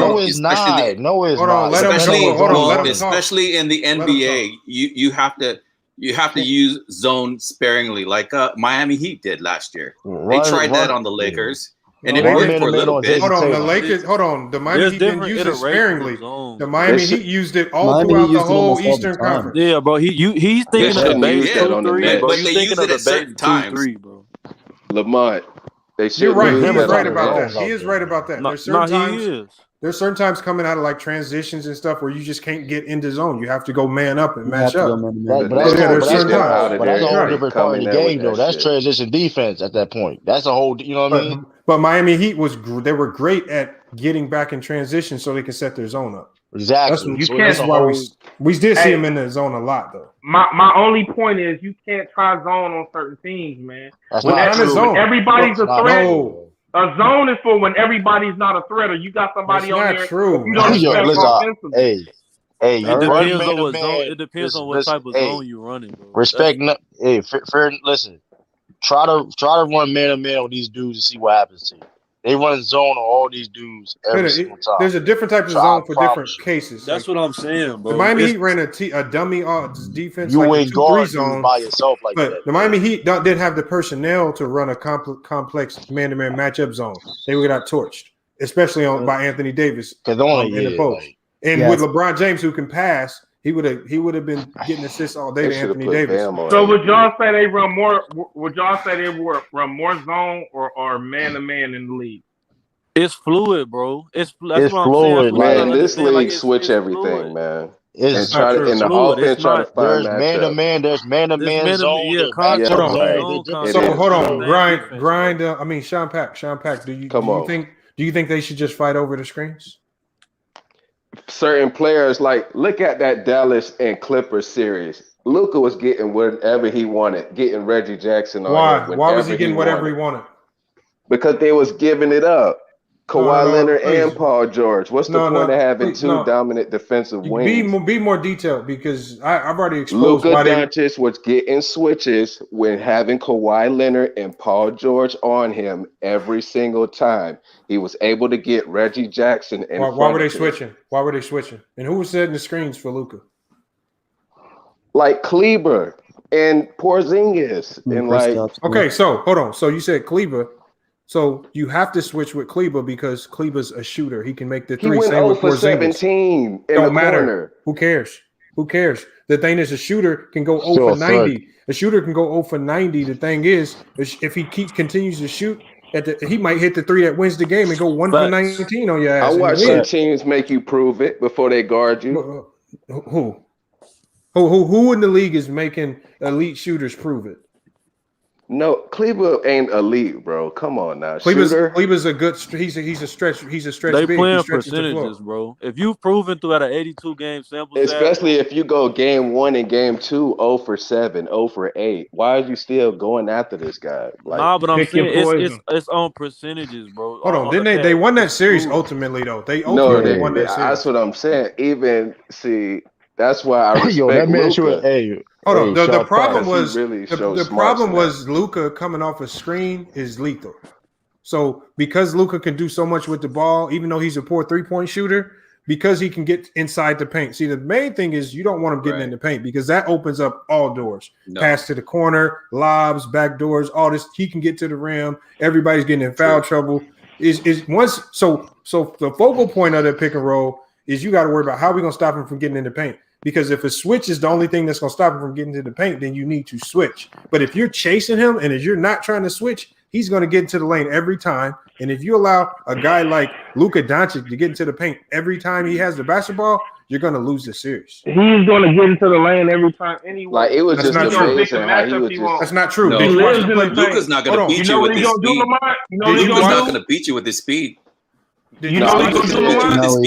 Hold on. Did you watch the Sixers defense against Luka and how what they did was they used drop coverage with Embiid and when you use drop coverage fighting through screens. When you hold on, but that's only if you have a big like Embiid. Not every team has that luxury, and then you have to have a big who's actually smart defensively. Because if you don't, then he's gonna burn that big. So when you have the luxury of having a good big and an elite defensive point guard, you can fight over and because of his length and size, he can always recover to anything that Luka does. Not every team has those luxuries. So it sounds good, but you got to have a lot in place to make that work. Basically, yes, hell yes. Zubac's part of the problem, and part of the problem is what I called out. Them motherfuckers don't talk on defense, so you're never gonna get nothing done. Well, I'd rather give up 2 than 3. He was getting Reggie Jackson in front of him anytime he wanted to. You can't hold on. No, what he did was to get past Red. There's nothing Reggie Jackson can do individually because he's too little. Luka's gonna bully past him anyway. Luka's gonna get what he wants regardless. What happens was when you looked at what they were doing, I showed you guys on the video. Y'all got to start watching. What they were doing was they were luring Zubac too far out of the paint. And once they lured him too far out of the paint, once Luka turned that corner, the lane is wide open for him to do whatever he wants. Facts. Come on, man. It's deeper than that. That takes a smart big and a smart guard. Luka's gonna get a quality shot every time down. Even if you try to go over the pick, he gonna put his body in front of you, and then it's gonna be a bad switch on the other end, or he gonna catch somebody open. Hold on, Luka never takes quality shots. He takes all bad shots for the most part. He's just a skilled, great player. He takes a horrible shot. Luka creates quality shots for his team. For his team. Somebody please tell me. Let me ask you, that step back is that a high percentage shot? That step back is that a high percentage? I mean, it's open. But that's one facet of his game. Yeah, it's open for who? Nah, that step back is trash. Luka's good with the step back in the clutch. Is horrible. He's a better shot creator than he has shot IQ. Yeah, but that is true. I'd be mad he'd be taking that step That's back. why you can't let him get to the middle of the court because Chris Paul is the most lethal passer in the league because he knows how to get to the middle of the court all the damn time. Right. If you get into the paint, now you're the most important person on the floor. Then when you bring the defense to the middle of the court, guess what's open? Everybody else on the perimeter. Corner, hash, wing. And not even the corner. If you swing it to the corner, it to the corner, they might get it in the corner, but he has next pass that's wide open. Now your defense is scrambling. That's what I'm saying. Top of the key. You know what I mean? Man, you know what the Clippers should have did? Back door. There's nothing the Clippers could have did against They couldn't have did nothing against Denver. Morris. I would have put Morris the spawn on of all good ball movement Porzingis. teams, though. When you're able to get everybody in the paint and collapse, that's when you get the aspects of good ball movement. That's what makes good. Porzingis ain't no paint piece like that. Morris could deal with him even when he do go down there, and all that pick and pop. Morris could have guarded that. That was some bad. That man 7'3". That man was 7'3". Bad coaching and good offense. How do we say bad coaching from a great coach? No, it's everybody's fault, bro. It's everybody's fault. But I'm saying they should have did that different. But they won that series. The series where they had problems was the Denver series. Denver. Yeah, I know, but they were showing it off the ripper though. They were showing it the whole year. Dallas was good pick and roll, and then I think Denver saw that and And you have to give Steven Silas credit. That was the most efficient offense in NBA history. So of course he just knew how to scheme his way into buckets just by being a smart coach. So he had he ran a read and react offense. So he gave Luka an option for everything that you did. If you did chase over, he gave him he was an extremely good coach at teaching. This is what you do if they switch. This is what you do if they cheat over. This is what you do if they go into drop coverage. This is what you do if they hedge. He taught these guys how to be great at reading and reacting. That's a great offense to have. He did a good job of it. The Clippers overcame it though. Their problems was with Jokic, and because of their because of Kawhi Leonard and because of Paul George not playing defense off ball all year, them same habits kicked in and bit them in the ass when they needed to be great defenders off ball against the Denver. Even if it wasn't Jokic, it allowed Jamal Murray to shine. And so let me ask y'all though. So you expecting Drummond to dominate the Clippers? Dominate in what aspect? The Clippers. How though? Like what aspect? Dominate what? Rebounding? What aspect? What? He gonna get rebound. We all know he gonna get rebound. He's gonna get boards. Well, let me ask you this. Let me ask you this about Drummond. Is Drummond an upgrade from Dwight or JaVale? Yes. It's a slight downgrade. It's a slight downgrade. What aspect, like I said, what aspect though? That's the thing. Downgrade defensively, but on the boards, it's a massive upgrade. It's a massive upgrade on the offensive boards and defensive boards. And I think he's a better. I think he's a better finisher around the rim than Dwight right now. I think I'm asking, does this definitely put them over the Clippers? Yes. It depends on health. I would think so. It depends because it's hard to say. It's hard to say because the Clippers last year had issues. Not just on the basketball side, but within the chemistry and the team. We all know that, right? I mean, there was a chemistry issue from having Montrez on the team with Lou Will and the team that was there before, and then you got Kawhi and PG taking games off, and there was this conflict. There was definite conflict because you had the older team that was there and said, "Look, we won and made the playoffs without you, and you come in here taking games off." So there was that conflict, and then you had basketball issues, and the media is wrong for this. Last year, towards the end of the season, and after they lost, blaming it on the coach.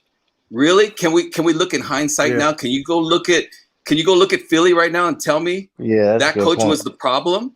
Yep. He wasn't the problem. Of course he was. They got a Hall of Fame point guard. The media can't find anyone else to blame. Do you think the Clippers would still do as good or even better if they had Doc still as the coach? The thing is, probably.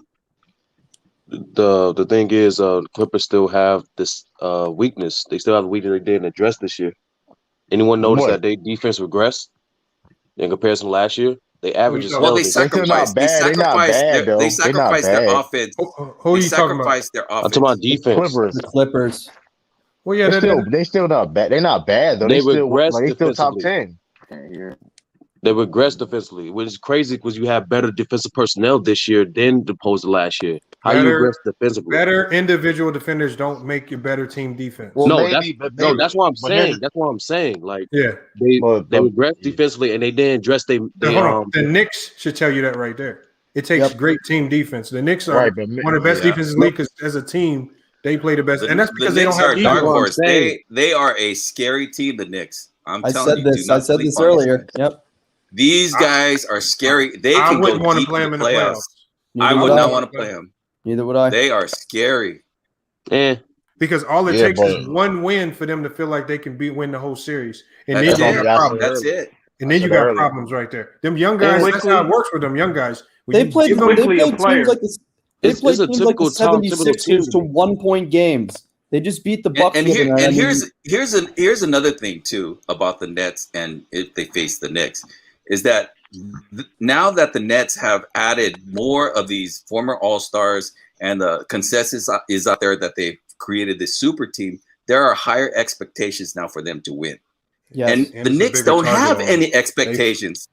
They don't have anything. They can go out there and play freely. That's they have nothing to lose. That's a lazy argument. The Nets lose. They're laughed at like a joke because they have all this talent. And we've seen this. We've seen this story already before. If the Nets don't win it this year, it will go down as one of the biggest. That's gonna mess their money. It's gonna be the biggest. Not one of them. It's gonna be the biggest. But is it a fail for a 26th ranked defensive team not to win? That's Yes. No, Roster here's- personnel, yes. Hold on. Well, because when you look at the Brooklyn Nets, you don't think defense. You just think of a team that's going to offensively overpower everybody else. True. And what's in the East right now? There are 3 other defensive teams. There are offensive teams. You got Milwaukee. Texas. I would say they're a defensive team. Yeah. You have Miami. That's a defensive All team. the best, You have all the Philly, best teams in the all East are defensive defensive teams. teams. The Knicks, for the most part. Pacers, For the most part. Miami's like the Boston 9th Pacers. seed right That'll now. be very interesting. That'll be very interesting to see how Man, the the Nets Knicks, do. the against Nets gonna be in these a defensive competitive teams. second round series, man. Yep. Yeah, second round. Their That's first where it's round is going gonna to be a get Well, interesting. if they play Brooklyn though, like I said earlier, It depends. If the they Knicks, get if one the and Knicks lose Miami in the get first, if four. the Knicks lose in the first round, it takes a massive weight off the Nets' shoulders. To be honest. If they That's a get lot. one and Miami get 4, they got to Well, see looking the at the second standings round. right now, where are the Nets compared to where could they be in the second round? Who would they get? Philly, Milwaukee, The Nets Knicks? are second, so they play the. They'll get Philly, I think. Nah, Philly's first. No, Nah, they Wow. play get the Bucks. Celtics. They play the Celtics. Get the They play Bucks. the Celtics. The Nets would You said play. Yeah, second round. the Nets would play the Celtics. Yeah, right now by standing. That'd be a good series. bad Oh yeah, matchup. they I need the mean, Celtics. That's a good series. That's That'll be a good series. I wouldn't I want to don't play think so. I Well, wouldn't if want to it wouldn't play the holds, Celtics. which I I think don't that think we're bodes well for expecting the it Nets. to. I think the Nets beat them in 5. Danny Ainge Yeah. really should get fired 5 at games, the man. end of this series. I'll say 6 Because this is the team No, I mean, that you made your name off the of, Nets and they coming back to brutalized the kick our Celtics ass. this year. That's Twice. a bad matchup. And then here's another thing The to Nets have think of is brutalized that the Celtics twice. Though. Kyrie gonna take that personal. Just to Hey, talk true. about it. You agree with my Hold narrative? on, y'all. Hold on. Let me go to I'm gonna go to Draco because he just came in, and then I'm gonna go back to Andrew because I know he was trying to get a point across. Go ahead, Draco. Oh no, I was just saying. I think Kyrie's taking this shit personal all year. He's going for You blood. think he's taking it personal? What do you mean? I mean all of the shit with LeBron and how the media is portraying him to, not be a leader and that he's a bad teammate and all the I time. hope he get a job. He's not a leader, and he's not a good teammate. He's not a leader. Though. No, I don't. All think that he being said, is, though, but- if you're right, he's not, that and job. He's not a he media narrative. guaranteed they He's a would have killer. had a few more championships if he would have stayed. Oh, I with thought you were LeBron. just He hasn't talking about done the anything Boston since. series and how they treated him in Boston. Oh, Draco was talking about. Whoa! Chill out. Whoa! Hold on. What you mean? How Boston treated him? Hold on. How He just Boston treated him. look. Don't go off on a tangent about the Celtics. Go ahead and finish up, Draco. I was just saying that I think Kyrie's gonna take that series personal, just to shut up all the doubters. It won't even be on Harden. Yeah, but the only way I feel like Kyrie can actually make a difference if he takes it personal. That means I should see him playing on both ends of the court defensively as well. Exactly. I mean, He's in the All-Star He's taking it personal 35 Hold shots. on. What did you just say? You seen him where? I said he was playing hard defense in the All-Star game. I mean, I know that don't mean much. Kyrie only you plays got defense when he missing shots. That is nothing. You got to chill on that one. He was though. You got to chill out with that. Kyrie only plays defense when he missing clutch Thanos shots. hit him with one of them things. Okay. The best defense all year with the All-Star game. was there. Sure. He wasn't stopping nobody. You know it. It's a pretty sad Hey, y'all testament. notice that about Kyrie? It's a pretty sad testimony. You have to say that a player played their best defense in an All-Star game. That's That's really bad. Hey, but y'all notice that about Kyrie? Example, because anything. I mean, we all know Kyrie Sean can show up. It's just a question. It's just the question of if he's gonna. We all know he can do it. We've seen him do it. Man, the pattern Is he shown. going to? Do what? The pattern shown that if he ain't doing it now this whole season, he ain't gonna be doing it playing. Probably. You can't just switch on effort and learn how to step screens and communication that's Kyrie's a pretty abnormal dude, so I don't know about that. Turn But on defense, bro. I'm gonna tell you what Kyrie played. Kyrie played D when he missing clutch shots. I'm telling you, bro. His D turn up when he missed clutch shots. Bro. That's a lie. When did that? I swear. Watch the next game. Just because of frustration. Well, let me ask you a question. Did Boston upgrade with this trade? Yeah. Did Boston upgrade with this trade during the deadline? We'll see. Did they upgrade? Yeah, Fournier gonna give him buckets. Fournier? Yeah, my boy Fournier. Yes, I think they did. Do you believe that was an upgrade? No, they got a 17-point score. Hold on, one of the look at it like 19 points. One of their Fournier for biggest 2 problems. second-round draft picks. Hold on, one of the Celtics' biggest problems was that's depth. 100% an upgrade. You got him for free, basically. Yeah. I'm surprised the other teams didn't do it. Because of what the Magic already was getting and stuff. And then the contract expiring. They got to pay him again. And I don't think they're going to want to. They're just tanking. They're getting rid of everything right now possible and doing a full rebuild. You don't get rid of Evan Fournier for 2 second-round picks. That's not a flip. I know his contract is expiring. If that's what that don't mean nothing. Yes, that does mean something. No, for 2 second-round picks. Well, if that's the case, is Otto Porter getting bought out? Then his is expiring. He's already bought out. He's already on the buyout market. He was I don't see. I know he's bought out, but I don't see any reason for Orlando to keep him. He's not going to stay. He's going to go wherever the hell he going to get offered. Otto Porter. Well, of course, I feel like he's going to end up with the Lakers. Oh, that might be good right there, boy. I'd love to see that. Of course, I'm a Lakers. Otto Porter is going to go. We know he's going to go to a playoff team. One, because he needs to play. He needs to show that he can make. Because he's going to be playing. He's in a contract year. So he's going to do like Rondo. We saw how Rondo capitalized on it because Rondo was close to being out of the league. He was on a minimum deal. Yeah. With the Lakers. Then he got his 15 mil. And we saw. So we know that if you get on a team that has the ability to not just get on that team, but they're going to give you a role where you can have an essential role to win. You can affect winning. Yeah, so we know the only place and that's why I think Drummond went to the Lakers. Where he can get ultimately was that he would get his minutes and a chance to show that he could get his next contract. Yes. But people don't like Otto Porter because he got overpaid in that TV deal in 2016. But he's a good player. He is a good player. But he just got hurt at the wrong time, and so it just didn't look right. Yeah. The Lakers need to go for Avery Bradley instead of Otto Porter. No. Hey, I've been in here. Avery hasn't played. We had this discussion earlier. I was listening to your discussion earlier. That's why I wanted to come on the show and kind of like talk about Avery Bradley. What are your thoughts on Avery Bradley? Since you said you wanted to talk on it. Well, for one, Avery Bradley hasn't played enough to give us any kind of sample size what kind of player he is. And at this point, the Lakers are not, I don't think, willing to bring him back for that reason is that we haven't seen enough from him. You know, and you guys were talking about, well, is Otto a better player than Avery? That's not the point. The Lakers right now need active players that have been playing through the year they could just plug in. Yeah. You know, I don't know. Tell me about Drummond. Has Drummond he hasn't played in a while, right? Nope. Yeah, because the team held him out. The team held him out for a while. Mid to late February, I think, is when he also last. He had a great sample size. You know what he can do. But he has a good sample size, correct? Right, correct. Yes. You don't have that from Avery. We don't know what he was from last year from the bubble, from before the bubble. Because 9 games in the last over a year and a couple months. So that's not a big enough sample size. That's why I say it's not a matter of his talent versus Otto Porter. And then also, like what you were saying, Lamont, you were saying that Otto brings a bigger skill set, and he does. The Lakers need 3-and-D wings that could defend guys like PG and Kawhi. They are stacked with guards right now. The Lakers don't need any more short guards. Nope. They got guys like KCP trying to guard guys bigger, and he did that last year in the playoffs. You know, if they could get a good wing that could defend guys 6'7", 6'8", man, they'll be good. Otto Porter is a perfect fit, and he's he's also a threat from three. He's a threat from three, and it just works for everybody involved. It works for all parties involved. Everybody, all parties involved. He's playing for his contract year also. Yeah. Next year, the Lakers are not going to have Drummond.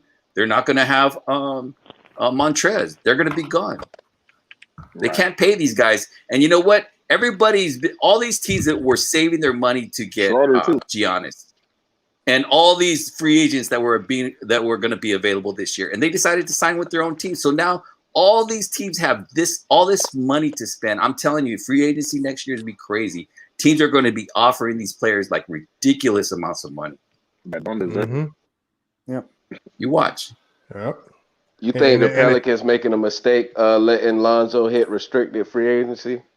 Well, Lonzo's a great player. He's a great player, but I don't know what kind of system he's in. Somebody might make them overpay. Hasn't Lonzo also? Oh, they're been going to overpay. He wants 20 mil plus, right? He wants No, that's 20 not mil. overpay. Hold on, you got to think. in his hand. His- They What if the lowball. Kings offer him 30? His paying tier right now, I'm projecting it. The player he is right now, if he finishes the year playing the way he is now, he's going to be an 18 to 21 million dollar per year player. And that's because fair. Because if you That's look at the fair. players below him, like if you look at the Joe Harris is making 16 million. Lonzo's That's a far steal. valuable. Okay, you're looking That's at a you're looking at Davis Bertans. He's making 17 million. Lonzo's much more. Oh. So it's about the money just looks different because coming from the older eras where 20 million used to be for only the superstars. 40 million is now the new for the superstars now. 30 million is for the all stars. KCP got that. So 20 million is for guys like Lonzo. So I think but he's earned it now. All he basically told the team was let me let the market dictate my value. All right. Yeah. And I'm gonna let it dictate it with my play. And so if he came out this year and played like he was playing in the bubble, his value would be a 10 to 15. You know, it wouldn't be. But he's playing like a $20 million per year player right now. This is why you don't think everybody nobody wanted offering him. him more than 20? Well, here's the thing. Do the Pelicans want him back? I mean, I know they were trying to sign him to extension. Yeah, he fit with Zion. But Lonzo doesn't even want to better be than there. Brandon Has he Ingram. expressed disinterest already? No, Lonzo's already told the team he wants to be there long term.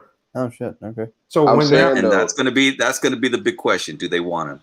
I think is anybody going to offer him more than 20 though? That's what I'm thinking. Well, if a team needs there are teams. So the problem with this thing is the problem for the Pelicans is who are you going to replace him with? Are you going to? Do you have a replacement better than him? Well, here's the thing. There's a number of things that he can do, even if another team wants to overpay for him. But there are teams out there with a lot of salary cap space, like the Knicks and the Bulls, that desperately need a point guard that may be willing to pay an extra 10 to 15 million just to get him. And see, normally in years past, there's not too many teams out there that are willing to do that. There are a handful of teams next year going into the offseason that can do that. That's the problem that bodes for the Pelicans. So I think if they have a price point that they don't want to pay, then I think that they need to be talking about Lonzo or at least keeping them in their good graces. So potentially they can work out some type of sign and trade at worst.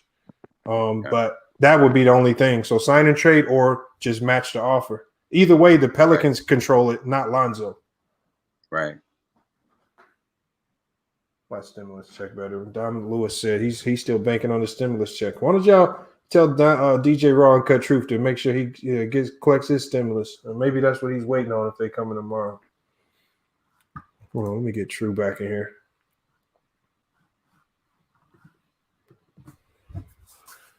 All right, y'all, man. We probably gonna be wrapping it up pretty soon here, man. I appreciate everybody coming through.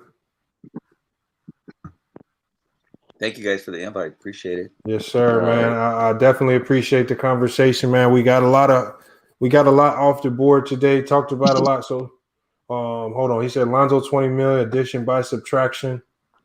Don't pay 20 mil for Lonzo, but I can't say don't pay 20 mil for Lonzo. And I'm watching players like Davis Bertans and Joe Harris almost get 20 mil, and they have far less value. 20 million is new for players. Look at Zach LaVine, 19.5. Yeah, Zach LaVine, 19.5. So I mean, and LaVine's actually underpaid at that contract. Yeah, Lonzo got a lot better, man. Well, I mean, here's the thing. I mean, when Joe Harris is literally making only 3.5 million less than LaVine, and he's overshadowed by several superstars on the team, it just goes to show how much his value is just decreased.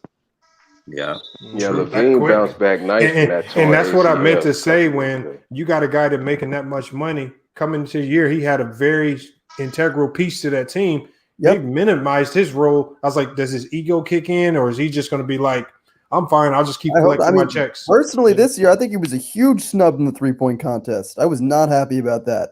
Yeah. At all. Probably didn't want to be in it. Well, I would. Yeah, maybe. He probably declined it. Yeah. Could have been. Yeah, now a lot of players. Oh, he already got his win. Yeah, didn't he win a few years ago? No, but he probably declined it though. Could have declined it. Yeah.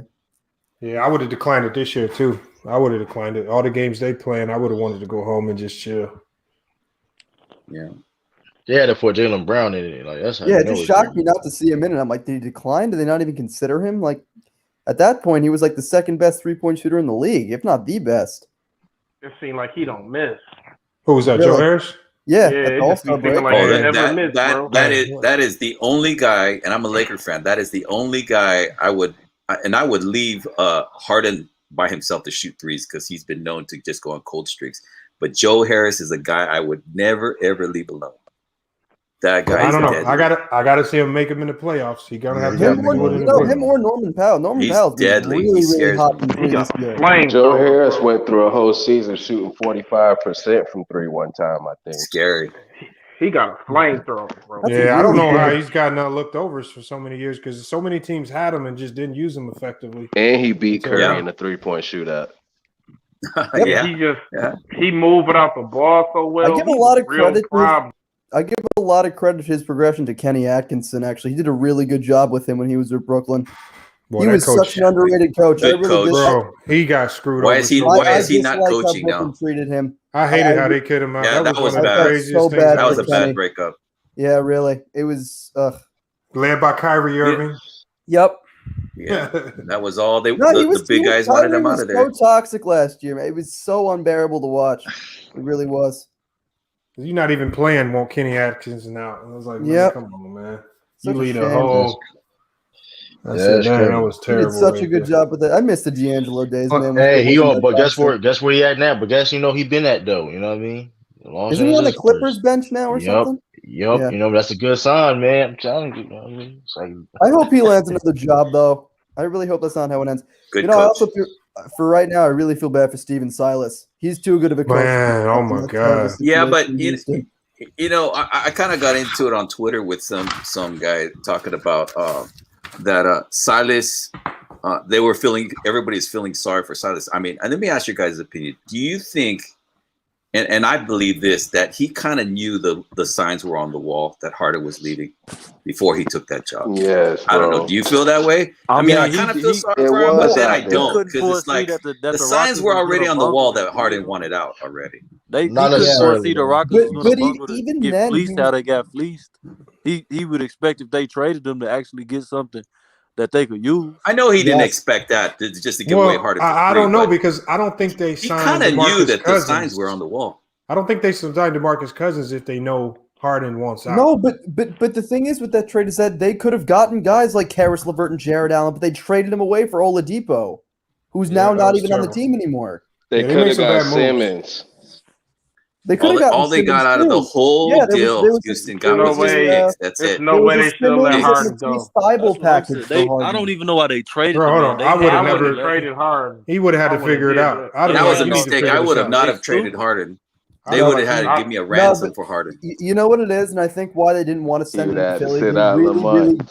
they didn't want to give Daryl Harden Morey? back to Daryl Morey. They didn't want to give him back to Daryl Morey. I Bro, really feel that. I would have got a whole house. I would have got everything. I would have Yep. got part of the arena and I everything. don't care what Man. he You know, it say. was He it's playing. it, He the playing. He Rockets' playing with fault us. from before.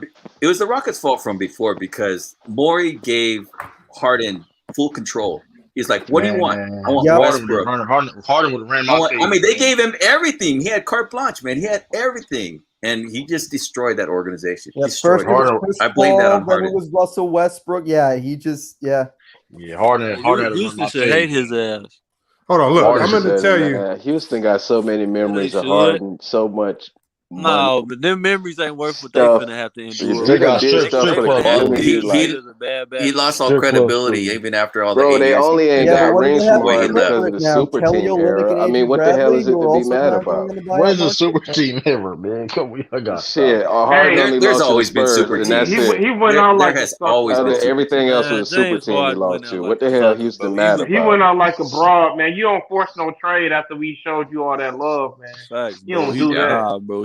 James I don't Harden got respect everything that he at asked all. for. Like if you sign that contract, you honor that shit.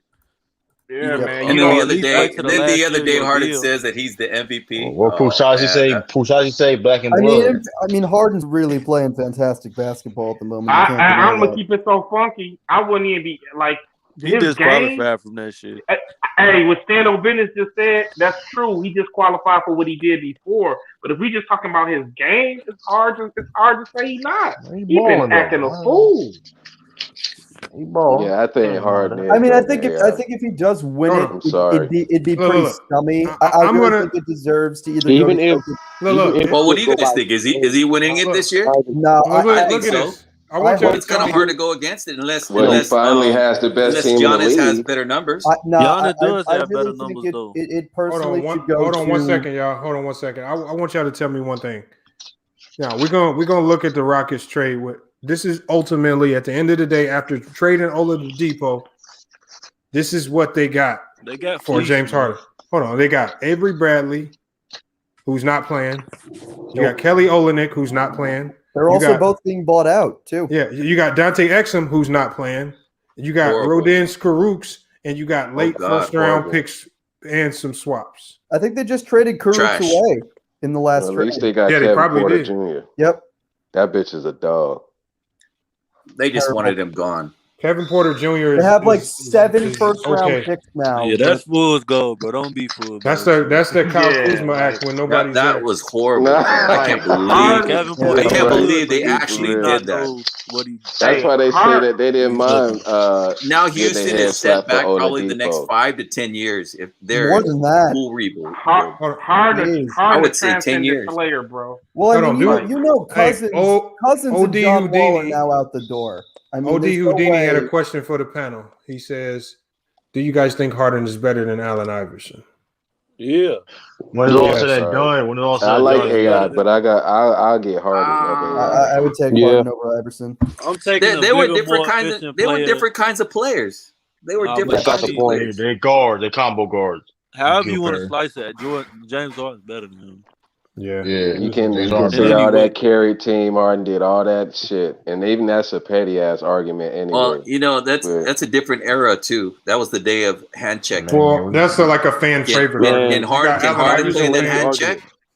No, AI did more for the game. Not without AI did more flopping, for you the game. can't. I mean, just think about this. Harden was so small playing in a game that it was so physical. That guy was amazing, man.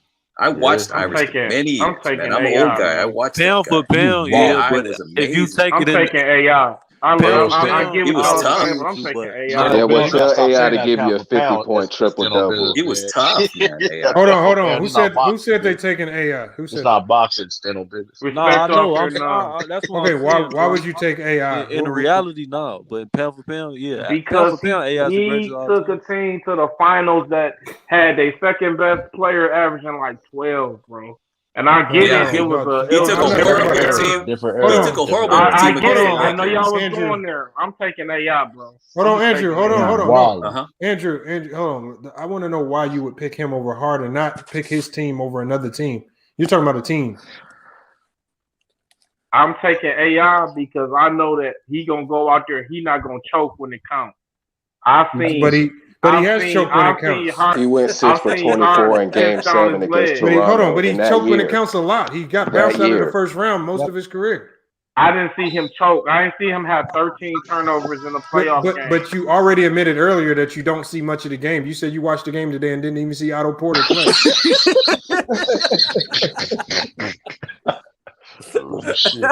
I said he didn't have an impact on the game. He had 5 points. That's not what you said. That's not Yo, what that you came back to Harlem. That came back to Harlem. He was right. Hey, you know, so like, that's when you know, keeping it I'm real laughing. goes wrong right I there. love it y'all laugh at me, but you can Google my name and you Don't can do see that. that I Ain't broke that records serious. Ain't that serious, in the Mountain West tournament. So like, I don't like I laugh at the sarcasm. Man, we not saying you can't hoop. We not saying Okay, you I'm just saying we- though, bro. Like, We had I everybody can taking think it that too AI's personal. better. I mean, I just think AI's better because he didn't choke more. Like Harden ask has this choked question. more in the clutch. Hold on. AI never had a player the caliber Are of you CP3. sure Iverson hasn't choked more? Because I can remember a lot of times where he choked. When you say choke, what are you saying? Are you saying missed field goals? No, Are you when I say saying choke, slump when I say it matters? I say I never choke. seen AI shrink. No, I say choke when the team should have, let's say, gotten out of the first round, they choked and they didn't. Or when you have Melo on your team along with a host of other good players and you choke and you don't go nowhere. Or even all the years in Philly, when you talk about the one time that he got to the finals, that was actually, y'all say that team was terrible, but the last time I checked, They had the defensive player of the year. They had the league's leading rebounder. They had the sixth man of the year, the MVP, and the coach of the year, all on one team. But y'all say that team was terrible. And that's one aspect of the game. Harden, it's 10 things Harden that's better. That's Harden's better than AI. That team was inferior. That team was scoring. Inferior. Oh, okay, that happens sometimes. The Dallas Mavericks were inferior, but they found out a way to win. The Detroit Pistons were inferior, but they found a way to beat the Lakers. And being inferior is not the only excuse. You got to go out there and show up and get it done. I don't want no excuses. If you get to the finals, you're a finals team. I do it on a higher level than Harden. No, you haven't. I've seen AI be the best. Listen, I've seen AI be the best player, take a team to the finals. I haven't seen Harden do that. And that's what I'm saying. Okay, let me ask you this question. If AI took that team to the finals, does AI get to the finals without Mutombo? No team, no player ever gets anywhere without his team. So why are you talking about team? Don't mention team. Don't mention team. My point is this. Let me finish my statement. My finish is this. Nobody is going to ever do anything without talented teammates. The CP3 why did y'all just say that the Sixers were trash? Please. You do got a point with AI about that. Please let me finish. Harden, I seen Harden have Dwight Howard when Dwight Howard was still good, blew it. Even though Dwight Howard got hurt, but that whole chemistry thing, they got him out of there, traded him. I seen him have CP3, didn't get it done. Got him out of there, traded him, get on the podium and throw him under the bus. Something gotta happen. Then I seen him have his best friend from high school, Russell Westbrook. That didn't work out. Get him out of here. Then everybody knew that game ain't shit.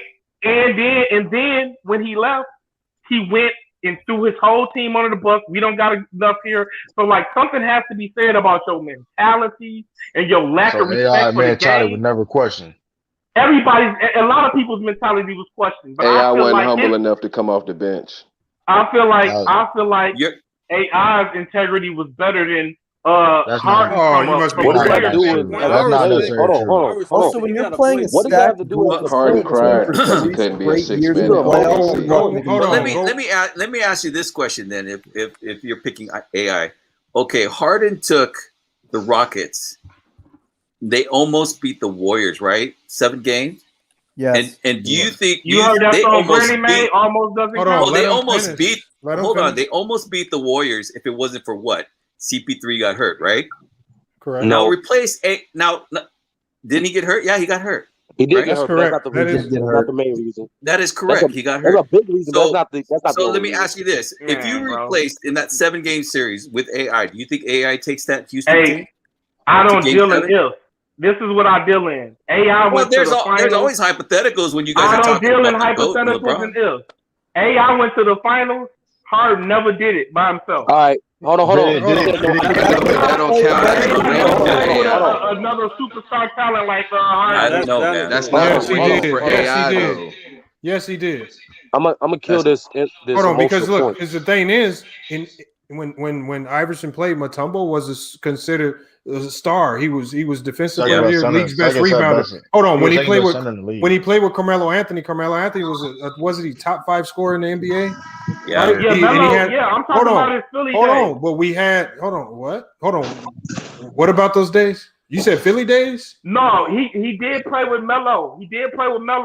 But I'm talking about when he was in Philly, he took a team to the finals, and he had less talent than all of the teams that Harden had throughout his run. That's valid. Okay, like that's but did they win? So one moment makes you better than another player. They got to a higher level than Harden did when he was the. Okay, so that don't count as a ring. Hold on, so are you saying one series can make one player better than the other? No, I'm saying they both all-time great. We not. No.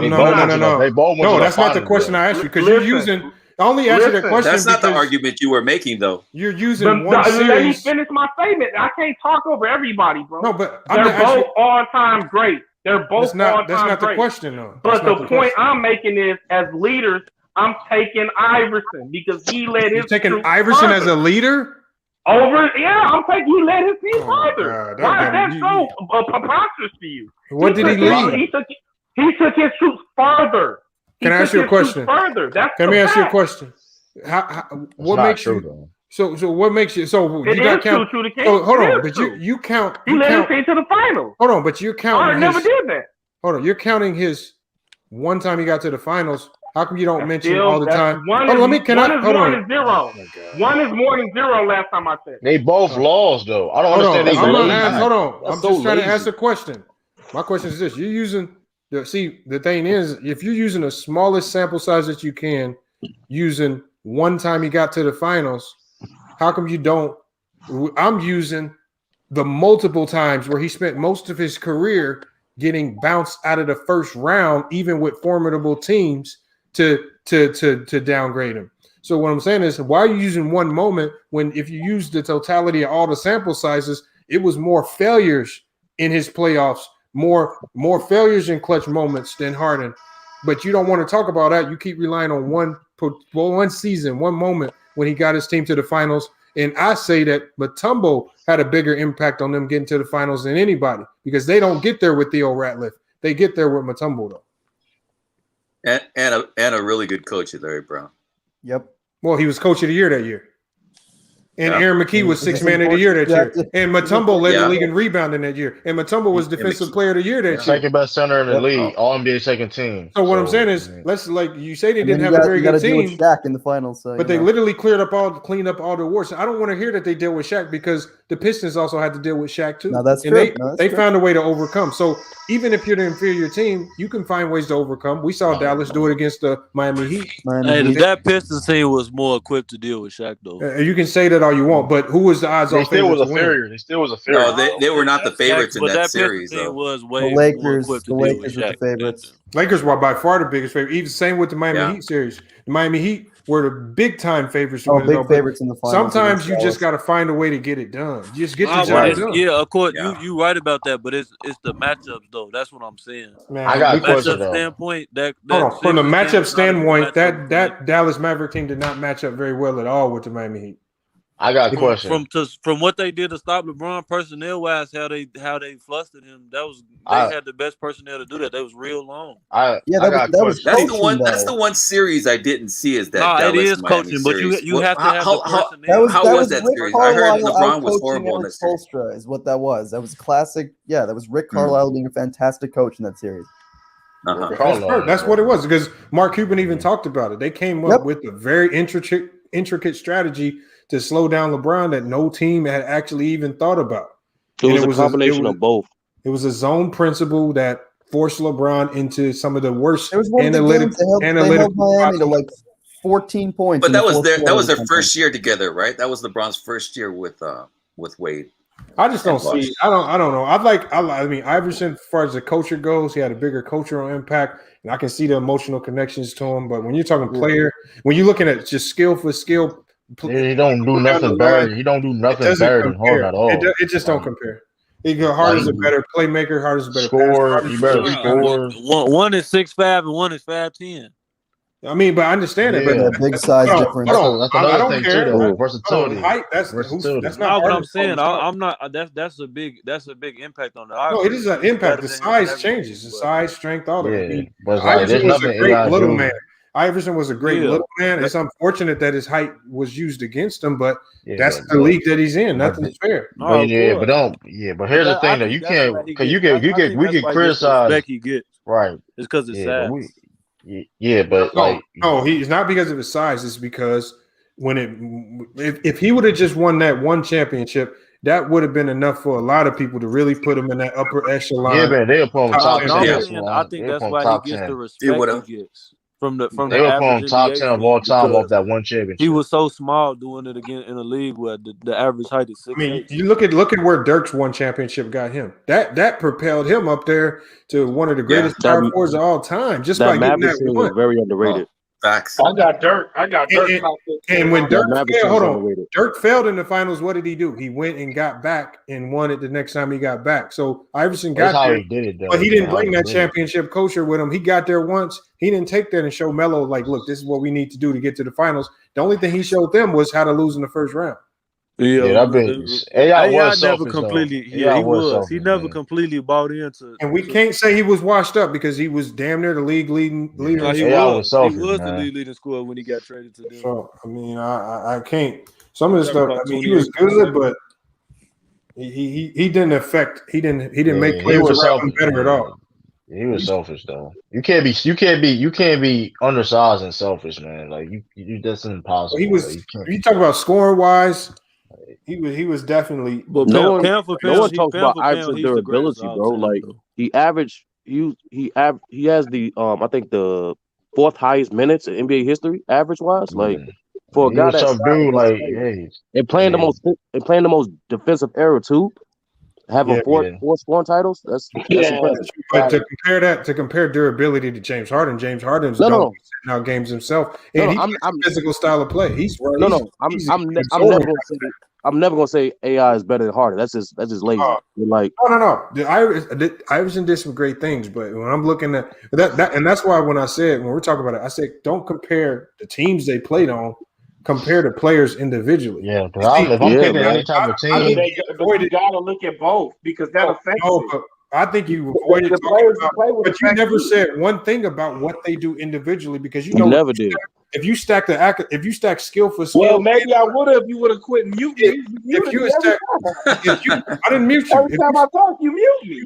If you stack skill for skill, James. What do you mean, what, dude? I said he muted me. Like, do you not hear that? That's because you wouldn't see what you're doing now. You provide a non-lazy voice. Look, I'm gonna let him go after this. I'm saying you avoided skill for skill because you know James Harden will far outweigh Iverson skill for skill. That's blown away because that's when we talk about player. Iverson couldn't control the team he was on. The team you're on is the team you own. Like if Iverson would have got stuck on the worst team in the league, like I'm just talking player for player. Like that's what you judge him on. Sometimes you get stuck in bad situations that you can't control, and I can't do nothing about that.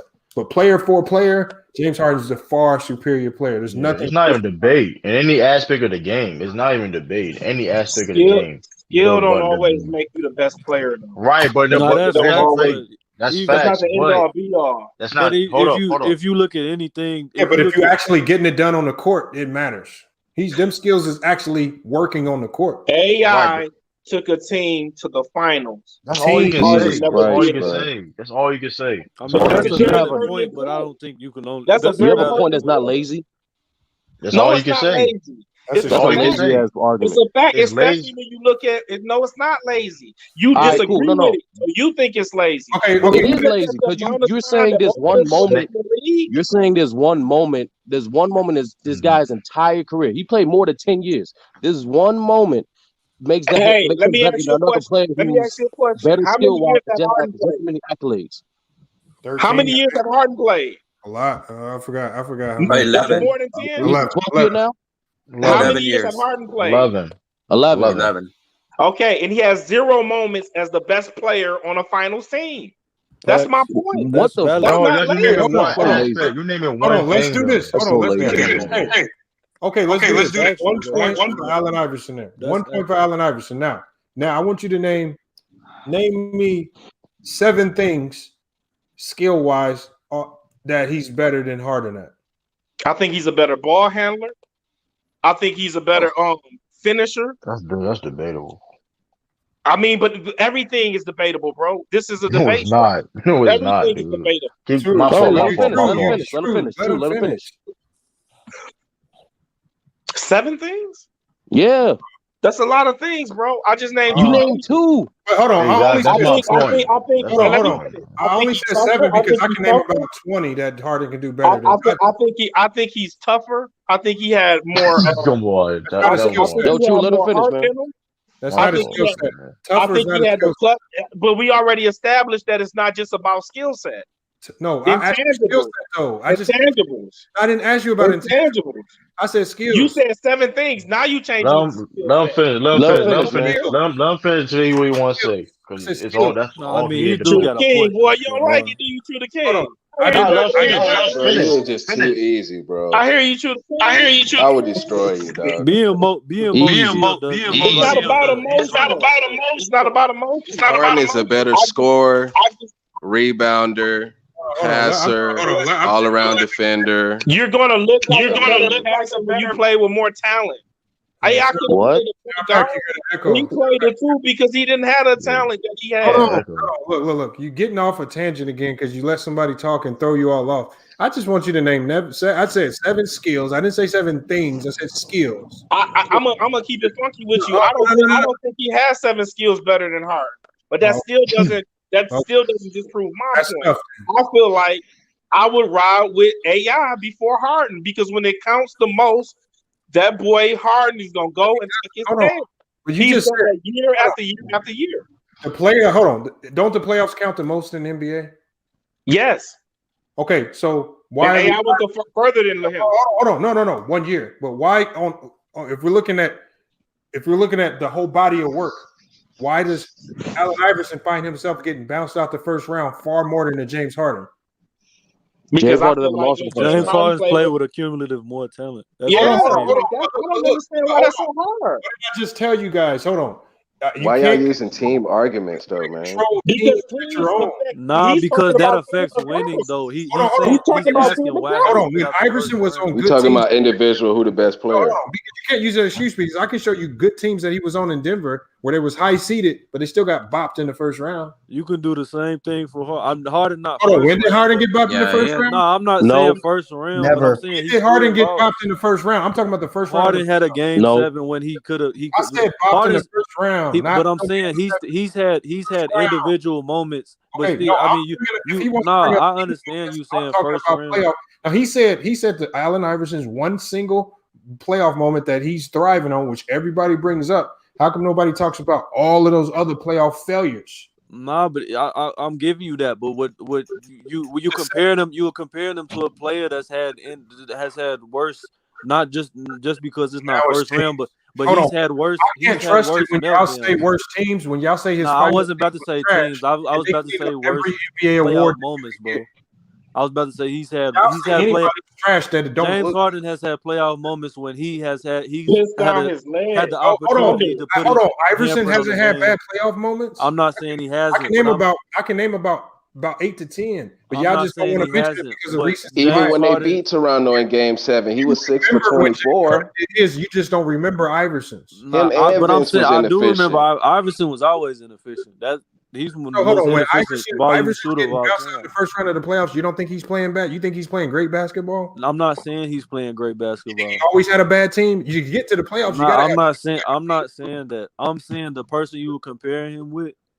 For the person that you're talking to's argument, he's saying that Harden's. Hey, hold up, bro. My name, respect, all fear none, so we can stand on business. Please call me by my name. I don't mean no disrespect. Oh, you good, bro? That's just a long title. I'm gonna call you. No, I just want to get it. I want to get acquainted with you, man. Are you good, bro? But go ahead. I mean to cut you off. Respect all fear none was saying. He's saying that Harden, he don't trust Harden because his playoff moments when he's had his opportunity to put his handprint on the game, he's folded, and that's why he's not. How is Iverson? That's all I'm saying. Bro. How is Iverson not folded when every time he's been in the playoffs for the most part in his career, he's getting bounced in the first round? Hey, can I say one? I'm not saying. I'm just thinking about he's making. How is that? Let me say one thing, Lamont. I get you on that. Okay, that's a great point. He's had moments we had blunders too. But what we have for AI what we have for AI that we don't have on record for Harden is we have that one moment. Be that in this game, that's only one. We have a different argument. Thank you, bro. Is there any other argument besides this lazy ass one? Bro, I don't care if you think it's lazy. It's factual. That's your only one. Your only argument is lazy. If Harden had led a team to the finals, then it wouldn't be available to be lazy. One moment doesn't make one player better than someone else. One lazy ass argument. Other than that final, you know what else makes my point valid? Harden had to run to not one but 2 superstars. God, yeah, that's that 90s argument. Wow. Man, he had to run to 2 superstars. This is the first time the best team in the league, though. Like, come on, bro. Dude, what does AI do as a basketball? Listen, AI as a basketball player is not better than James Harden, dude. Hold on. All I know is that he don't have to be better than you, True the King.